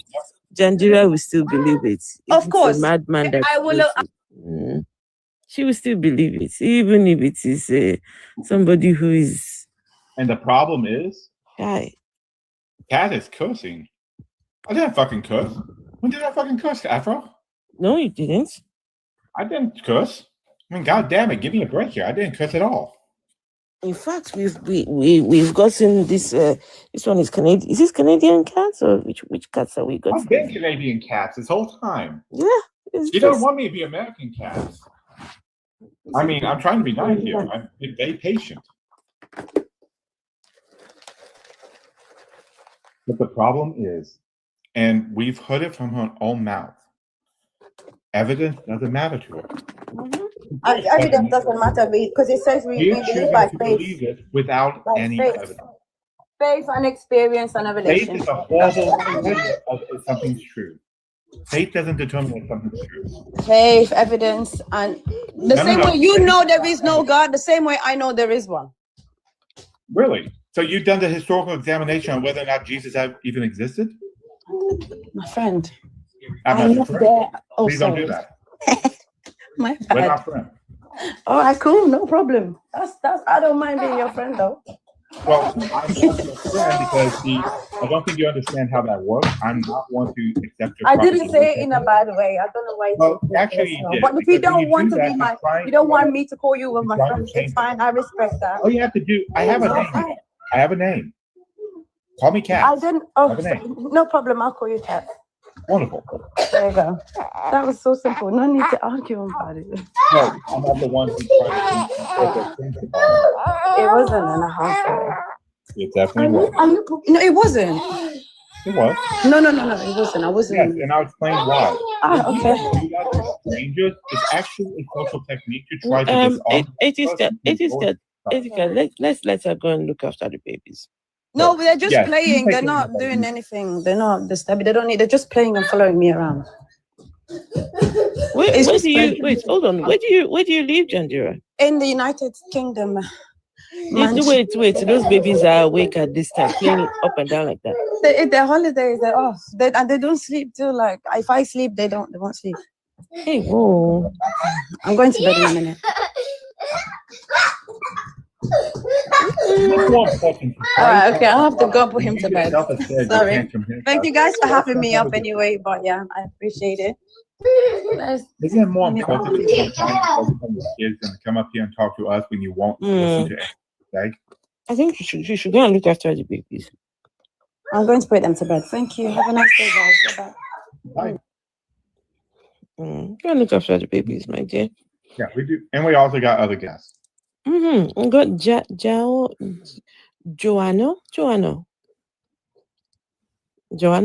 Hello.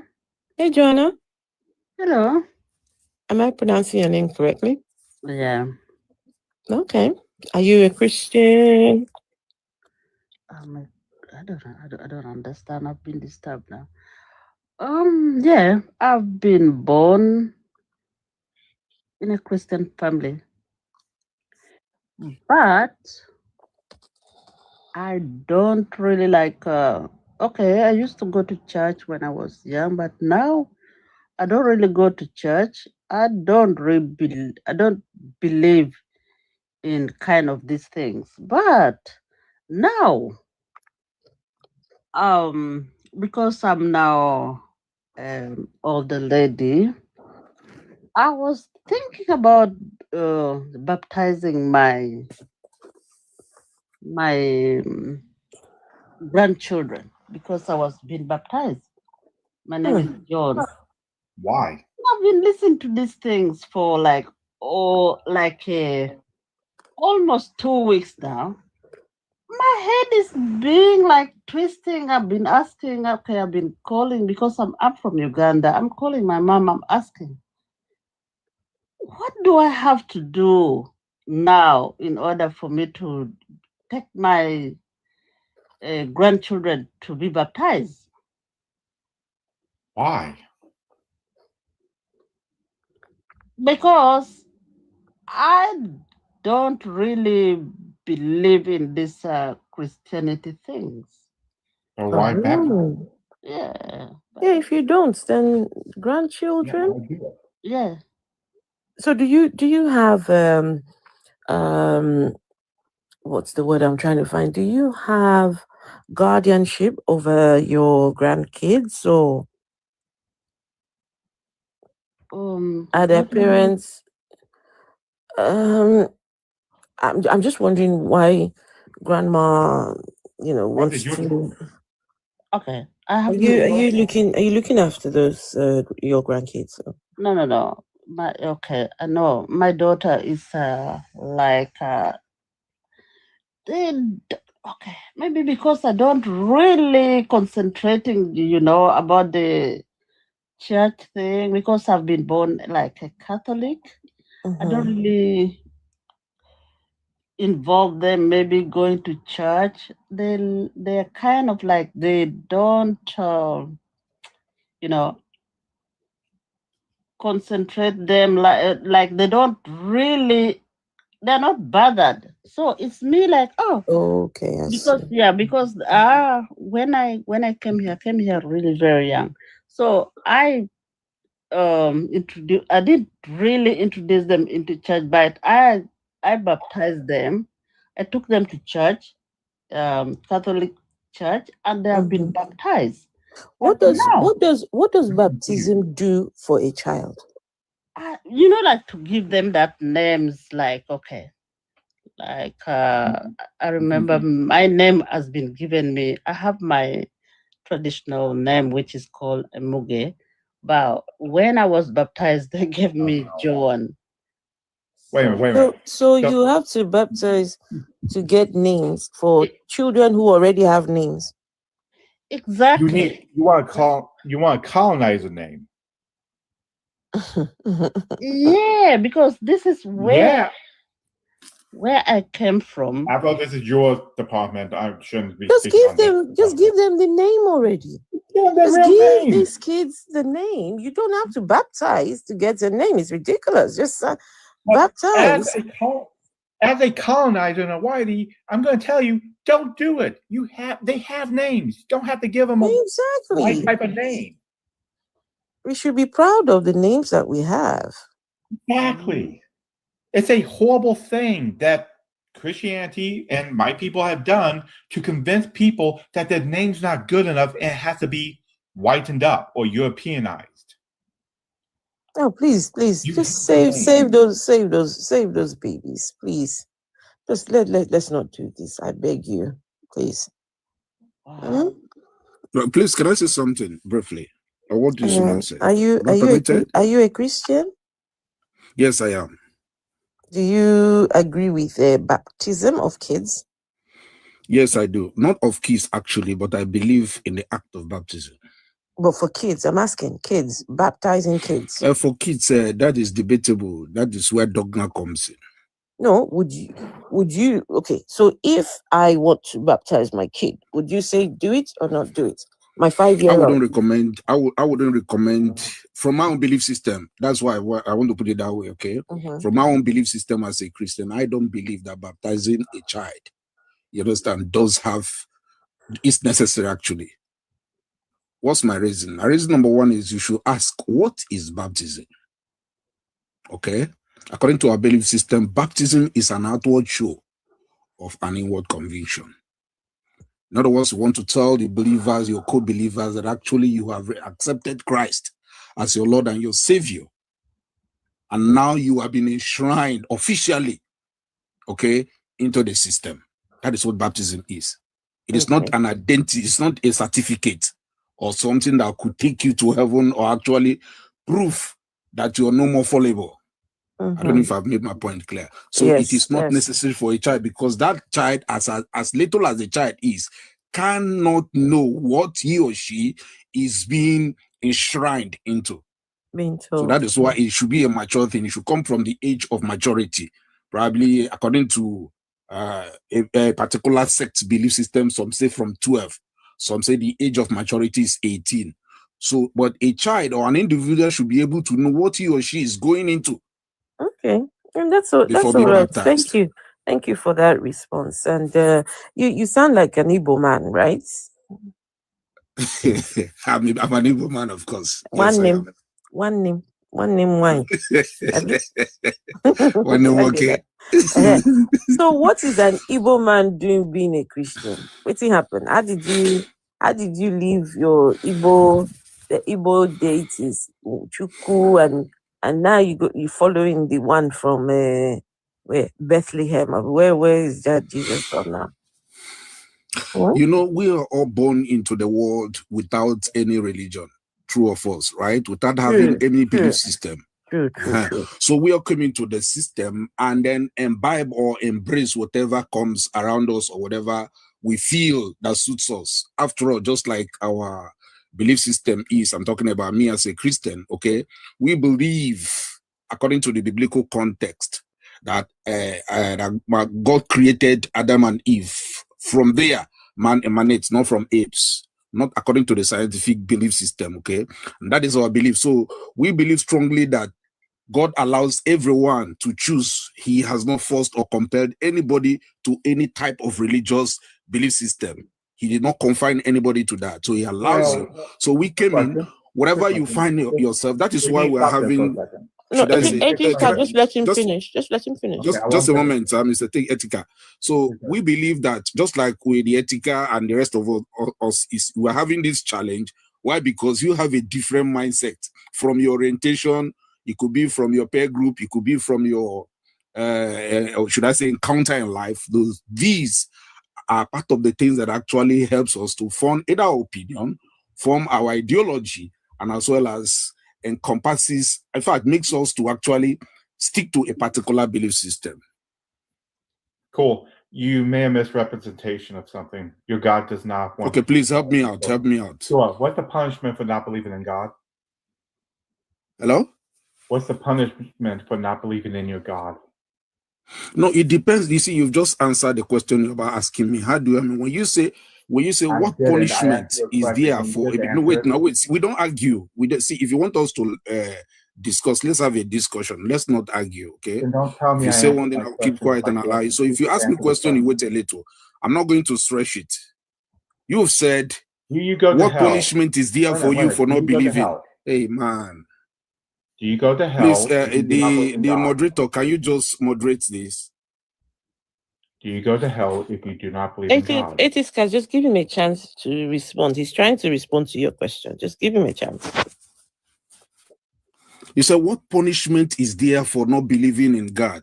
Now, there will be no punishment for anybody that does not believe in God, because the God I worship, which is the God of the Christians, as you guys classify, some guys classify it to be, you understand, cannot have anything to do with you if you're not within the confine, or you're not operating within the circumference of that particular belief system. Just as it is in the world today. In America, you cannot punish somebody with the laws, like somebody that is in America with the laws of in any part of Africa. So that is justice. So you cannot be punished. Oh, I God. am going to interrupt you because that's not what I asked. So do I go to heaven if I stay away from you Christians? Do you go to hell if you do not accept Jesus Christ? That is my belief system. That's what I said. We preach. Our Bible says, oh God, that's see. the answer. Moderator, this is not how we don't argue. We will learn. We discuss to learn. Don't argue now. Yes. Why don't you allow me to talk? And you're talking, I'll listen. All right. Okay.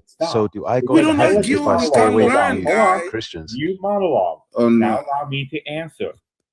The reason I'm pointing this out is your claim that God isn't trying to force you.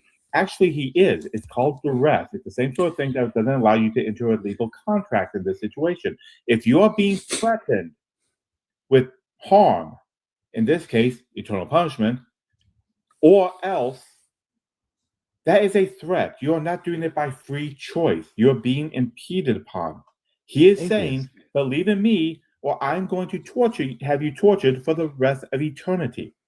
That is not a free choice. Can I do one better? Go ahead, Dollar. So basically, by his line of reasoning and everything, do I immediately go to heaven because I stayed away from Christians that believe in their nonsense, basically, because I do not know about your whole concept of heaven and hell? Do I immediately go to heaven because I avoided Christians my whole life? Actually, I have an answer for that. In the Bible, it very much states that if you're unaware of the Christian faith and you're not introduced to it, no one tells you about it, you ultimately go to heaven because there's no way to judge you based on that belief system. It's there in the book. Awesome. I've won. Listen, I've figured out life.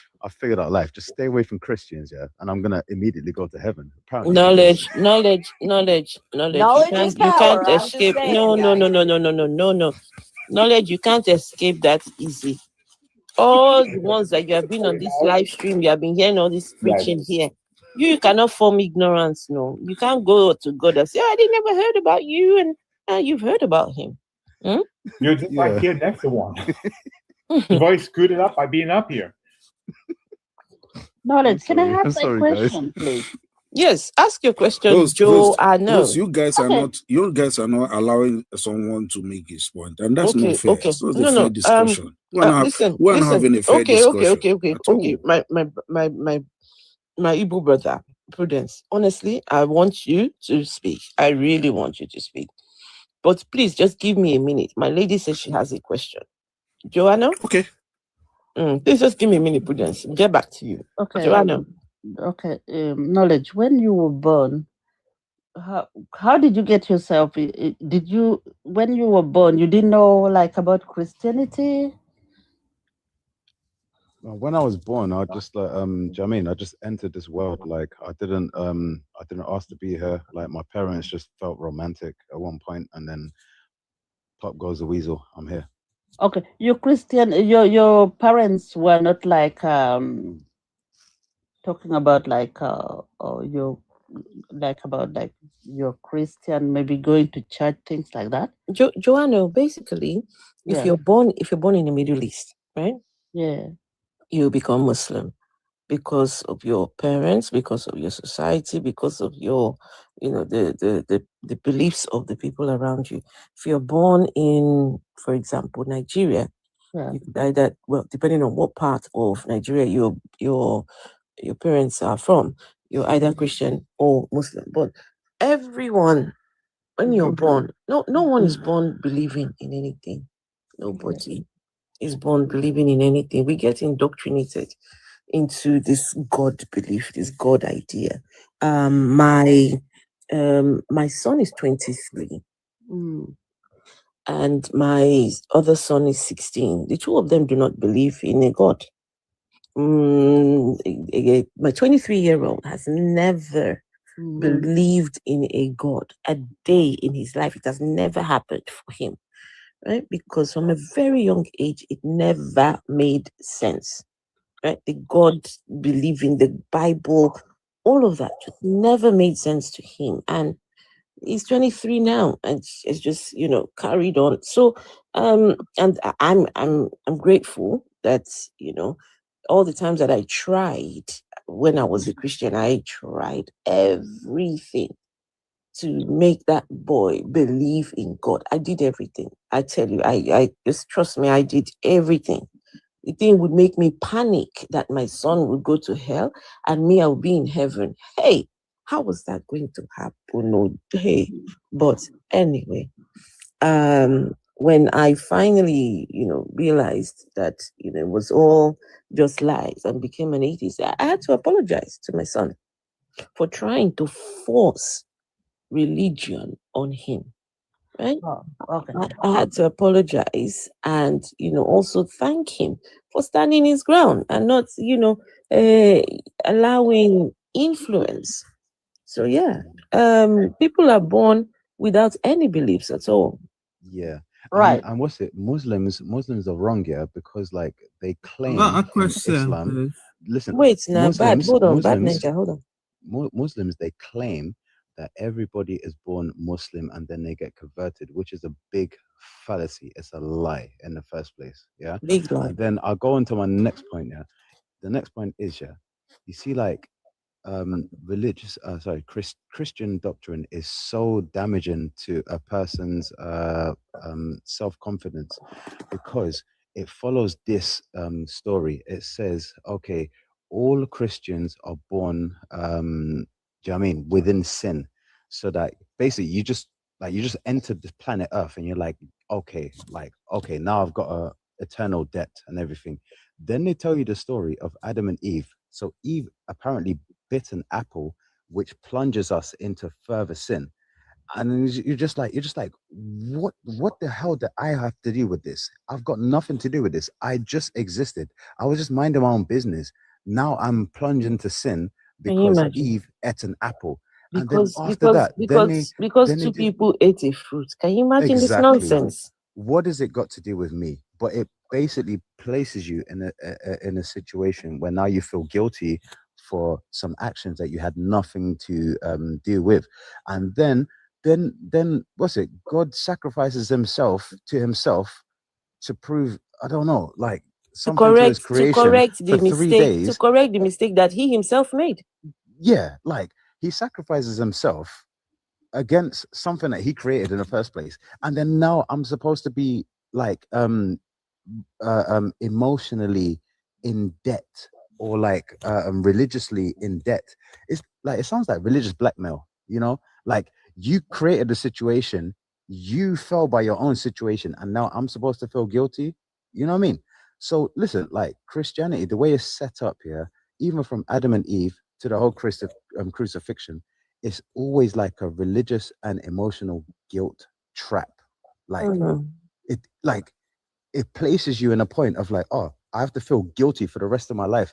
How do I pay off this debt and everything? Oh, you need to worship Jesus for the rest of your life. Bro, I never asked to be here in the first place. Knowledge. What the hell? What the hell is going on? Knowledge, just 1 second. Guys, we're so close to 100K likes. I mean, in 2 minutes, we can actually do it. So close, so close. Come on, guys. Let's tap. Prudence, did you hear the conversation just now?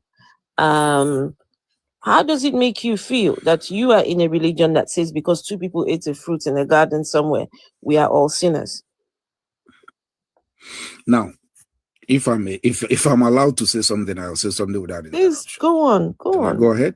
Yes. Okay, now look at it. You know, there is one what is it called? There's one assertion I was trying to make, but you guys are not allowing me, especially go on. Now look at it from this point of view. I was saying earlier that the laws of America cannot be used to judge somebody in Nigeria. True or false? That is true. Now you cannot be judged by any law that exists within a particular sect. For instance, Sharia, the law of Sharia, because I overheard you people made mention of that when I came in. The law of Sharia cannot be used to judge a Christian. That would be wrong, morally. Okay? Now, if you are not in the system, the laws of that system is not applicable to you. Not until you find yourself within that circumference or perimeter of that law or of that system that you can be judged by it. Now, every belief system has its own rules and regulations. The atheists have theirs. The religious sect have theirs. Christians have theirs. So you cannot expect me as a Christian to be judged by the atheist law. No, it's not possible, or belief system. So the same thing is applicable to whoever is not a Christian or whoever is a Christian. The laws of Christianity cannot be used to judge another person that is not a Christian or that does not believe in the Christian belief system or rules and regulations. But, that is what you just said now. Just a moment. What you just now is a genealogy. Hold it now. That is a genealogy of the belief system of the Christians. No, no. So the law but is not applicable to you. But does your book not say? Anything I just Does your book not say that all have sinned and fallen short of the glory of God? Does the book not say that? Do you believe that you are among the all? That I'm asking you what the book No. says. That's what I'm trying to let you know. If you're not in the system, you understand? The law is not applicable to you. Okay. It is not applicable to you. Okay. So, but if you believe in the system, the law is applicable to you. Okay. Can I say something? That answers it. Okay. To my So you're outside the understanding system. now, I think you people I'm talking to, you're very young people, because I don't understand. These are young people I'm talking to. What do you mean, young people? Because I'm in my 50s. I think she's out of the context now. You're in your Wait, did you say? Wait, did you say you're in your 50s? Yeah. I'm in my 40s. Hello. Yeah, the 40 is still young. Joanne, what does that have to do? I'm 58. I'm 58. Afro, did I respond to your question, or should I? I've got not done yet. No, because you have a different understanding of this. No, but that is what all others have been saying. But the truth is that you know, religious. You know how Niger Christianity is. You know how they preach. I understand. I understand. Short of the glory of God. Yes, but that is what the Bible is saying. So they all depends on you. Yes, they are correct. They are correct. But the question is, do you believe that you are among the all? For instance, if I come out now and say everybody's guilty, everybody is nobody. Until you accept that you are among the everybody, then you become the everybody. Are you speaking For instance, English? look at it now from this context. No, look at it from this context. Where there is usually this system, this body of laws. Hold on. Wait. When somebody's making a point, you wait, let the person come up. Prudence, no. You see, this is where when we're having conversations with Christians, it becomes convoluted because you have picked your own, you've cherry-picked your own beliefs. You've picked the one that suits you. Right? We speak to another Christian. Another Christian will tell us that another Christian will tell us that we are going to hell. So which one of you now is true? Which one of you is speaking facts now? No, let me come. I'm trying to let you know one thing. You see, it's just like where the police in Nigeria. Okay, no, Prudence, before you can continue, do you believe in heaven and hell? Of course I do, because that's what my Christian sect preaches. What makes one go what makes one go to heaven? You have to come into the system, because you have to be in a thing in order to know what and what is. You can't criticize, can't be outside criticizing what another person believes. The people on the outside, very wrong. The people on the outside, what happens to them? No, it's not my business until they bring themselves in. Now look at it. We are free. Just a moment. Question. According to what you believe, sir, what will happen to the people outside the system? Well, whatever will happen, because there are rules and regulations. You believe in heaven and hell. I believe in heaven and hell. That's it. Okay. If you're not in the system, you are going to heaven, you're not in the system. You'll be judged according to not. The people that are not in the system, where are they going? Whatever. Since you're not in the system, you should also know. This is very, very clear without missing words. It's very, very, and you know it's very, very obvious. So okay, like I said earlier, you cannot be judged. Wait. You cannot be judged by the laws of another person. Do you understand me? Every household have their own belief system, and there are rules and regulations that governs or that controls the affairs of that home.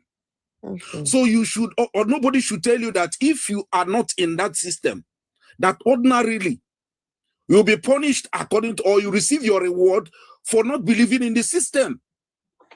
Until you find yourself in the system, then you become accountable. Okay, you'll be held liable. Prudence, you that is in the system, are you guaranteed heaven? Are you guaranteed heaven? I am guaranteed because I know what I believe on, and I keep the rules, the tenets of the rules that governs that particular system. Yes. Okay, so Prudence, if I avoid people like you my whole life, do I go automatically? If I avoid people like you my whole life, do I automatically go to heaven?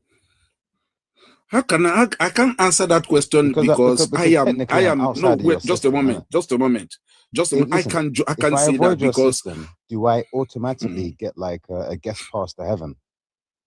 Okay, if you don't want me to ask the way I want to ask, let me respond the way you wanted me now. Why would you not involve yourself in the system? What do you think is wrong with the system that made you not to be involved in that system? Sounds ridiculous, bro. Do you know what I mean? So you're trying to say system. You kind of remind me sounds of ridiculous. Do you think that if you don't belong to that system, that ordinarily what should be done to the person that does not belong to that system will be done to you? Do you believe in that? Prudence. In every system. Prudence. In every system. More simple, yeah, just to avoid your whole system. No, but in every system, do you believe it's applicable? I've said it here that every country, every organization, every family has their own belief system. Please, if I may, Okay, please just for a moment. Okay, Prudence. Go ahead. Go ahead, I'm with you. Okay. System sounds like ass, bro. So here's the thing, Prudence. When you say, and just hear me out for a second. All right, I've been pretty quiet for the most part. When you say system, right, I'm going to make the assumption you're talking about the system of your belief, correct? And when we're talking about Christianity, I want to make it very clear that to me, your book is nothing but is horribly written historical fiction. I'm not trying to say that to be offensive, but that is the reality of how I view it. Okay. I'm not worried about what happens to me when I die or unalive, because in fact, to me, I know that when I pass away, it's going to be oblivion and nothingness. And this past year, I've actually had to deal with my own mortality. I've come to terms and to face with that. There's nothingness because my consciousness can only exist within my human biological brain. Just like my cat, when they pass away, their consciousness is not going to exist anymore. I'll be sad for it. But that's my human empathy at the end of the day. Your God does not exist to me. Nothing is going to occur to me. Okay, is that what you believe? That's what I know. That is factual. Oh, so be it. That's fine. Totally. Now you are free. See, Mr. Knowledge, just a moment. Let me respond to her very quickly. I don't always like to stretch my Prudence, response. before you continue, you are entitled to your own opinion and belief system. Continue, I want you to be aware that I have the most current scientific factual knowledge about the human brain. I'm getting my master's in clinical counseling, and I'm hoping to go into clinical psychology for my PhD. Oh, it's okay. So when I am actually sitting here and say it's not about belief, I know I have the knowledge that is what is occurring and that is what will happen. Belief is to give something credence or fact or trust without evidence. I do nothing without evidence, especially when it comes to the human consciousness and the human mind. Now, can I ask you clinical? Let me just ask you rightly from what you just said moments ago now. That clinical evidence or that clerical evidence that you have, is that a belief system? Do you have a belief? It is not a belief system when I'm dealing with science. Do you have confidence? Hold it now. Hold it. Do you have confidence, absolute confidence in with evidence? The result with of whatever evidence. You have found out? With evidence. Do you have confidence, right? With evidence, I have complete With confidence. evidence, you do. True or false, you do, right? Belief is without evidence.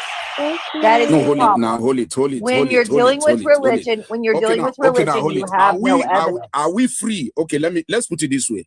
Am I free to believe in whatever I want to believe without facts, just as you do? Am I free to do that? No, I do nothing without evidence. I do nothing without evidence. Wait, knowledge, just I'm coming. Let me get that from her. Let me get one thing straight. Am I free? Prudence. Just a moment. I've already heard your question. Prudence, I've already heard your question. Oh, no. I have already received your question, Prudence. Give yourself a do breath for a second. So am I free? Can we not speak? Let's not speak over each other now, please. That's what I'm asking. Please, go ahead, let's not let me wait. speak over each other, please. Both. Please, I agree. Yes, please. Go ahead and wait. Okay, so when we're dealing, the difference between you and I actively choose not to believe in things. I choose to know things. For again, you choose to believe in things without evidence. That is your choice. Thank you. I do not agree to that choice. But at the end of the day, I actively choose to use empirical evidence that is supported and used empirically. And if it becomes disproven, then I will not be convinced of it. However, the evidence that I am given is empirically supported by multiple neuroscientists that show that your cognizance is between your prefrontal cortex and your cerebellum. That is where consciousness exhibits within the brain. This was a new discovery that we found out within the past 2 months, the past 60 days. So when I have supporting documentation, now originally the original thought it was just in the frontal and prefrontal cortexes. That's pretty much between your two temples of your head. With that, we actually ended up observing more and watching that we actually found that people could survive without parts of your prefrontal cortex. So where else could it possibly be supported to be functional? And we found out that it was the cerebellum, or the backside of the brain. So no, I do nothing without evidence. So what? Consciousness come from the nyash of the brain, the backside. It comes from the front and the back. Oh, the backside. Okay, so okay, I like it. So it comes from. Hold on. I'm gonna do it this way. I'm gonna do it. Hold up. No, cancel. You said cerebellum, and cerebellum is Yeah, the probably cerebellum like, very close is to like the center, under basically, is isn't in it? the under part of the brain, pretty much the middle and the between the middle and the back, and then the prefrontal and the frontal cortexes come from here all the way over to right here. Yeah. Okay. There you go. I'm learning something new. I like that. Hey, come talk to me. I'll teach you something new every day. That's my thing. I Nowadays, I'm love gonna talking follow about you stuff. right now. I love talking about Yeah, man. neuroscience and psychology and human behavior. That's my area of expertise. Yeah, I'm gonna smash your foot. Oh wait, I'm following you already. Yeah, follow me back. Okay. Big. I'm gonna learn. I'm gonna learn something new. I like it. I like your Awesome. approach. But yeah, so prove it. for the people that believe that when you die, there's something going to happen, and there's going to be this heaven, hell, and all these things. You'll have to prove that this is the case. You have to, give us whatever evidence you have to, that makes you and if I believe may, that there is going to be all these activities happening after people die. I mean, Alfred, is it my turn now to talk? Yes, it is your turn to talk. Yes, we've seen Okay. people that have Okay. died, and we don't see any sort of movement going anywhere. So I don't know why people believe that there's a place that they're going. No, I don't believe in anything. My son died 2009, and I'll never see anything. Maybe when I dream about him, I just see him like a baby. He just comes to me like a baby. He doesn't say anything. My father died. My father, when I see him in my dream, I don't see him like, I just like, oh, I dream about my father. I dream about my son was Stephen. I look at Stephen like a baby. They don't say anything. I'm sorry for your loss. Yeah. Okay, let me just quickly come in, your please. family members. I think it's my turn to say Please something, please. let him respond. Okay, chill, bro. Just chill. Chill. Mr. Knowledge, just a moment, sir. Prudence, hold on. Joanna, He was just saying something very important. And I'm sorry for your loss, and I pray that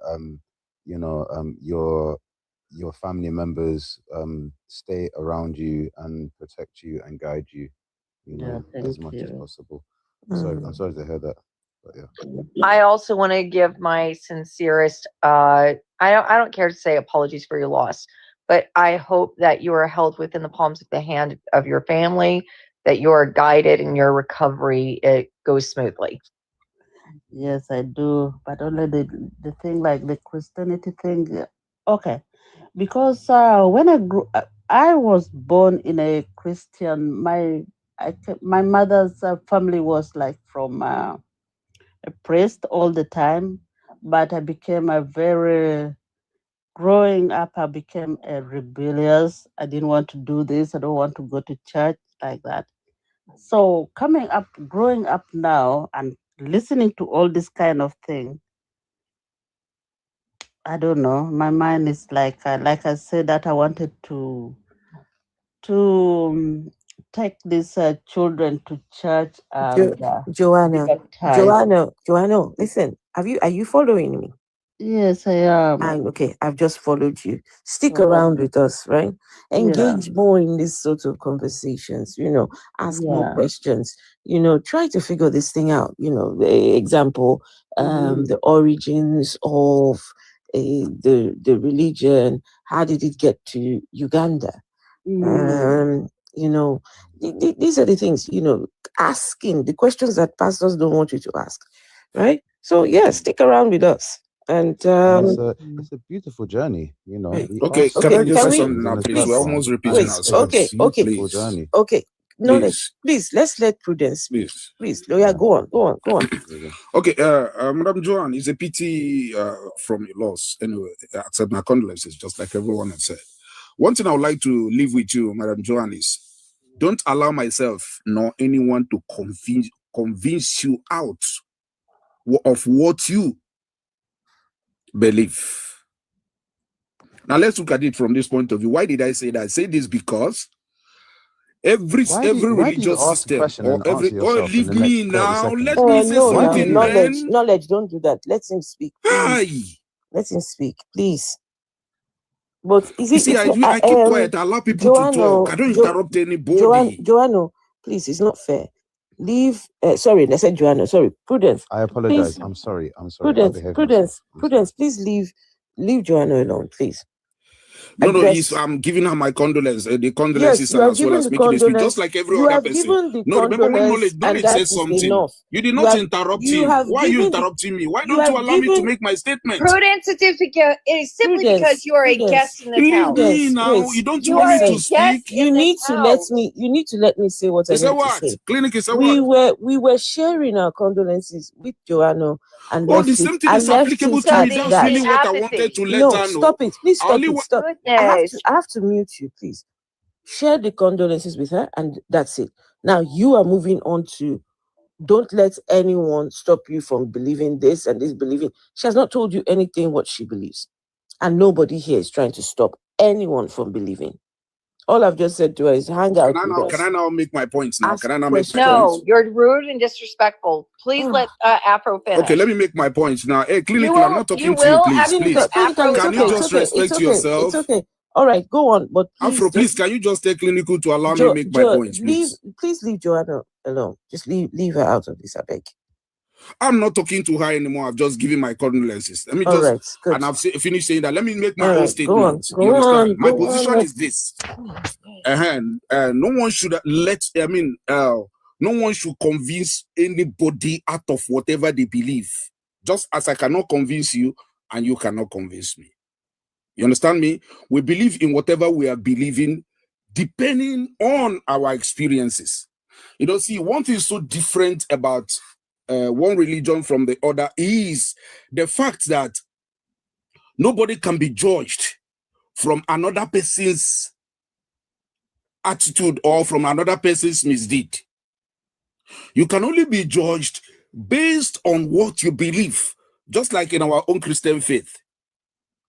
It is said that if you do not believe, if you did not walk according to the dictate, this is what that is going to happen to you. And that is what we believe. And that is what happened. It's not applicable to anybody that does not believe in it. No, it's not by force.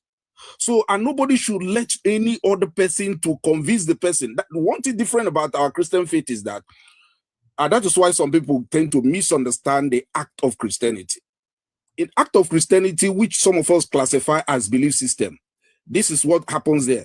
You encounter Christ yourself, not what the pastor preached to you or what the bishop or whoever tells you. No, you go back home, take that Bible, go back home and open the Bible by yourself and then pray over it by yourself. I'm sorry, Prudence, you are preaching. Not wanting anybody to explain anything to you.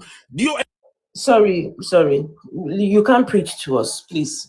Don't preach to us. Thank you. We don't want preaching. The thing, let me please don't preach. Don't preach at all. We're not interested in this. Please. I am somebody who doesn't even know how to read the Bible.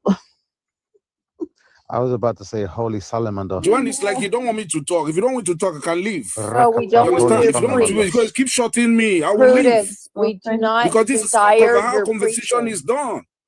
Preach I'm not preaching. I'm telling you, prudence. I'm explaining. Please hear When my you are voice. saying Please do when not you're yell. clinical, when you are giving your exegesis Prudence, do not about your yell in my empirical ear. evidence, did I stop you from Prudence, doing I'm that? asking I'm that you giving do my not own yell. empirical evidence, and you're Stop stopping me. yelling. Afro, Stop is yelling. that fair? Stop yelling. Well, we Stop don't it. want yelling. I am Sister, stop my autistic. voice. now. We don't You want gave your yelling. empirical evidence. I did not disturb Prudence. you. I'm giving Stop you my own yelling. empirical evidence, and you say I'm Prudence, stop yelling. yelling. You see the problem? Clinical, it's okay. It's okay. Please say what you want to say, but please don't preach at us. Okay, I say thank you. I'm not preaching. I'm giving my own empirical evidence All based right. on my You know belief what I'm system. going to, you know what I'm Clinical going to gave do. us. Wait, you know what I'm going So to do? I'm I'm just going going to to turn give my you. Wait. volume off. Well, you Clinical can take now. me For a down couple because minutes it's like you because guys she's don't want yelling to and listen I to can't. diverse opinions. I can't deal with that. I've just given you a minute. A minute. Well, why didn't you give others a minute? Why didn't you give others a minute? You're giving me a minute. That's Bro, unfair anyway. No just problem. be Thank you. quiet Thank and you. stop Okay, whining okay, like I've a just little given boy. the man a minute to You got speak. 45 Come seconds on. left. Go for it. Go for it. Make your point. Just Oh, he speak. just left. Okay. Talking over the host and everything else. Hell is wrong with you? Go create your own platform and play over there. Good. I'm so humble. Sorry.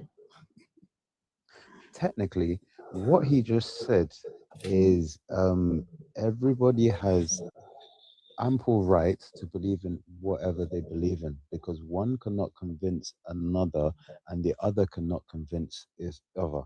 Yeah, but that is okay, so you're basically protecting the idea of delusion. So if one person is deluded and one person has the truth, because everybody has the right to believe their own delusion, one person could be correct or one person could be completely delusional. But he said, like, one should not encroach or cross the boundaries of the other. So does that basically mean that leave people to their own delusion and then leave people